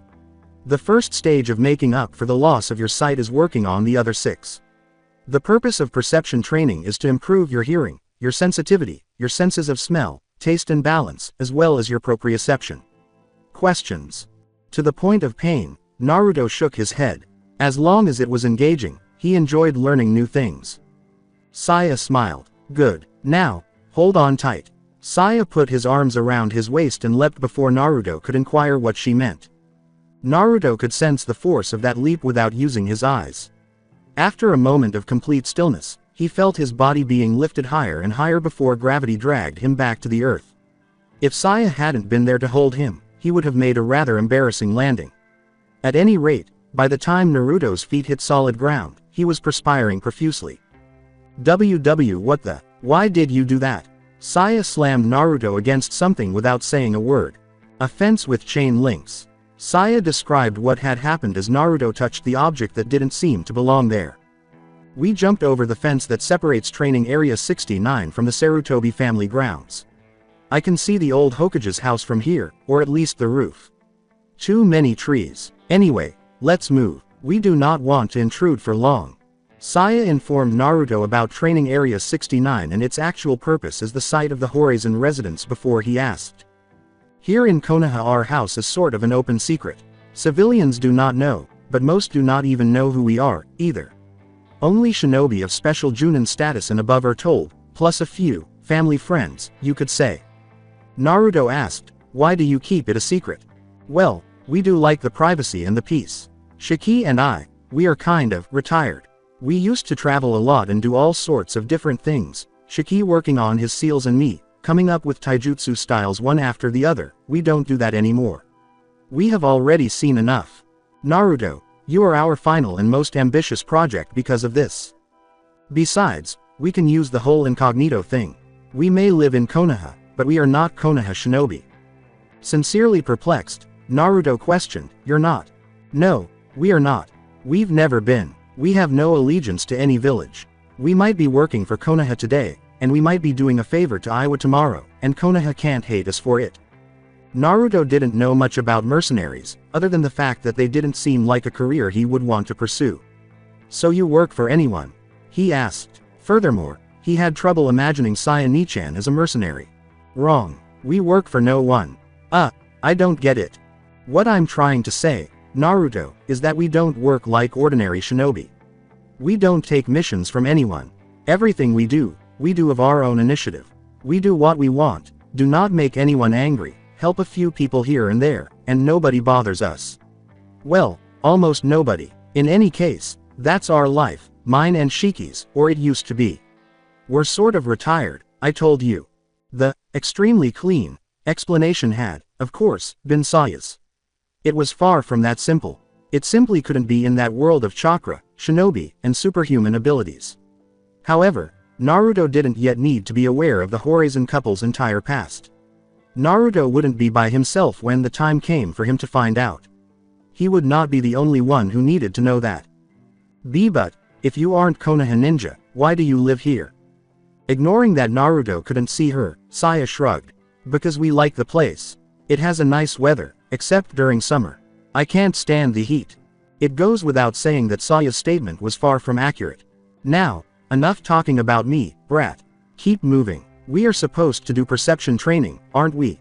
If he could have, Naruto would have widened his eyes. He simply kicked himself in his head because he couldn't. He was training. After the training, he was free to ask irrelevant questions. Right, he exclaimed, allowing Saya to lead the way. All right boy, then listen, and listen well. I don't like repeating things. From now on, assume everything I tell you to be a lesson, and absorb it as such. Got it. Saya glanced somewhere in the canopy of the densely populated trees that encircled the large Sarutobi home. She sensed a presence hidden among the leaves, but she couldn't see it. She waved her hand away from it, concentrating on the eager blonde instead. Yes, she was beginning to like her new student. Saya's maternal instincts were finally taking over, as previously explained, and Naruto had done nothing to merit that affection. Sarutobi Asuma shot back the glance, his face amused, deep in the leaf cover. He knew Horizon Saya. The family had always been friends with her and her husband. He couldn't help but wonder why, of all people, she was with Uzumaki Naruto. Even though he was aware that it was none of his business, he still asked his father when he had the opportunity. Perhaps it had something to do with his old man's lack of sleep that night, or the fact that, in spite of his and his sister-in-law's insistence, he had left so early and without breakfast. Asuma was intrigued by the peculiar confluence of events, even though he knew it was none of his business. He had, after all, noticed the dried bloodstains on the rags that Naruto referred to as clothes.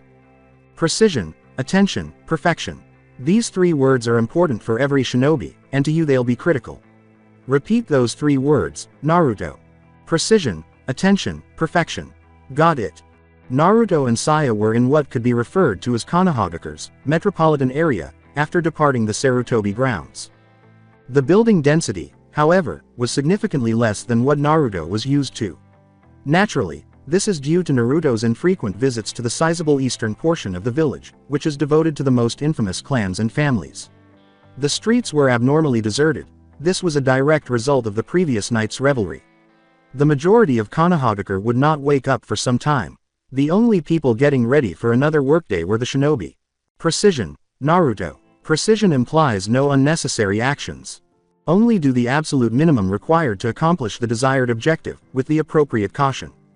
Overdoing it is never appropriate, but not doing enough is definitely worse. Precision means flowing through the battlefield and shaping the flow of battle. Precision is the understanding of timing and using this knowledge to your benefit. Do not waste your time, Naruto. No prancing around trying to look cool. Coolness comes with the reputation. In a mission, only the mission and the safety of you and your team matters. Got it. Precision. Got it. Naruto nodded enthusiastically, continuing to hold Saya's hand. He thought Saya sounded really cool when she was giving explanations. Attention. The key word for most is, observe. Since you can't do that, you have to make up for it with everything you've got. Listen, Naruto. Keep those ears of yours clean and open. Same goes for your nose and your hands. Memorize voices, scents, textures and tastes. Everything can become knowledge, and knowledge is always useful. Knowing yourself is strength. Knowing others reveals their weaknesses. Always be attentive, but you must be cautious, too, for you might be receiving false information from the enemy. Never assume things, Naruto. You must always question everything. Got it. Attention. Always attentive. Watch out for the barrel. Which bar? Saya laughed as Naruto moaned and rubbed his irritated nose on the sandy street. You have a long ways to go, grasshopper. Only after they started walking again did the lesson resume. Perfection. Perfection to a ninja means success, achievement of the mission parameters and flawless performance. Being a shinobi is a dangerous job, and it's a job that does not tolerate failure. To a ninja, doing things right is the difference between life and death, praise and scorn, glory and shame. Ninjas who make mistakes not only end up dead, they also risk the lives of their companions and the reputation of their family and their village. And that's it for now.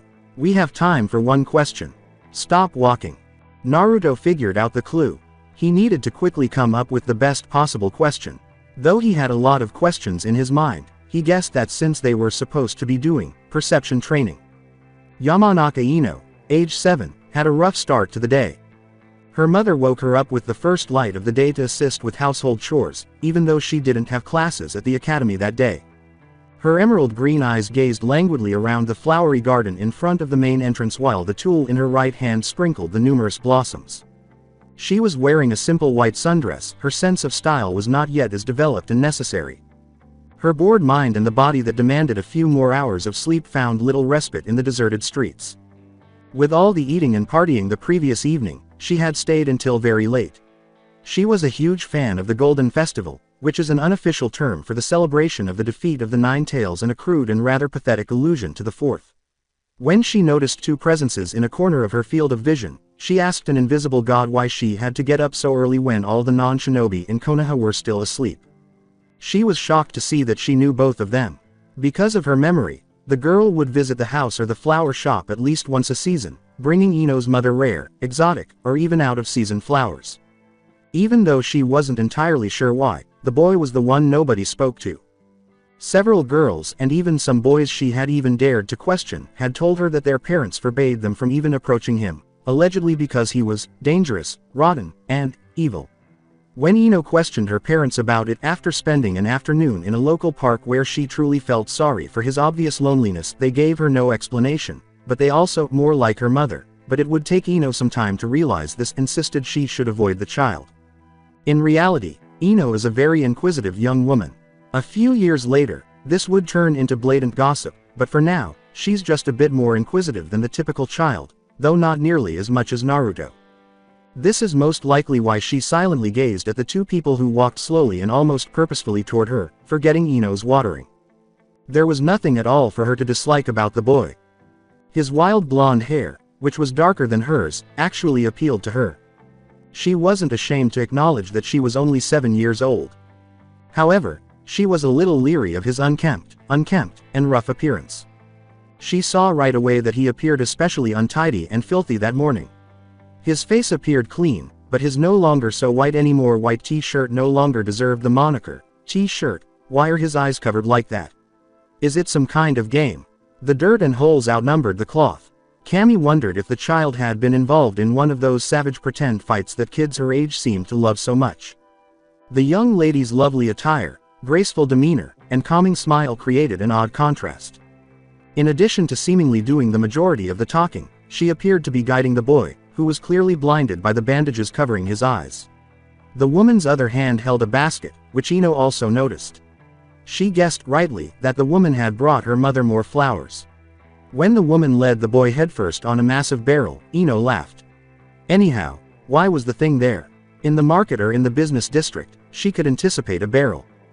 The woman Ino still couldn't recall her name. It has to do with flowers, though Endnote 1 winked at her when they were close enough. Although the woman wasn't particularly ugly, Ino had seen more attractive women. If you asked her, she would say, Saya is too short and pale and thin. Of course, this was Ino at the age of 7. The best description would be, fair, though she wouldn't mind having legs like that woman's when she grew up. That's why Ino blushed and bowed quickly. Praise and scorn, glory and shame. Ninjas who make mistakes not only end up dead, they also risk the lives of their companions and the reputation of their family and their village. And that's it for now. We have time for one question. Stop walking. The odd couple came to a halt before Ino. The boy was clearly oblivious to Ino's presence, seemingly preoccupied with the one question that the woman had anticipated, while the woman gazed down at the young girl. He opened his mouth to speak without much delay. What does that have to do with perception? Saya's seemingly eternal smile never left her face as she turned from Ino to Naruto. Good question.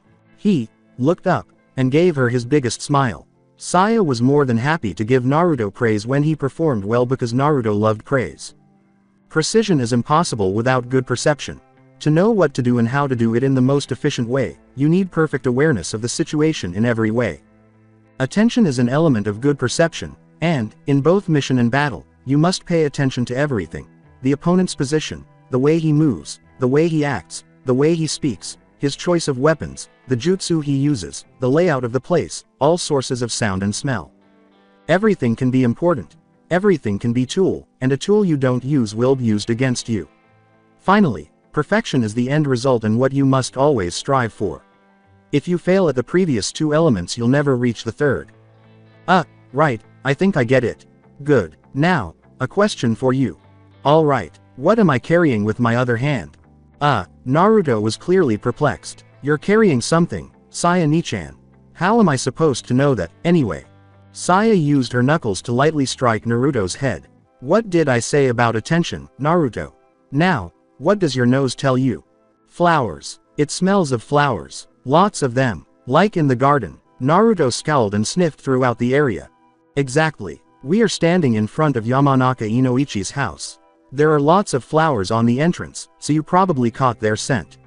But I also happen to be carrying a basket full of flowers, so you technically got the answer right.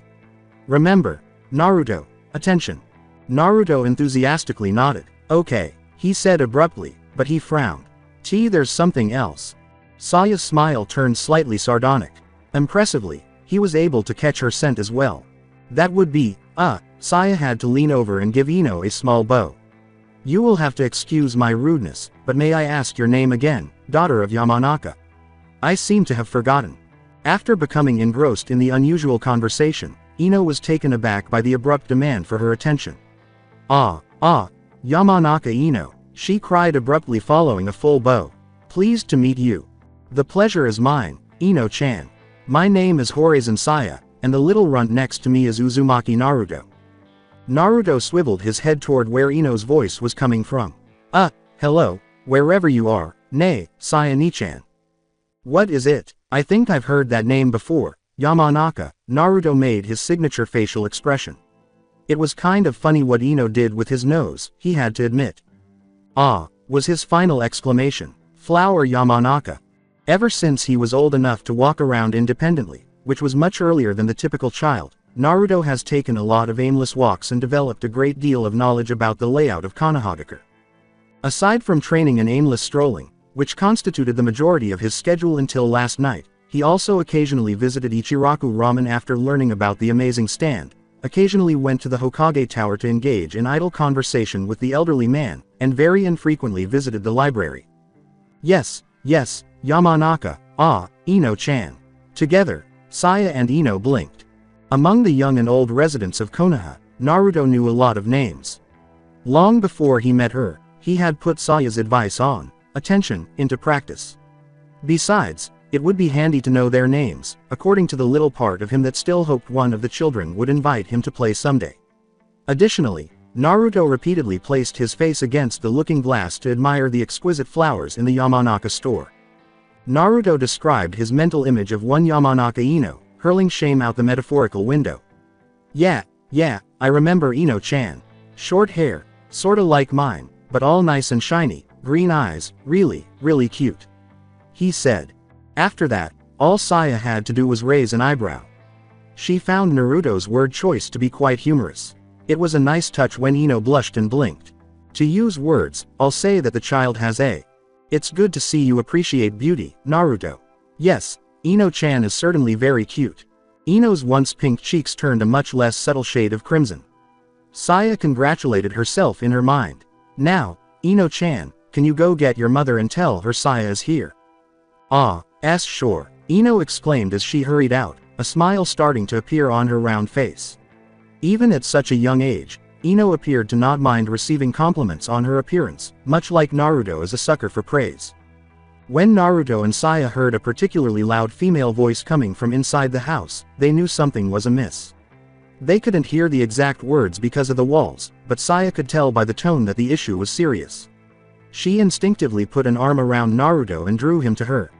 Leaning on Saya's right side, Naruto looked embarrassed but secretly pleased. Naruto was terribly lacking in affectionate human contact. 10 seconds after the scandalous woman stopped her incomprehensible tirade and a minute after Ino vanished inside the house, the door was opened once more, revealing Yamanaka Inoichi, Ino's father, instead of her mother. He was dressed in his typical shinobi uniform, but his hair was not neatly pulled back into its signature ponytail. Behind her father, Ino stood tensely, watching Saya and Naruto with a mix of confusion and apprehension. Saya needed no more confirmation than that. Inoichi nodded subtly to Saya before turning to look at the boy with the bandage. The Horizon wife was happy to see that Inoichi's expression was free of any animosity toward Naruto. If anything, he appeared worn out and more eager to go to bed than to start a long day of ninja work. That's quite the hangover, Inoichi-kun. Blinking, Ino glanced at her two elders, first at Saya, then at Inoichi, and finally back at Saya. She could not recall anyone else referring to her father as Inoichi-kun, unless he and his two companions were especially inebriated and making jokes. In disgust, the tall man moaned, "Ah, leave me alone. I have a jutsu that might help with that." Anouchi's weary eyes flickered, and a look of relief replaced his previous expression. "You're a goddess." Saya's smile briefly expanded. "So I've been told." Ino marveled as Saya used her right hand on her father's chest to perform her medical magic. There were no odd auras or colored lights, and she didn't use hand seals. Saya simply stood silently in front of Inoichi for a few seconds, whispered something that Ino couldn't understand, and was finished. For the brief moments when he was not touched by Saya's comforting touch, Naruto remained motionless, preferring to remain motionless than to take the chance of making a mistake in a foreign home. The outcomes were clear, but Ino saw nothing out of the ordinary. Her dad was a tall, proud, and active man. Even his skin appeared somewhat healthier, and his eyes were less bloodshot. As he combed his hair, Inoichi remarked, "You haven't lost your touch, Horizon-sama." Saya dismissed the compliment with a shrug. "Tsunade wouldn't even need to touch you. Maybe, but that doesn't take away your merit." With a tone that made it obvious she already knew the answer, she said, "Whatever. So, care to tell me why hasn't your woman shown up to greet me?" Inoichi let out a sigh and cursed in her mind that her wife had pushed him into such trouble. "She doesn't mind meeting you, but..." Saya made a move to kill. She won't admit Naruto inside her house. The familiar, "why?" rang in Naruto's mind like a macabre song that would haunt his days for the rest of his life, and he felt the all-too-familiar twinge of unwarranted rejection. When Inoichi saw Naruto's body tensing and his tiny fists clenching, he couldn't help but feel sorry for the child. Unaware of Naruto's situation, Ino could only speculate as to why her mother had lost her mind at the mere prospect of Naruto entering her home. The child could definitely use a change of clothes, but surely the person who praised her for being cute couldn't be that awful. If Saya hadn't provided her support in the form of a firm yet comforting hand on Naruto's shoulder, he would have taken another step toward the ever-present and dangerous world of angst. "Don't worry, I'm here, you're not alone anymore," was the clear message. But Saya of the healing smile was aware that silent gestures were insufficient. In addition, she had intended to carry out her plan without Ino's mother's outburst. "Naruto. Why yes. Now you're going to do a little exercise. You ready?" "Sure," she said, putting Naruto on exercise. Saya turned to Ino as Naruto held the basket and said, "Okay, then take the basket I'm carrying." She turned back to Naruto and said, "Ino-chan, would you please call his name so he knows where you are?" "Naruto, you're going to use Ino's voice as your guide, and you're going to give her the basket." "Okay. Roger." Returned to Ino. "Ino-chan." Ino looked up at her equally perplexed father, who shrugged. She turned back to face the rag-clad boy with the bandage. Naruto. The exercise was very easy. Naruto had a decent sense of direction, and Ino was only a dozen feet away. However, for the usual reason of not wanting to break or step on anything, he was cautious about his steps. That wasn't an issue because there was only Inoichi and empty space between the two kids. The basket was in Ino's hands less than a minute later, and the girl was admiring what was inside. She could already see the lovely artwork her mother would create with them. After Saya said 3 very basic words, she looked at Naruto only to be awed by the adorable flush on his cheeks and the infectious smile on his face. "Good job, Naruto." Inoichi's gaze remained focused on Naruto's eye bandages. "Horizon-sama, may I ask?" Saya interrupted, allowing Naruto to use her voice to rejoin her, saying, "No, you may not, Inoichi. However, there's something I need to tell you. My husband and I have taken Naruto as our new apprentice and he has taken residence in our home. Therefore, he shall be treated with the respect he deserves. Shiki and I will not tolerate acts of aggression towards him of any kind. This decision was made with the consent and support of the third Hokage, so any complaints you or any other member of your clan might have should be taken to him. I fully intend to present Naruto to all the relevant clans in the proper way when he's ready. Think of this as an informal introduction." Pulling Naruto to follow suit, Saya turned her back on the two Yamanakas. "Yes, tell your wife that's the last she'll get from me until she grows up and gets over it. I'm sure you know what I mean." Thus, the Horizon and the Uzumaki left. Inoichi gazed at the Horizon emblem on the Chongsam's reverse side, a taijutsu yin-yang symbol encircled by the Hake, 8 trigrams which were encircled by a black circle on the outside. He had a headache and wanted to call Saya again. Inoichi knew that day would come when a masked Anbu materialized a few yards ahead of him, causing his terrified daughter to shriek. He felt like following his friend Shikaku's lead as he listened to the instructions the Anbu gave him per the Hokage's order and comforted his poor little angel by stroking her silky, smooth hair. "Kami, she'll be gorgeous when she grows up." He snarled, "Damn it, this is too troublesome." As usual, the Hyuga household had a quiet breakfast. A low table, far too big for the two of them, had Hiashi and Hinata seated on opposite ends. Her father had dismissed her bodyguard, Sendai, as soon as she walked into the dining room. She greeted her sire with a courteous bow and well-chosen words. She was pleased with the way they came out, and then she ate a rather boring meal with him. Not that she held the cooks responsible. Regardless of what they cooked, her father never expressed an opinion, either favorable or unfavorable. Why should they try if their boss doesn't care? Yes, breakfast at the Hyuga house was just like any other. Additionally, it was one of the times when Hiashi and Hinata conversed informally, which is the Hyuga equivalent of idle chat. It did not occur frequently, however. Hinata assumed that if their family was bigger, it would occur more frequently. They certainly have a large family, but you understand what I mean. Hinata, why yes, oh no. When her father surprised her, her voice failed her and her mind went into overdrive. Her active mind filled the void left by her father's expression. Her response disappointed him. She had a gut feeling. She waited for him to say something else, though. Would he at last explain his tardiness to her? "Naruto, what about the boy? I was told by Mikado-san that you were at the gardens earlier this morning." Hinata tightened her jaw. Mikado, Hyuga, of the clan council. It goes without saying that he was among those who observed her every action in an attempt to find the smallest fault to point out to her father. Why did they feel the need to portray her as the greatest failure of the clan? She was more than capable of handling that on her own. You don't intend to do that. Brand new Hinata. The scenario was clear. This was the ideal test to determine whether she could actually become this new Hinata. It seems that even something as trivial as picking flowers is beneath the Hyuga heiress. The Hyuga heiress is unable to perform simple gardening tasks like watering plants. If anyone were to ask her, she would say that was rather hypocritical and pathetic. May I ask what you were doing, Hinata? She was unable to despise her father. He has every right to inquire as a father. Furthermore, this was not the first time it had occurred. Hinata had previously tried gardening. When she discovered that she needed flowers to engage in her other pastime of flower pressing, it became a part of her. I was picking out some flowers for my personal use. Hinata's head dropped. However, she knew herself and her father well enough to predict her sire's thoughts with frightening accuracy.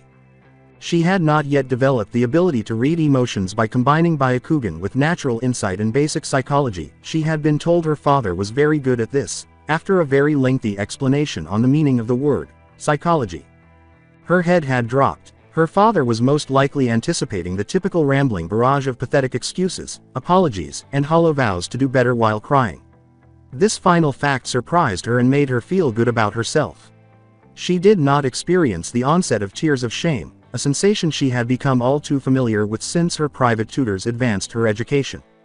I hope not anymore. When she reflected on it a few minutes later, she would see that it was because she had taken the time to consider the situation and come to the conclusion that she was, in fact, in the right and not Hyuga Mikado, that she had not been overcome by feelings of guilt and anxiety. On that very dining table, Hinata made use of one of the few advantages that came with being an heiress: knowledge. Being an heiress required her to travel frequently and essentially listen to a lot of conversations. We get one very intelligent little Hyuga when we combine that with the rumors that circulate among the branch house's female members. Her younger sister Hanabi would elevate this heiress information network to a new level a few years later. Hinata struck before her father could say anything that would break her slowly rising spirit. The Hyuga heiress spoke in a tone of diplomacy that many would come to fear in the far future. Speaking of Mikado-san, I was wondering if Otou-sama could help me with a little predicament. Sinker, line, and hook. Hiashi was intrigued, to put it mildly. Speak. It has recently come to my notice that Mikado-san is particularly fond of chocolates, Otou-sama. Maybe Otou-sama knows if Mikado-san has any special preferences, so I can offer him a proper present. Also, I'd like to know of just how much would be appropriate. Too much chocolate cannot be good at his age, I mean. There were two offensives. First, even if it was something as trivial as a council member's small guilty pleasure, Hinata gave her father information that he disregarded. He couldn't have asked for more from a 6-year-old, really. But her gesture demonstrated that Hinata was aware that everything, including her father's support, has a price in the political game. Secondly, it clarified Hinata's point. Hinata would have addressed Hyuga Mikado as follows if she had been 10 years older. I know of your little sissy hobbies, you dumb fat prick. Now get the fucking way out of mine. The idea is conveyed, though perhaps not exactly by the word choice. Oh, Hinata's phony rhetorical tone was so deceptive that Hiashi felt like giving her a hug. Oh, excuse my rudeness, Otou-sama. I believe you were asking me something about my business at the gardens, right? What was it again? Nothing of importance, Hinata. Hinata realized she had done something right when two pairs of pupilless eyes met. Dad was pleased with her performance. Okay, go, girl. She mentally noted that the next time she had the chance, she would thank that boy, Naruto. Would an embrace be too much, she wondered. She questioned whether she would be able to give a complete stranger a hug. Indeed, in just one night, our little Hinata has matured significantly. In a sense, so has Naruto. The door was knocked on. When a wooden door with translucent paper panels is knocked on, it doesn't make much sound. Additionally, it must not be knocked too hard or these panels may tear. Breakfast at the Hyuga household is incredibly quiet and dull, which is fortunate for the messenger.